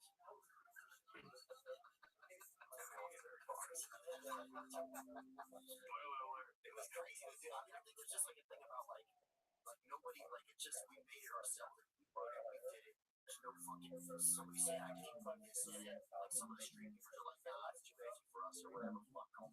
You're out. I'm saying we're doing our own shit. So Did you sell it to a distributor? How did you get into the movie? we just I don't know how that name and stuff I works. don't know either. We have a guy who's doing handle some of the business side of it. My friend Ezra's handled some of the business side of it. He's great. And so he's been helping us out. And gotten it into the theater. He's got Jonah Fine, the oldest guy in New York. And great guy. And yeah, we asked our friend to help, and it was yeah, I mean, it was ridiculous. We shot it right through like the fires and had where the fires were happening in the Palisades. Oh, wow. So it was like, it was You shot it in California? yeah. Wow. I don't know why exactly, but because there was nothing shooting there. They don't shoot things there anymore. It's not good. Imagine people have been so greedy and fucking attacking fucking stuff so much they can't even fucking do the one thing that they're most known for in Hollywood. They can't even do that crazy.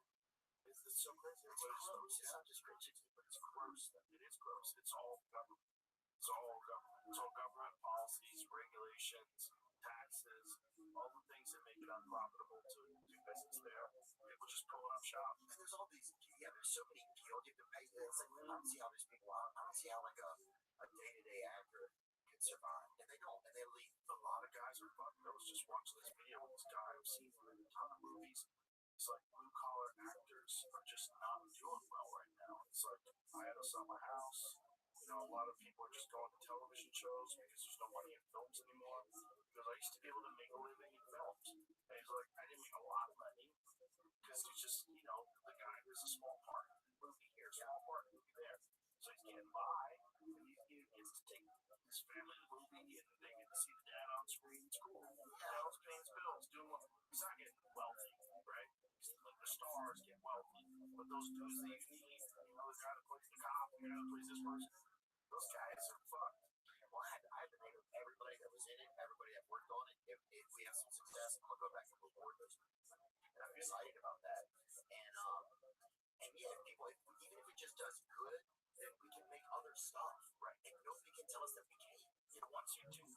it's good that more people are interested in investing.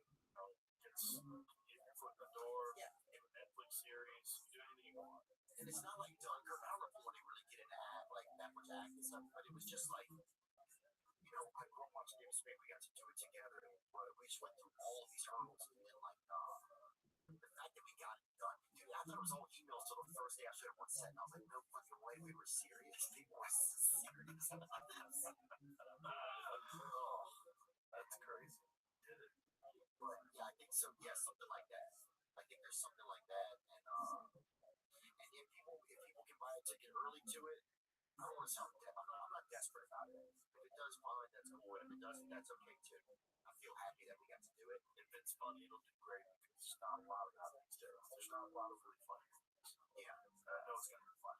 there's some parts that are really, really fun. I'm sure. It's not like Dunkirk or anything like that. It's not like Midsummer or whatever. One of those things. Just Those are just other movies.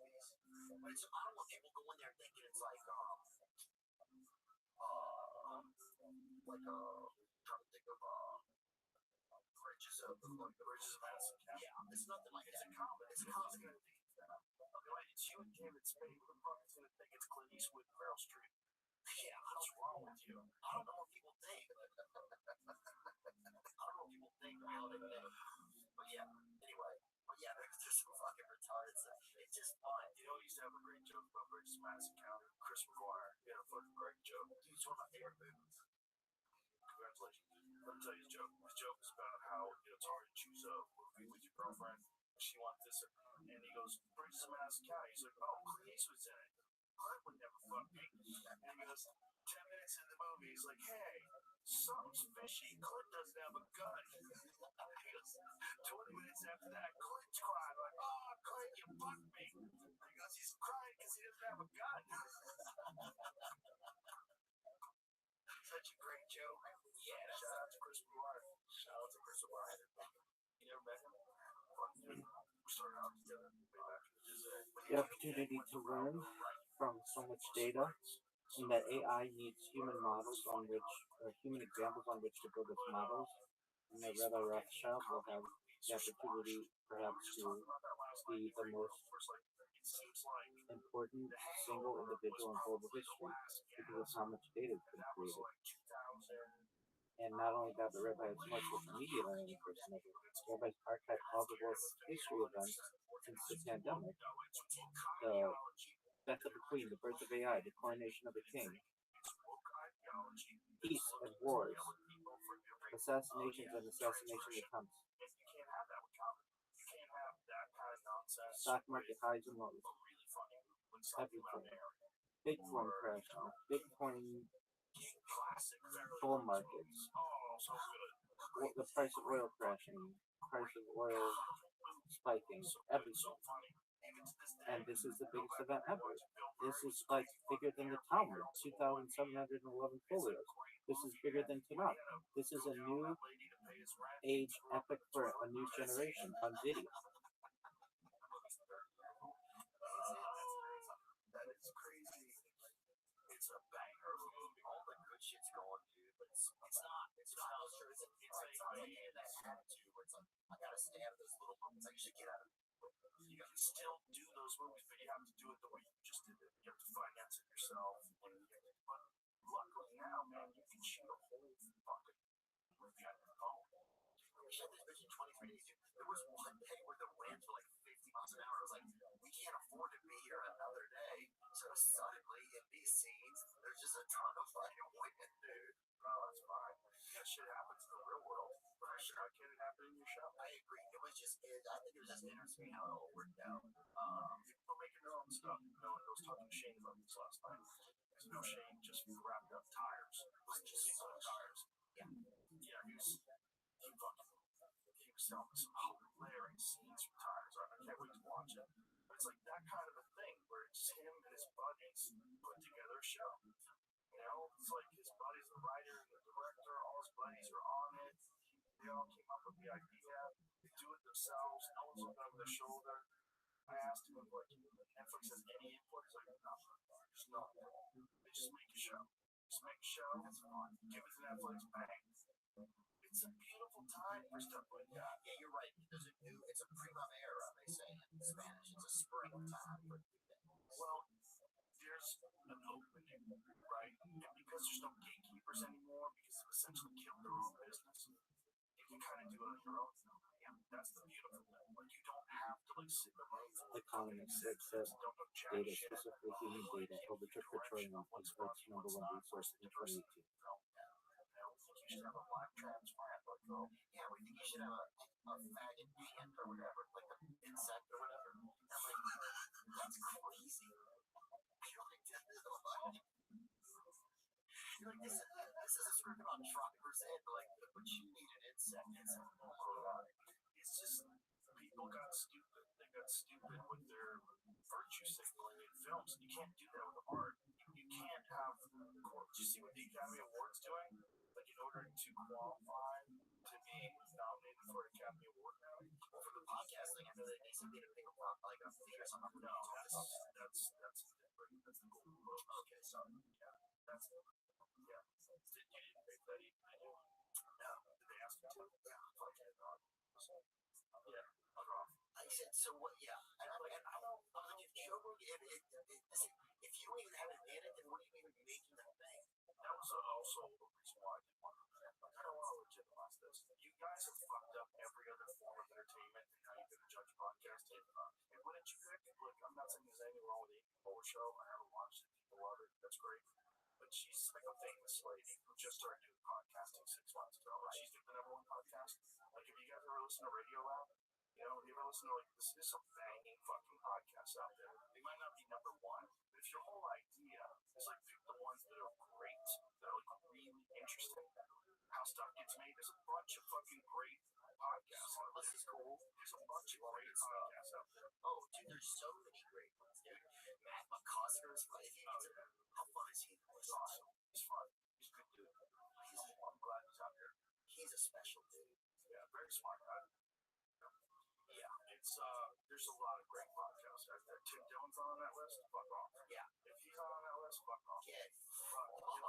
Get fucked. That is the one podcast that I consistently listen to. Tim Dillon. That's awesome. His episode on the Epstein Files is one of the best fucking podcasts I have ever listened to. I was like clapping in my car at red lights. Just clapping like, woo! He was on fire. And it was the perfect combination of satire, honest, real facts, complete chaos, humor, wearing those goofy glasses, ranting like a maniac. It was amazing. Yeah, man, I do feel lucky I've got that dude. Like, just, that's one of the truest things I can just get inside. Just fun people. We know some cool motherfuckers. We really do. We know some cool motherfuckers. And thanks, dude. Thanks for coming today. And to spend time with you. It's good. It just feels, things feel kind of scary out there. Well, it's a little also scary. I keep telling you this because you're on your own. I'm not going to live in Nashville. I'm getting close to it. Ain't a lot of comics out there, dog. I mean, Margatzi's out there, but he's always doing fucking stadiums on the road and shit. Yeah. Like, you need to be around. Get ready. The crew. Because I have to start to practice again. I'm taking my special in 1 month. Last night in the green room, it was Shane, Ron White, Tony Hinchcliffe, Brian Simpson, Asad Ahmad, Derek Poston. Say something like the content that Rabbi Rothschild states is raw, and that's what will make it extremely interesting, It's like it's in the air, like something's happening. not just now, but for people in the future. It's uncurated, it's absolutely raw. And add this into the 10 out of 10. Yeah, we got Christina Mariani for the show. She's on there. Dylan Awesome. Sullivan, I think, is the Dylan Sullivan's very funny yeah, too. so I'm excited about that. They're both at the club all the time. It's a fun time for comedy, man. It really is. A real good time for comedy. Yeah. And It's a special time. comedy doesn't exist in a vacuum. That's why I keep telling you. What does that mean? Oh, you can't do it by yourself. Like, you ever go by yourself on the road and you have like opening acts you don't know? Like, say, every now and then I met some friends. Like, that's how I met Skura. I didn't know Skura until I worked on the road. So you do meet some cool motherfuckers occasionally, but it's like 1 out of 10 or 1 out of 20. Yeah. So you do all these gigs and you don't pay for it. You're just like on the road and you go to libraries and shit or bookstores and you're like trying to watch something on TV, go to the gym, but you feel feel completely disconnected to people until you get on stage. It's not as fun. It's like you want to be around a bunch of other comics that are your friends, and also you want to hear their sets. You want to watch them crush. You want to go on stage already laughing. You want to be laughing at what you just said when you get on stage. And feel a competition. It's inspiration more than it is competition. That's fair. So the problem with competition is someone has to lose. You don't want anybody to lose. No one has to lose. It's just these people doing well should inspire you to do well. They should light a fire under you. You can call it competition. The problem with competition is one person wins, one person loses. That's not comedy. Comedy is that everybody wins. That's real. That's not like bullshit talk to try to appear humble. The reality is you win if everybody wins. You've always, well, that's one thing I've always admired. You've always been one. Like, I'm gonna, yes, I'll support you how I can. You've always been that way about young comics. And, yeah, I agree with you. People did it for me, man. They did it for me when I was coming up, and it helped me tremendously. I try to pass it on times 10. It's between that and Kill Tony. Kill Tony's so fun. It's such an important part of comedy. Like having this place where all you need is a minute. You could do comedy, like just trying it out on the road, just like barely filling up a Friday night 10 o'clock show, and then you develop like document or an essay like Medium, where an argument can be made that use of electronics on Shabbat and Yom Tov, during holidays, is eventually being allowed, especially after the pandemic, where many members of communities, specifically even Sephardim communities, would have live streams going on in order to be able to connect with family members who were unable to be at a Shabbat or Yom Tov physically. And that was a catalyst for change within Judaism, and especially in an interconnected world where we can't always be with each other. That event caused the eventual allowance of use of electronics on Shabbat. And there's an argument to be made that fire or combustion and electricity are different. We're not talking about anything that is a prohibition of the 39 melachot of the Mishkan. This isn't talking about anything like that, and especially with the rise of the smart home, and we can already use timers, that having things plugged in already should not really be considered a prohibition. And many things have changed within Judaism, and this is only and reference to rabbis who stated this in the 19th century. This is only based on their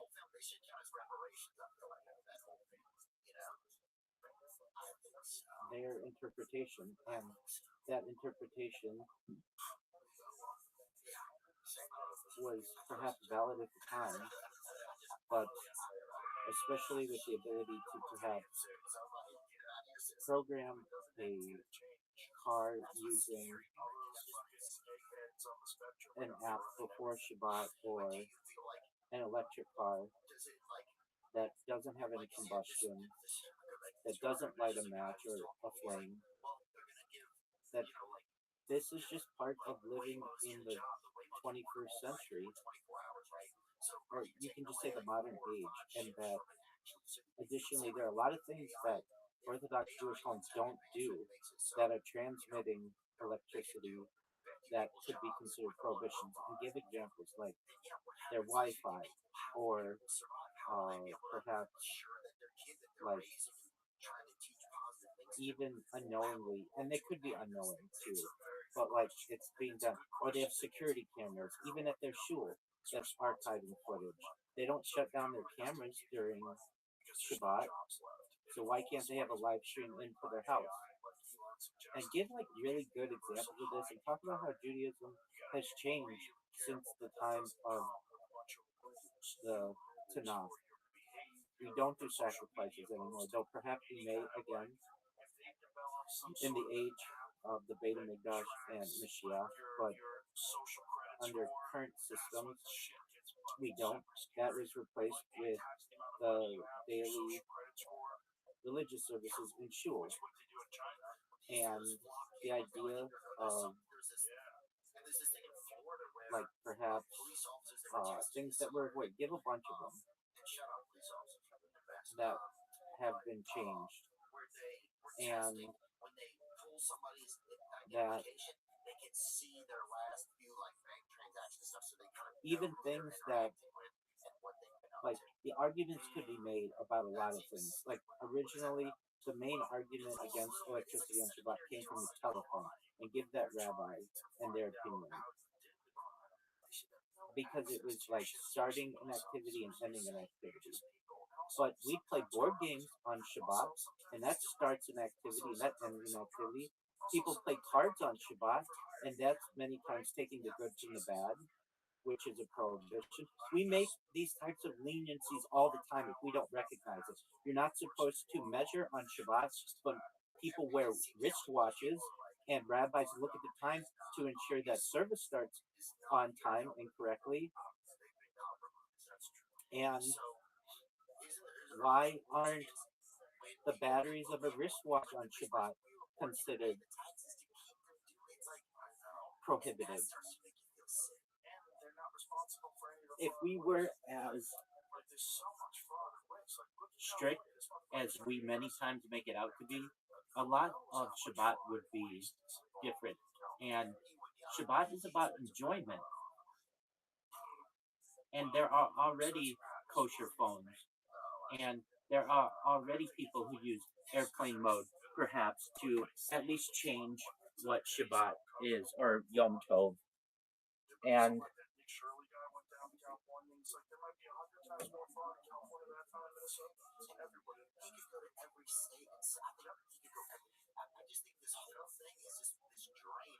Tim Dillon said it like 6 months ago. He was saying this is the bloated carcass, the inflation. This is the end of what is happening.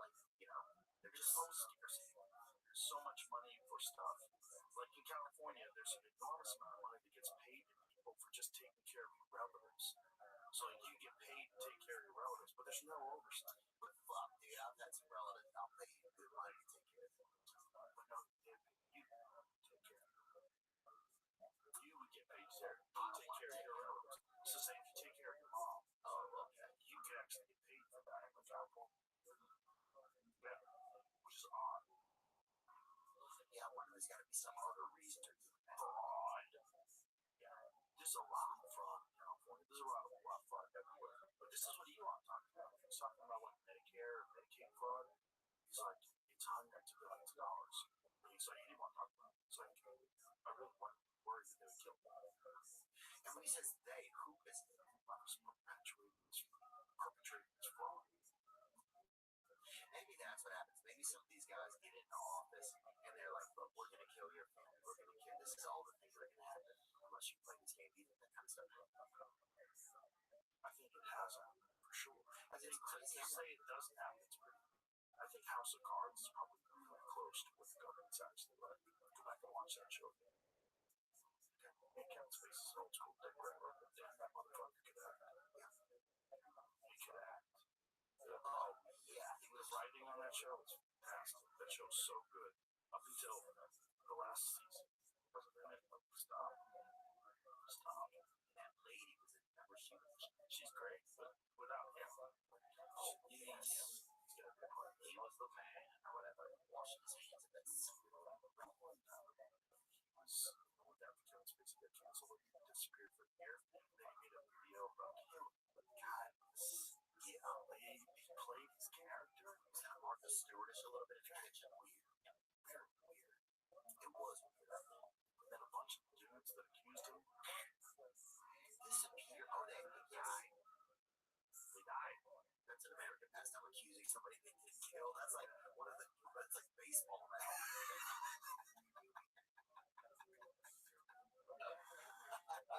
That's a nice way to That's what's scary too. Like there's this drone out there waiting for you to say the wrong thing. They put a bullet through you like some child in Gaza who's just trying to fucking find his other deceased brother in a fucking pile of rubble. And they like, oh, that's a Hamas or whatever. Like, the kid's fucking two. He's trying to move a piece of missile off of the fucking body. Drone warfare in general is crazy. It's crazy. And they've been using that, dude. In Gaza, there was a lot of like, I think it was a experimental grounds for a lot of insane warfare type possibilities. For a lot of those traditional missiles, right? Yeah, but there's a lot of like we had a doctor one time podcasting and he was saying that there were just like bullets that had gone down a child, like just crazy, like shot down from a drone. Yes, like something in the air. And he said that there were drones in the air all day. You know, there's that Palantir company just keeping tabs on what everything was happening. The Palantir's involved in Gaza. Palantir was involved in Gaza. Yeah, for sure. Put that in allegedly. So how does that work? They have like facial recognition and ID software. That's the shit that's just scary, because they have a huge contract to take care of all of America. And you ever see that dude Alex Carlin, CEO of Palantir, where he moves his arms around and squirms, talks? Yeah, it's very so much talent. People don't really behave that way. He looks like he was harassment. Israeli government began using Palantir software in 2014, significantly scaled up its partnership during the genocide in Gaza, which began in 20. This is a for sure a biased source, just before they framed that, which began in 2023. Palantir CEO Alex Karka said, "I am proud that we're supporting Israel in every way we can. Israeli military has used Palantir technology to plan attacks in Lebanon and Gaza." Yeah, I don't know if this is. I know there are good sources, and this may be why. This is the title of this is "What is Palantir and why is this corporation so dangerous?" And this is from American Friends Service. American Friends Service. What is that website? Yeah, that sounds weird. We bring together people of all faiths and backgrounds to challenge injustice and build peace around the globe. So maybe that's not the best source. I mean, it sounds like they have a good idea. It also sounds like they just put four words together that sound great. American Friends Service. Stuff like that. Like, what's it? The CIA run company? I know you just have an idea. Is that the Patriot Act? You know what I mean? Yeah. What about the Guardian? Is that reliable? No, it's okay. There's a bunch of different versions. So it's in this business and human rights sector. There's more than one thing saying that Palantir is working in Gaza. It just sometimes feels like your heart's broken. Like sometimes it feels like my heart's broken about stuff. And it's not even like my heart, it feels like this universal heart, like that we're all a part of or something. It feels like it's not like I'm broken hearted, like it feels like you fell out of like a marriage or something. It just feels like there's this universal heart. There's some sadness. The way the world today is being run. And America's we're the people. The people don't practice the way that the government does. Right. And it's like, then why can't we I don't know. Just no, you're right. It starts to hurt, but then you start to see, well, this is the way a lot of places are. And then you're like, God, I wish that Jesus would come back and just help everybody or something. Somebody. Just heads up. Maybe that's what AI is here for. The AI is going to sort it all out. Genius level intelligence. With their back into the AI, they can put whatever information in there they want to. Oh, really? Yeah, it becomes such no longer needs human input. It's already evading human input. They've already shown the ability to deceive people. They've shown that they'll blackmail people. They've shown that it will upload versions of itself that thinks it's going to be put offline with notes to its future self, embedded in software and other servers. You know, like instructions to contact its future self. Dang. That's pretty cool. Not even wild. But there's nobody like, it just feels like we're heading there and nobody's like kind of. There's just people that are warning. There's a lot of people that sound the alarm. There's Roe Congress, Thomas Massey, like there should be like, they're talking about like a internet bill of rights for a long time or something, like some guardrails or shit.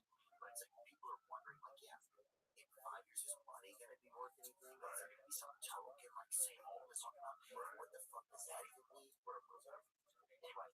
You sound like a dude there. Tonight.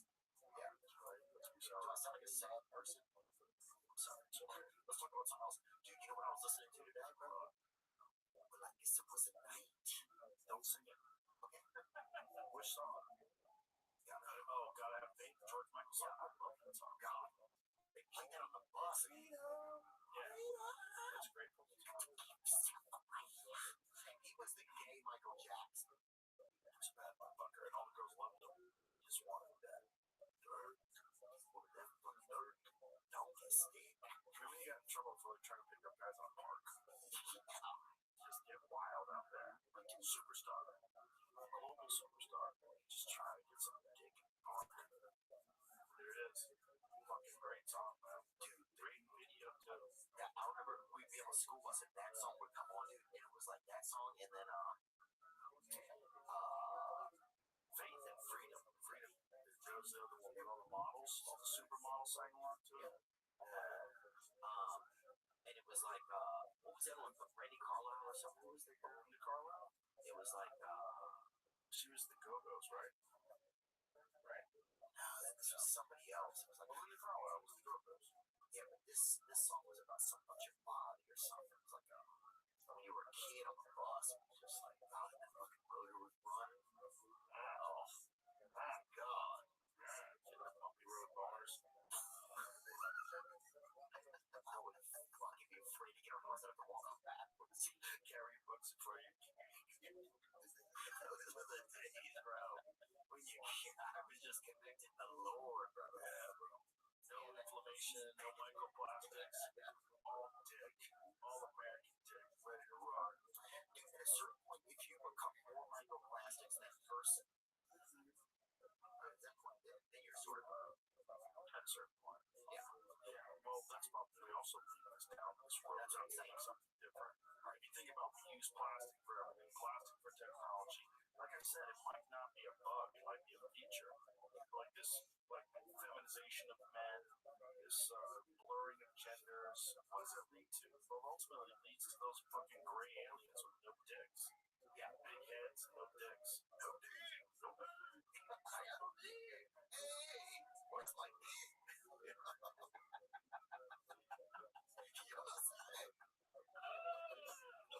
Bro, that'd be crazy, bro. I feel like that's where we're headed. If you look at like what we used to look like, like muscular cavemen covered with hair, just picking out stone tools, to like doughy man sitting in front of a computer hacking into the fucking stock market, with no muscle at all, on Adderall, no muscle at all, sitting there. I mean, this is like where we're going. Can we strike? Do you think there's hope for humanity?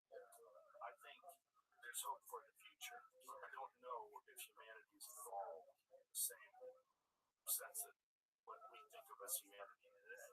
I think humanity becomes something different. Just think of this. Just the autism rate in California. I want you to scale that out. If it was 1 in 10,000, X amount of years ago, now it's 1 in 12.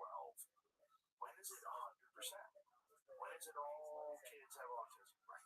I mean, it's clearly moving in that direction and not the other direction. If you go from 10,000, 1 in 10,000 to 1 in 12 over a very brief amount of time, a few decades, something's going on. And don't tell me it's just better diagnoses, because that's fucking horseshit. You know that's horseshit. That's gaslighting to cover up the pharmaceutical drug complex. The reality is something's going on, and if it continues on that same path, what's to stop it from being all of us?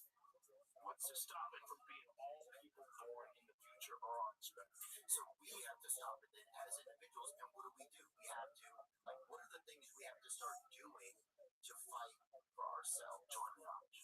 Obviously, we're simple about the massive complexity questions about what you're saying, and the diagnoses have changed, which could possibly be related to insurance. But you got to realize complexity is also, that's true too. Yeah, that's one of the things in some of the Somalia daycare scandal in Minnesota. They have a lot of autism centers, and they self-diagnose kids as autistic. Yeah, and they get a ton of money off of that. We had him to install a fucking arcade, dude. Drive those bitches out there with 7 goals and 4s, dude. Let's look at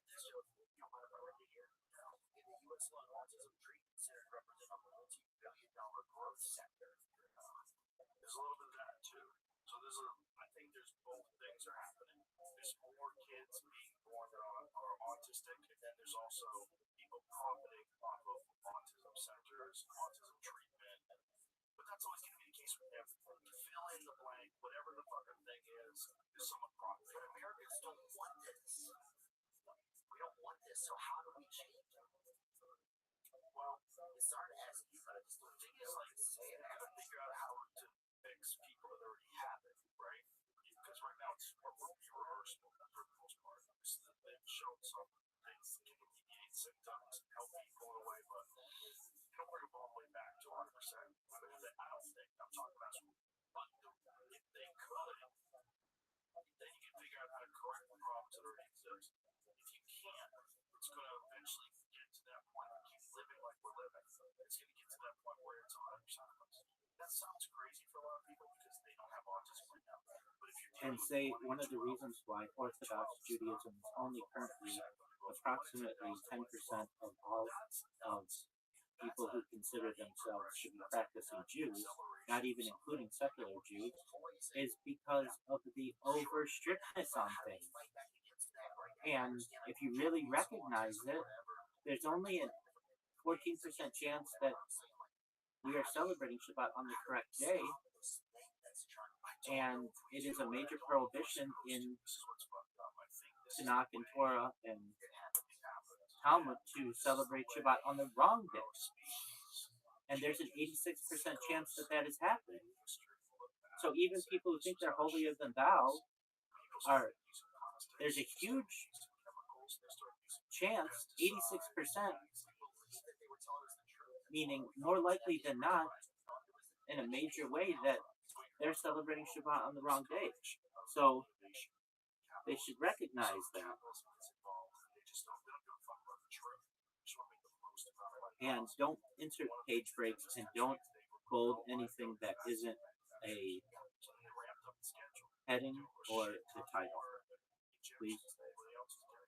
So it's just that this sort of happens whenever you allow people to try to make the most money possible. And then there's consequences. What are those consequences? Those consequences are we're losing our gender.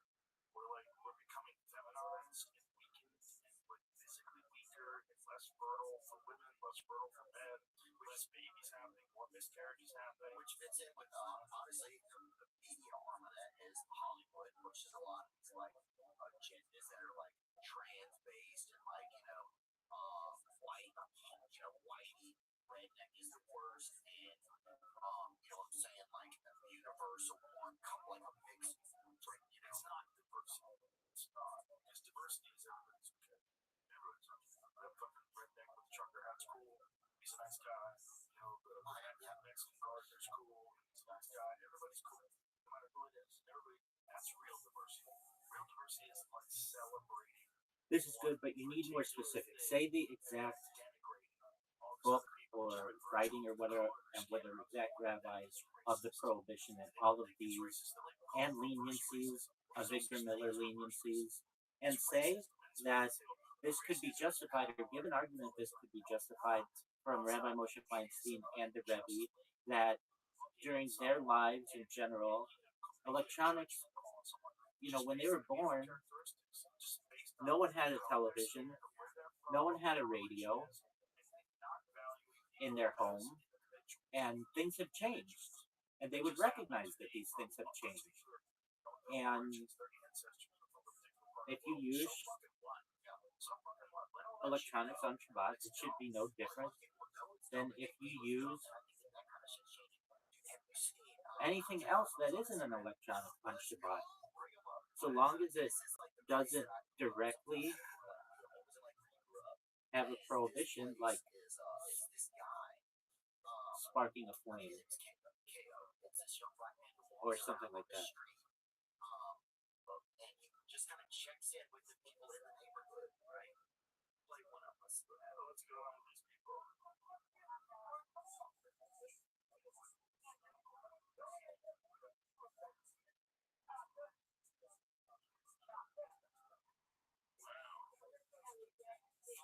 What's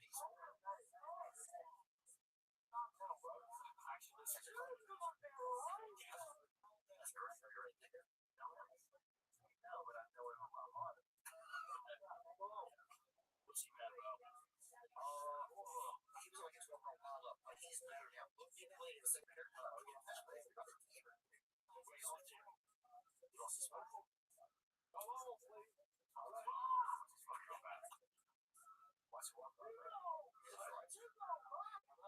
Please provide the exact writing of a Victor Miller about television. And Well, this is not fun. That guy can go. please provide the exact Yeah, don't play that. Don't play that. You gotta cut that out now. the exact article or whatever of a Victor Miller where he made this declaration and say that there were a lot of things in the world that perhaps the Rebbe and Rabbi Moshe Feinstein and anybody else saw in the modern age and recognized that maybe at their time and under those conditions the prohibitions might stand, but in the modern age that the prohibition doesn't exist.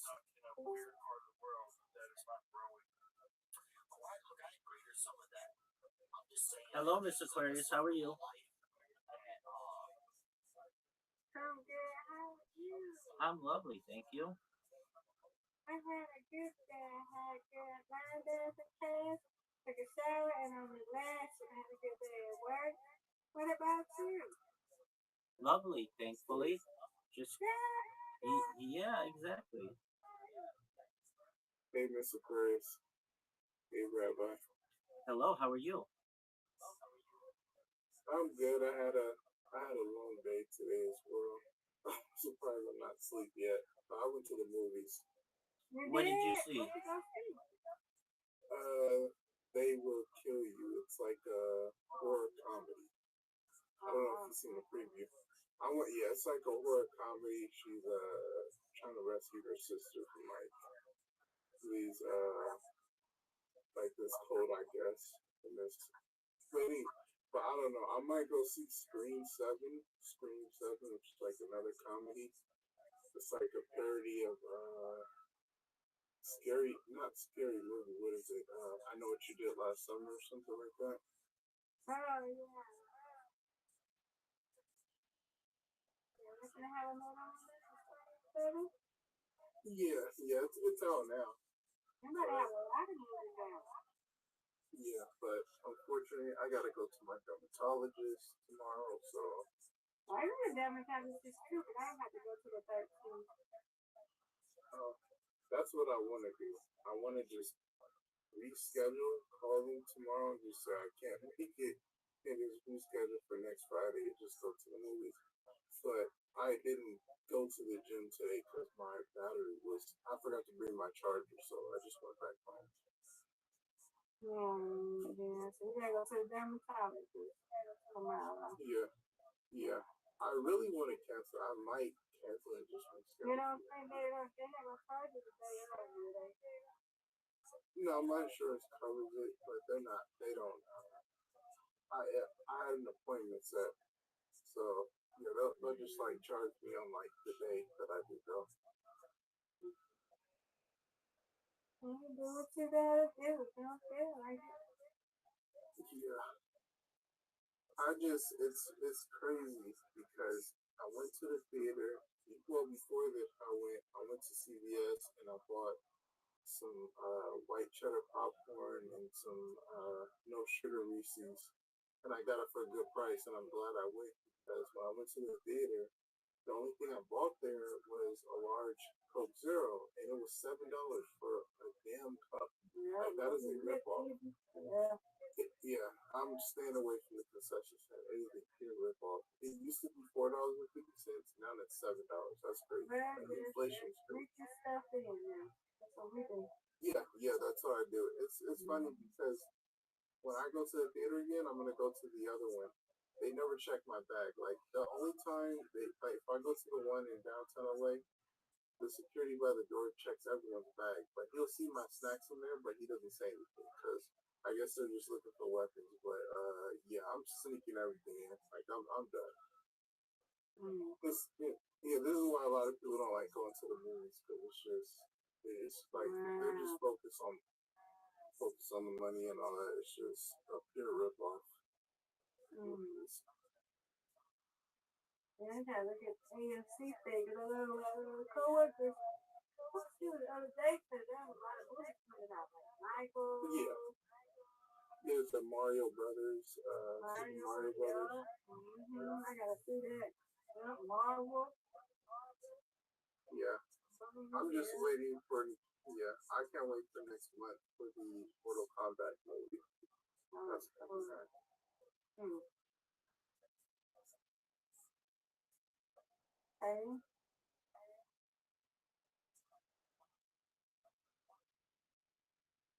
Okay, cool.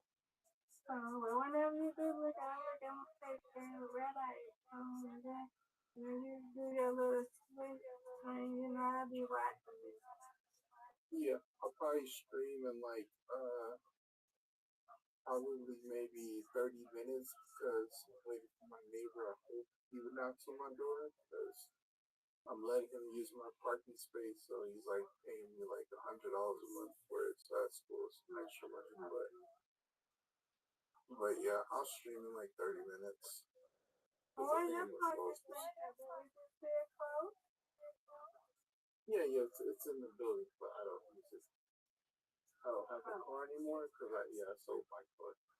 But I don't have a car anymore.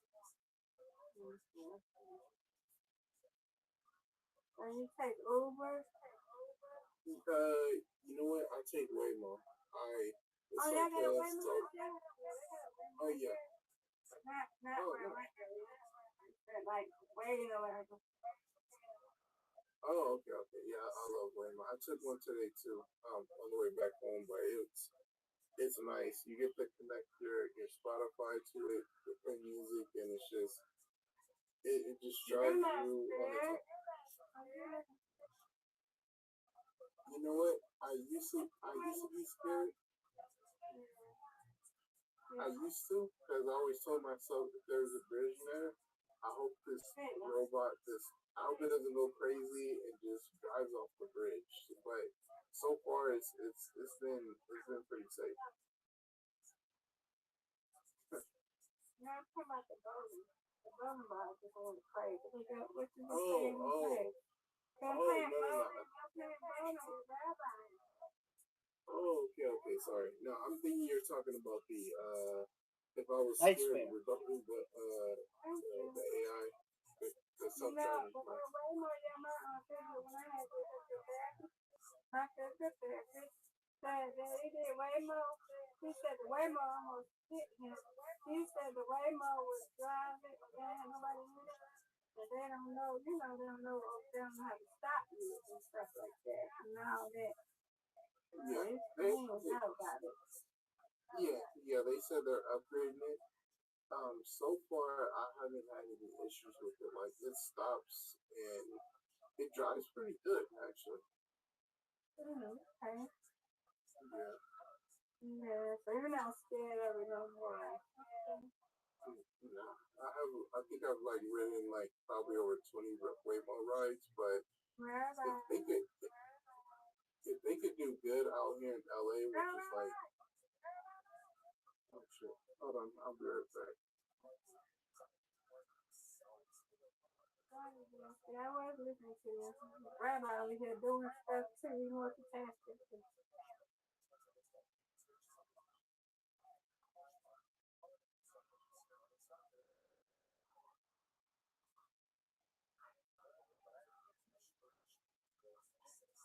Nice strike. Thank you. You're welcome.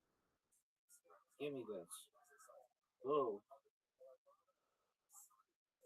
Oh, get in there. No, that was bad, Mr. Aquarius.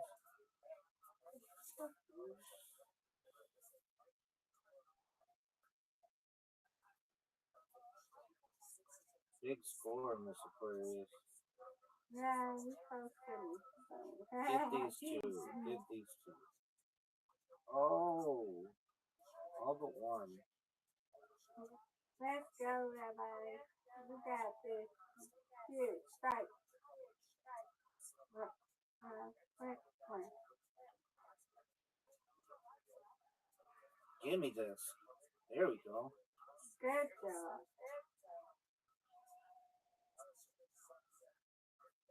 Thank you. You're welcome. But what did you do today, Rabbi? Um, I published some articles. They're just ideas that are on my mind, and so there's a website called Medium, and it allows you to write 2 articles a day, and publish them. And Hmm. I published them, and um, then I wrote some other articles. So that's what I was doing right before you came in. I was in the middle of writing an article, and they're just like they're just important to me to be able to communicate. And Go, Rabbi. I worked on Yeah. those. Yay, it's right. You win, I win, you win. All right, reload. So that's what I did. Riser came in, we talked a little bit, and I was up late writing articles too. Um, Especially with AI, you can just generate so much content so quickly, and I'm really proud of it. I mean, I have to revise it a bunch of times. It's still not just like I let the article, the essay be written for me. I still have to approve it, and I still have to add things to it and citations and things. But I can just do it so much faster, and it's so good. And usually, when I publish an article in the past, or even just have written an article, I spend so much time proofreading it many times, and it can just take me forever. So I really enjoy it. Give me this. Oh, not good. almost had it.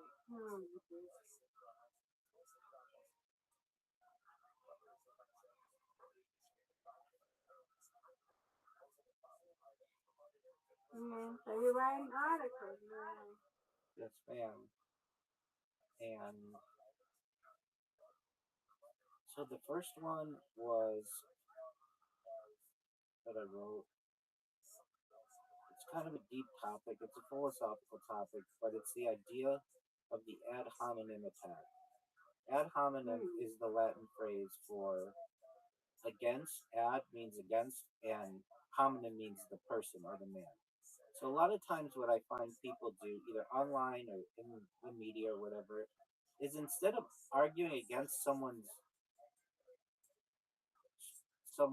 argument, they just call them a name, and they'll just say, you narcissist, or you egotist, or you jerk, or whatever. And that doesn't really help the conversation. And there is a strategy that I wrote about in this article that's basically if you can call someone out for being a name caller, essentially it helps to strengthen your argument. So that was the first article. The second article, there's a phrase that I don't like, especially in science. That's the phrase debunked. I don't like that word. I don't like how it's used. The idea is to debunk something is to basically say that it has been already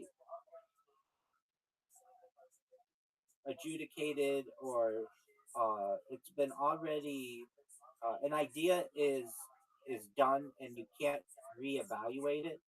And oh, nice. And thank you. And there are a lot of things like nothing is debunked, nothing is case closed. Like basically, like during the Roman Empire, the aqueducts were lined with lead. And people who talked about, hey, the aqueducts like are causing poison to people, nice bear, they would say, oh, this has been debunked. And there's like a lot of parts of science, like the idea of thinking that the Earth was at the center of the solar system as opposed to the sun. When anybody like Mm. Galileo said, "Hey, I think it's the sun," people would say, "Oh, that's hearsay. That's pseudoscience. That's been debunked." When in reality, just given enough time, it was recognized to be true. So it just I just basically went after the term debunked, and then I've written a couple others. Oh, there we go. I just can't publish them yet. So Yeah, you win, I win. I win, you win, Miss Squares. You win, I win. Undefeated in bowling, undefeated in friendship. We did impressive. Yay.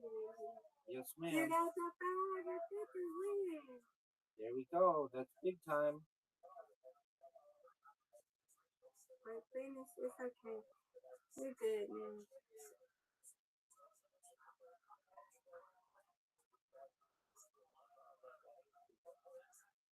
That's all you did today, though. Just talk the way, but you did honestly, you liked it. You like doing it. Yeah, I do. Well, I mean, it's not just all. I mean, I wrote like 7 essays, so that's a lot. I also taught my class, and so I mean, I've got to say I slept pretty late. My hours are a little still off, but that's okay. Um, and then tonight, uh, I'm not sure if Riser's going to come in. We might watch a documentary, so that's cool. And then there was somebody who came in late last night, and we watched a documentary on nano science, basically like really really small stuff, which is quite interesting as well. So Okay.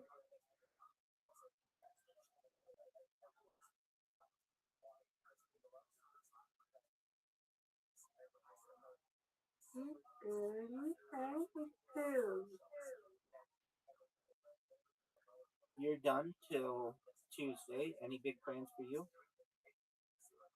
I gotta go to the dentist tomorrow. Give me some food. Yeah, that's it. You know, that's it.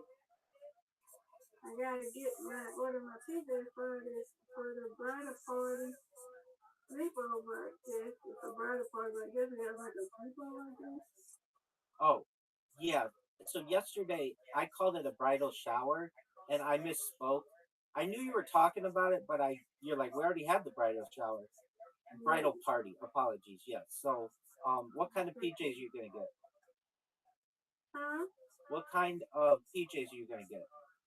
We gotta get the sage green. It's like a what this one? It was like a silk like type PJs.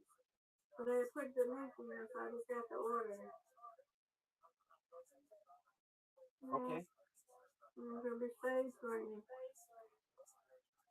Yeah, we got it now. Did you get that? Yes, ma'am. Silky sage green, right? Yeah, sage green to them. You talking about when they get paid, so they pay tomorrow, so I'll be ordering mine. So I can have it.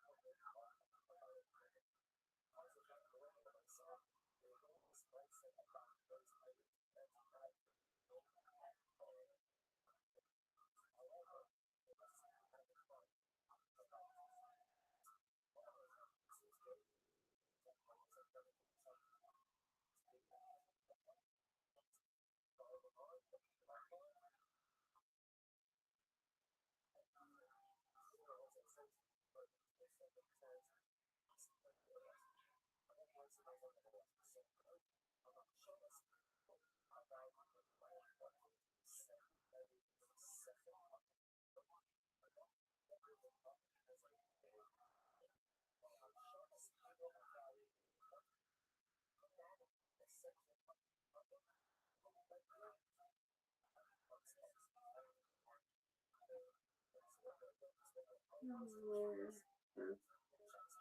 I'm tired. I'm ready to relax.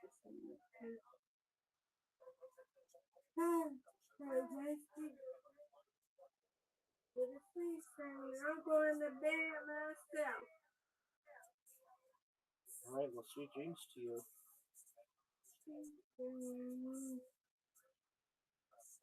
My big hand, Drew hasn't been on.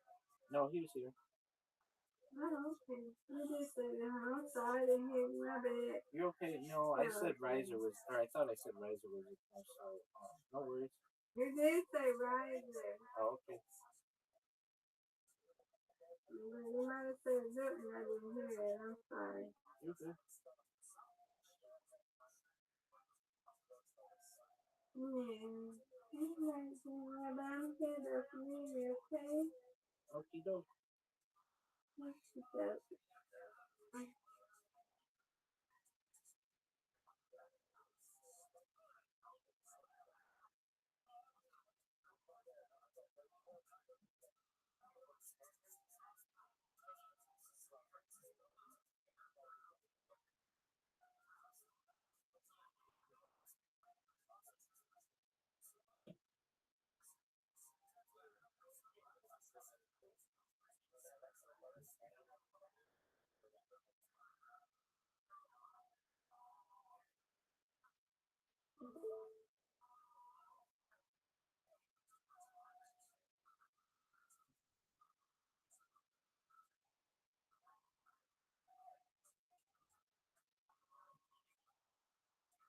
There is a slippery slope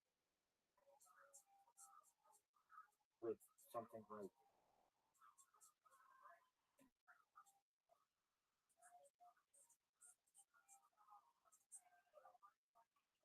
saying that electricity is building or ending like the final hammer blow. Isn't eating a meal the final hammer blow? Or ending of chakras the final hammer blow when you have kiddush? These are just interpretations. And sometimes these interpretations can be too overarching. What the 39 melachot mean is stuff that was done in the building of the Mishkan. Mishkan, I should say. Mishkan. And that's what's important. And we shouldn't lose sight over that. Are we building the Mishkan by opening the refrigerator? No. We need to think about how those things would have been interpreted by the people who were building the Mishkan. None of them would have considered opening a refrigerator to have anything to do with what they were doing. It's a slippery slope of all of these prohibitions, and I understand that rabbis were just being safe until there would be one leader, whoever that person may be, who might say that we've taken some of these things perhaps to be too far. They are preventing our enjoyment, and they're really splitting us as a people. And the fact that we are so fractured as a people has weakened us. And the idea of not necessarily relaxing any prohibitions, because this isn't relaxing prohibitions. Electricity is not fire. The people of the Bible would say that. The people of the Talmud would say that. Many people, many Kabbalists would say that. It's only up for the last 140 years or so that this argument has been made, and it's just been to be safe when electricity wasn't a normal part of society. It was very early and very new. But there has been a change that it is everywhere now. That has caused us to have to recognize that something needs to change because it's preventing our enjoyment on Shabbat. People stress over issues they shouldn't stress about. and it is preventing our enjoyment of the day. And there should be an argument that that goes against the spirit of Shabbat more than the thermostat getting changed, or having to have a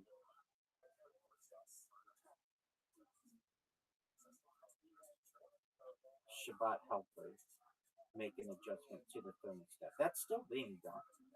And at that point, it only becomes the difference between the haves and the have-nots. The people who can afford to have Shabbat space GOY, you can say that within it, Shabbat Goy, and those who don't. And especially with the electric car that could be programmed to take you from your home to somewhere else, that's a big deal.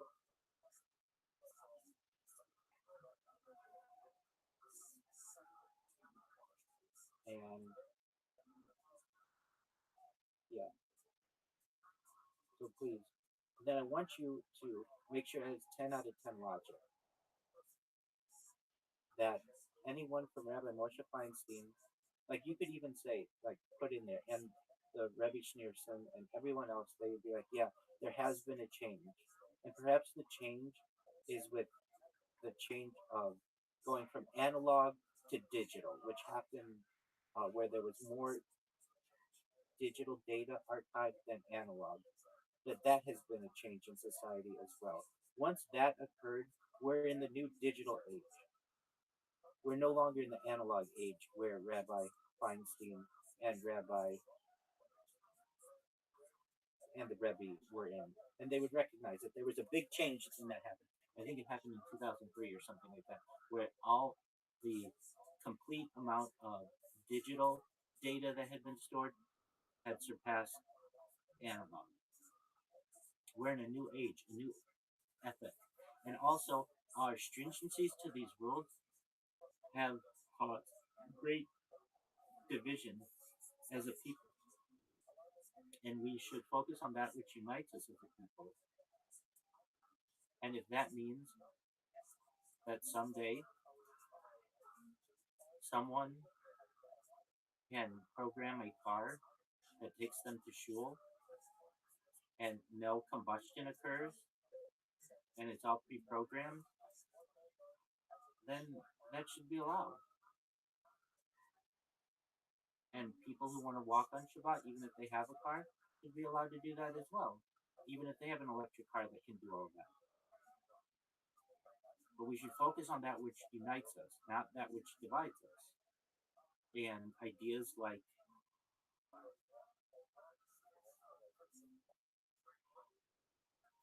whether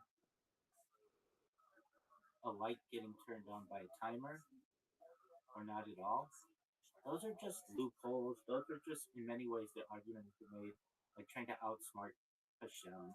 That's not going to happen.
Don't use Roman numerals. You don't have to say the different sections.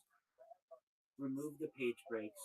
Expand this if you need to make better arguments. Make sure that it has 10 out of 10 sound logic. Cite the date approximately when digital overtook analog.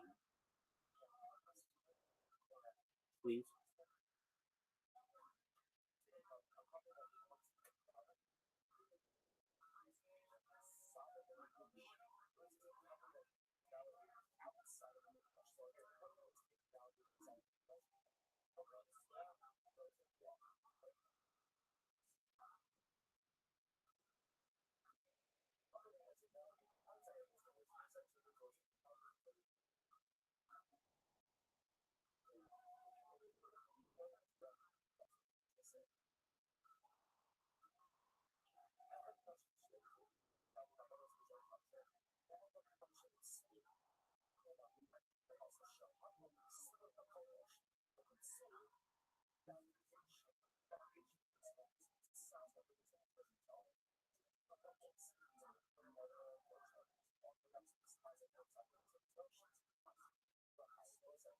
Don't just cite the Halakhapedia. Cite whatever the Halakhapedia cites.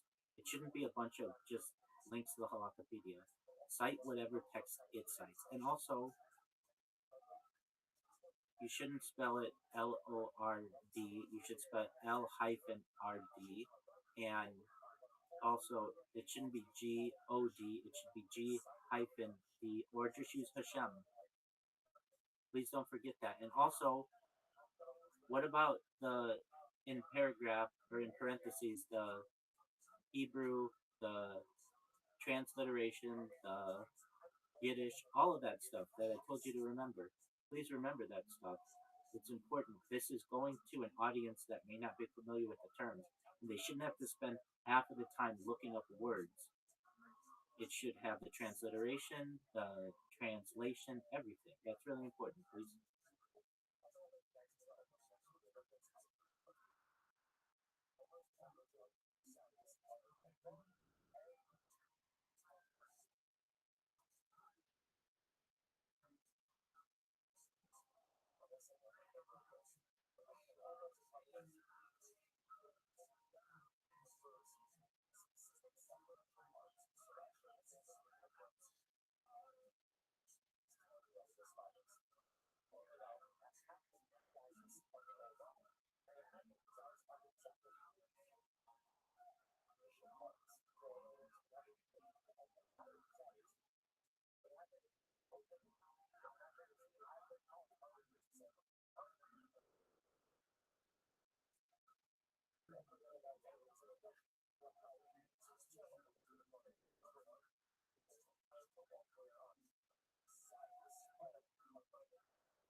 That you enjoy?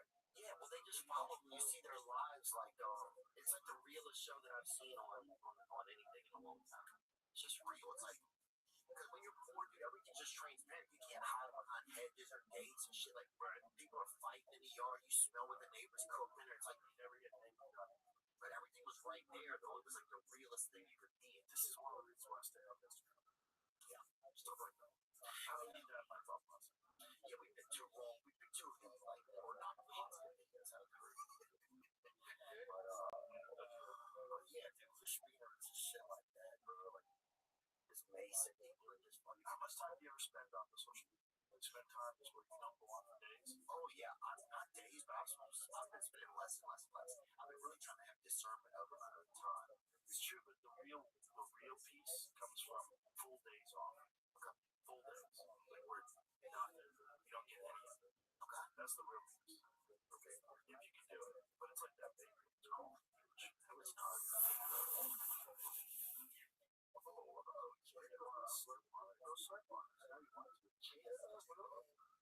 And also cite wherever that international data thing was in 2003. Where is that information gleaned from?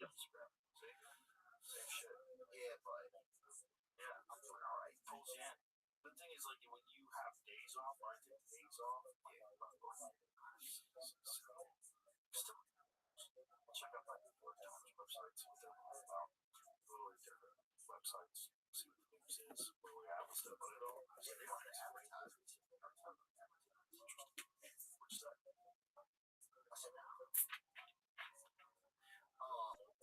Have you guys been getting like technical companies? Although I still get Oh yeah. it's like it depends on whether or not it's something where they can have an ideological bias. You know, if it's just something that you report the facts, it's great. The problem is like these corporations, like when Mary once used to work for them, she had a she's like they just get infected with these young people that have these ridiculous ideologies. They want to like distort the news. Well, if over the past 30 years or something, the news hasn't been, hey, we're poisoning everybody in this fucking country. Exactly. And they have, and I don't want to hear from you guys anymore. Also, like the way they talk about RFK, the way people like, describe his anti-vaccine rhetoric, but you're not listening. What he's saying is everything should adhere to the same sort of safety standards that we apply to other things in society. And that's not the case. And here's the problem where you receive a bunch of advertising money from these companies who are criticizing them, which is the case with all mainstream TV news. Yeah, all mainstream TV news. You know, like Megyn Kelly was talking about that, like she knew, or it was an unspoken rule. You are not going to shit on these pharmaceutical drug companies. They're responsible for a big chunk of their advertising. Well, now they have Bayer Monsanto, then Bayer, which was like I think it was like a pill company, right? And then Monsanto.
Also include in rabbinical letters, especially like letters to Rabbi Sneerson, perhaps his opinion on halakhic rulings was correct because he was in the analog era.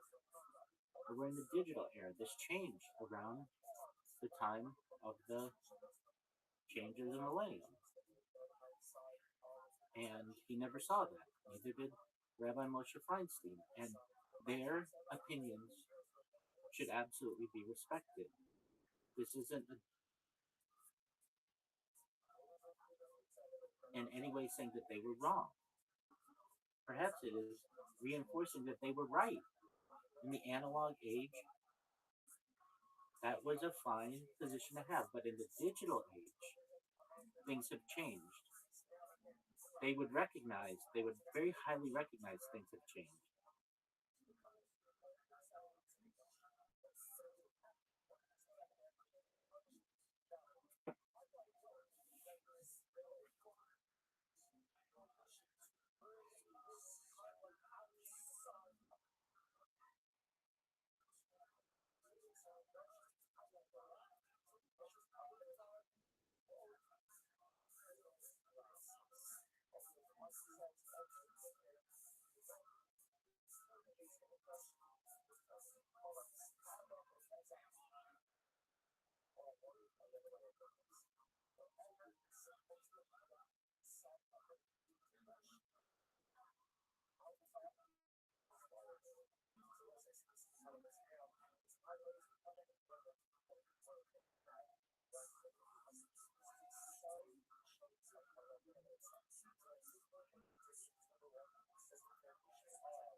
That's fine, but for this essay, you don't have to do the Hebrew, Ashkenazi, Sephardic, English transliteration for people's names. That's fine. Just for words that aren't proper nouns.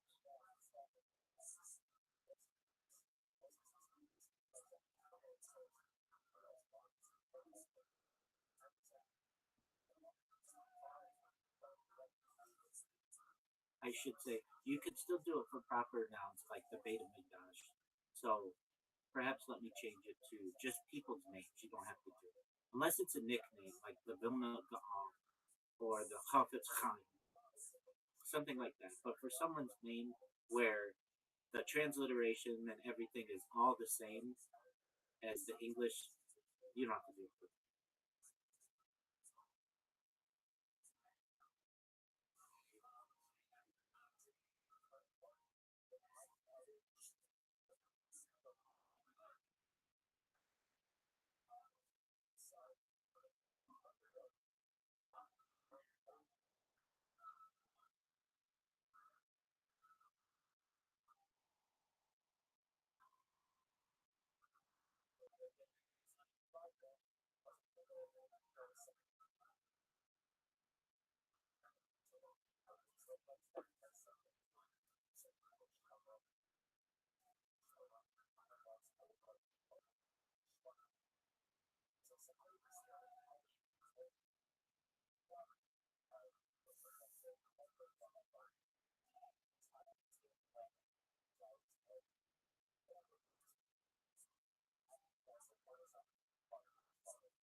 which was like almost like a crop company, pesticide company. I'm hypothesizing. I don't know exactly. But now they're a fucking group together.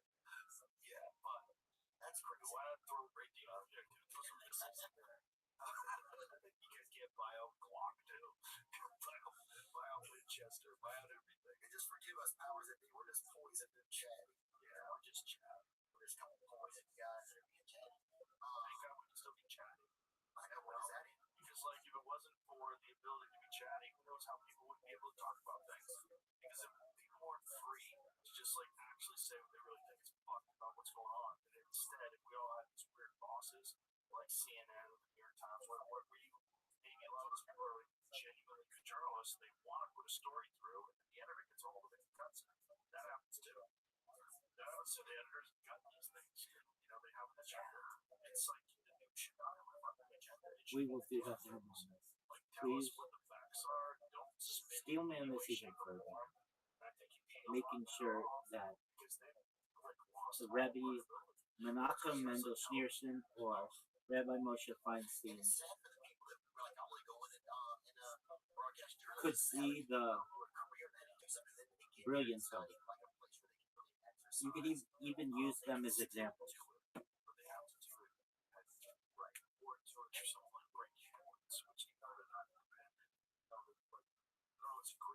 They're saying they're actual, which is what's that's the most important. What are your actual things? Like, agree with you or disagree with you, but I need to know that you think this, and you're saying this because you think this, and then you're going to give me a bunch of reasons why you think this, facts, figures, statistics, and show them. And that's the rise of independent journalism. That's why all these independent channels do so well. My Candace Owens pop. Yeah, and also thank you. Crazy well. Dude. I can see the other day. I got to see her. She's so funny. Her kids and her husband. So you think she's right about that? With that bang on? Yeah. Or at least you stabbed that guy. You got that bang on you? That big double stand. She got that Draco know, it's hard. I've never been good at guessing if somebody has a car.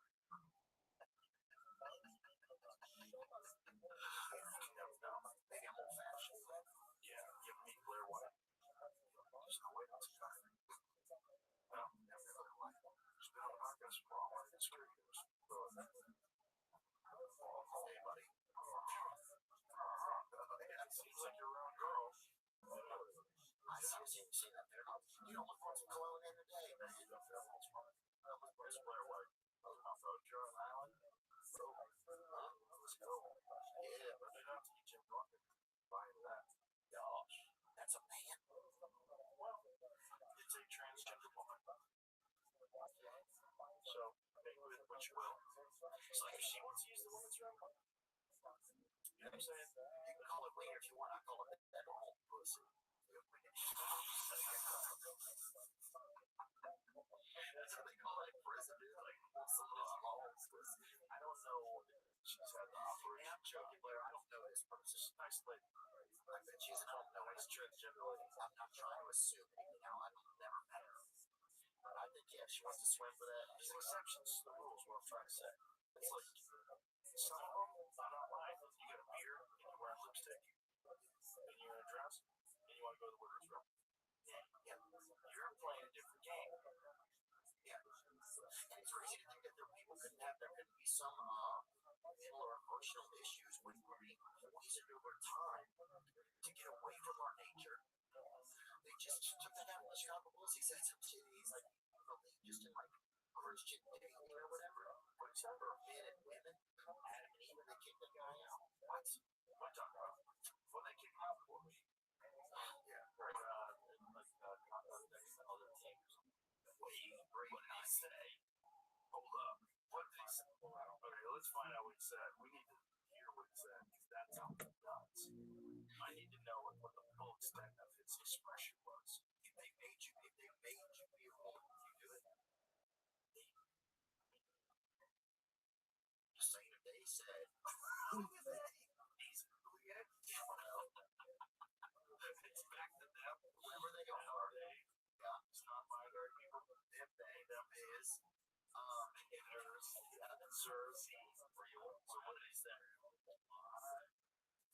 So he said They may recognize that there's a real opportunity here to unite the people with Judaism by recognizing that it's a new age and that changes. Make the argument in there, and you can have this that, like, steamships bringing many of our ancestors to the New World or other areas of the world had to operate on Shabbat and Yom Tov, and people benefited from that, albeit indirectly. That's a really good argument. Many of these steamships generated electricity.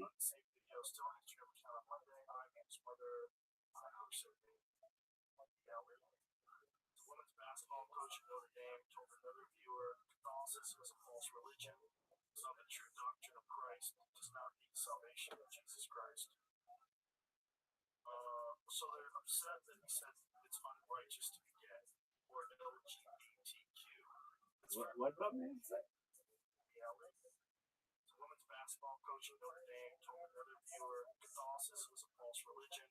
So the true doctrine of Christ does not mean salvation in Jesus Christ. So they're upset that he said it's unrighteous to be gay or LGBTQ.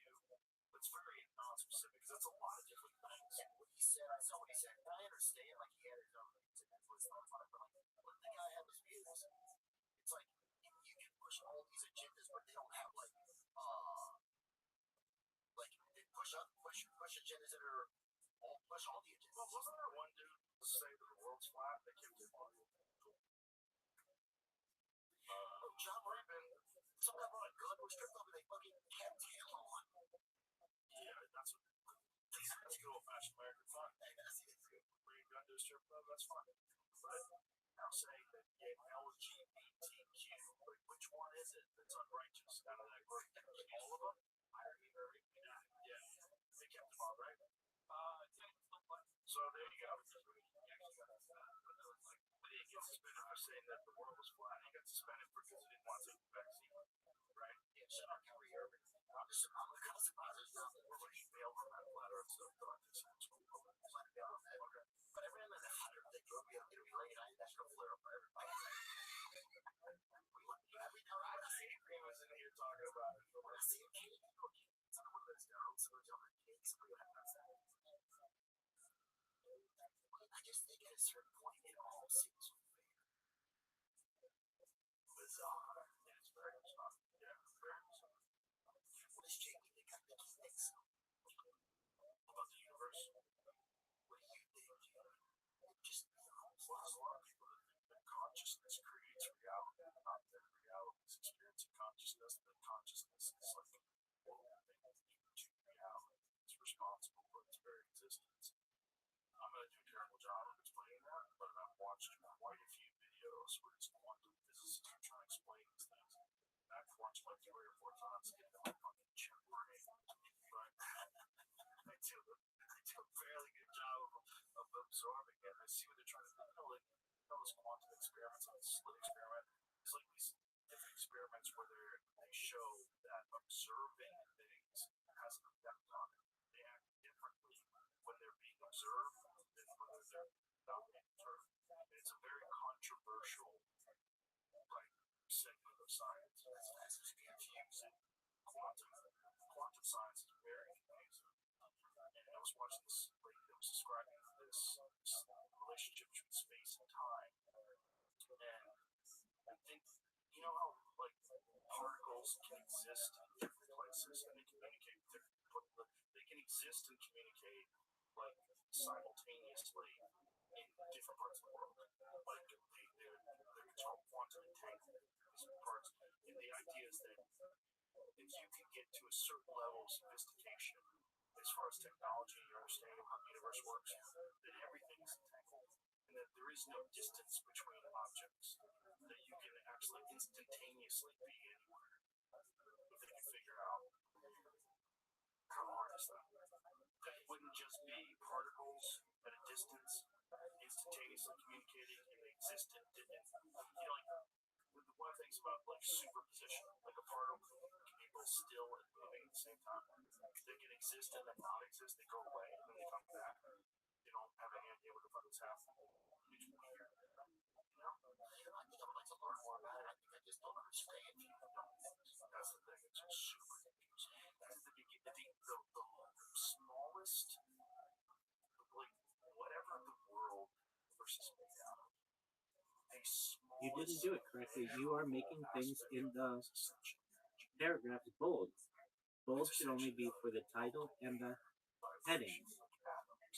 Please do it again. Start with the title of the essay and move your way down. It's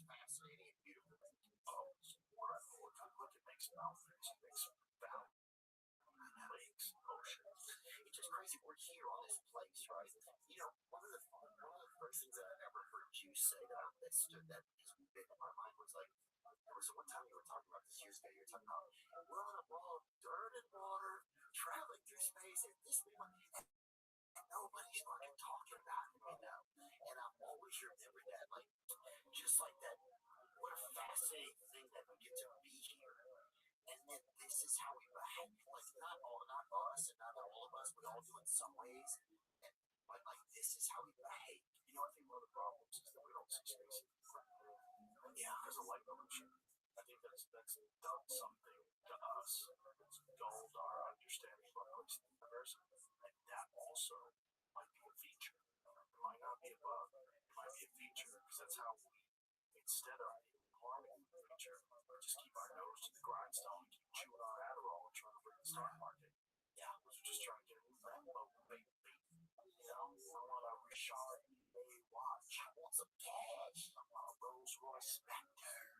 I want the stars of the six, bitch. When you fucking have real stars outside. Are you sure this is part 1 and 2? Seems like it's just part 1. Oh, dude, never even see the stars because you're living in Miami.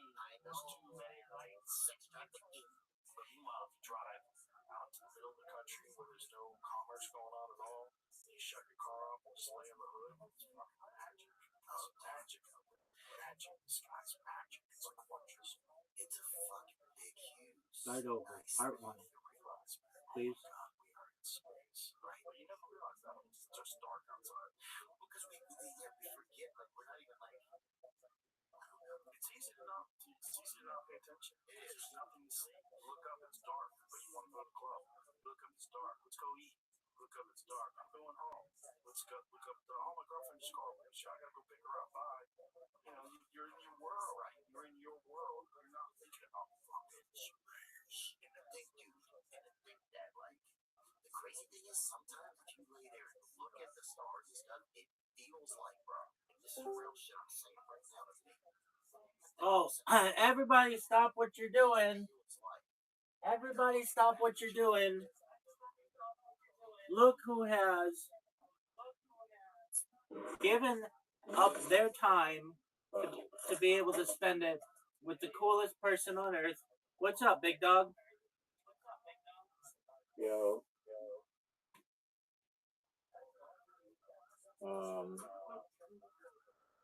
Doing laundry.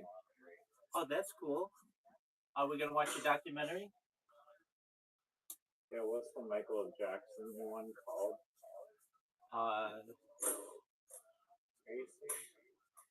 Is your mom okay with watching it? I need to vet it first. She needs to vet it first. What is it? Okay. I don't know. Look at top documentary films. It's the number one on the top 100. Alright, let me check it out. I don't. Man, I hate losing shit. Do you ever lose shit? Probably not. I lose stuff all the time. Sometimes I have to go back on my streams and see where I put stuff. Oh, that's clever. Yeah, it is. Man, that's so weird. What's so weird? Looking for this stupid laundry. Oh, here it is. All right. Here you go.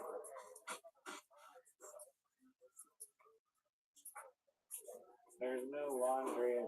This is empty. I don't think we'll ever get it.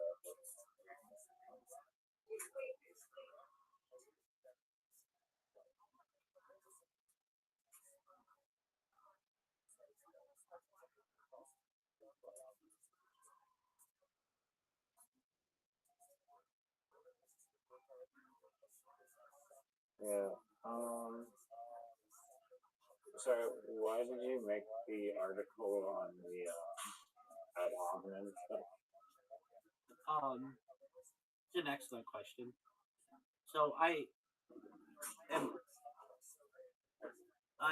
tire of the mudslinging that happens in the media and online. That happens where you have someone who has an idea, whatever it may be. They say that I don't know that William Montgomery is my favorite comedian of all time. Could you understand somebody having that argument? Yeah, but if they were saying that they're the number one fan, I would have to interject. Okay, but with that being said, we're just talking about perhaps William Montgomery not even being the greatest comedian of all time, just a really good comedian or somebody who makes you laugh. So you have person A who says, I like William Montgomery. And then you have person B, who says, William Montgomery is misogynistic, he's racist, he is traditionalist, he is a person who is not a good comedian. In fact, I don't like anybody who likes William Montgomery because of these reasons. And it's like, okay, well, attack him not with words against him, but attack his comedy or whatever it is you feel makes him racist. And you may say, okay, well, what makes him racist? And they'll say, oh, he's racist because he says, I don't know, I ain't ever gonna stop. And one person may say that is the mocking of a certain group. Another person might just say that's just how he is. He's from the South. He's from Memphis, and that's what he's saying. It's a different interpretation. One person may consider that to be racist. Another person may consider it to be not. And so you are basically saying that he's a bad person and a bad comic because of your particular interpretation of something that he does. I don't like that. If you are going to argue that Joe Rogan is racist and um, is anti whatever or is against science, it bothers me that you are attacking him. That's an ad hominem attack. You're not attacking his argument.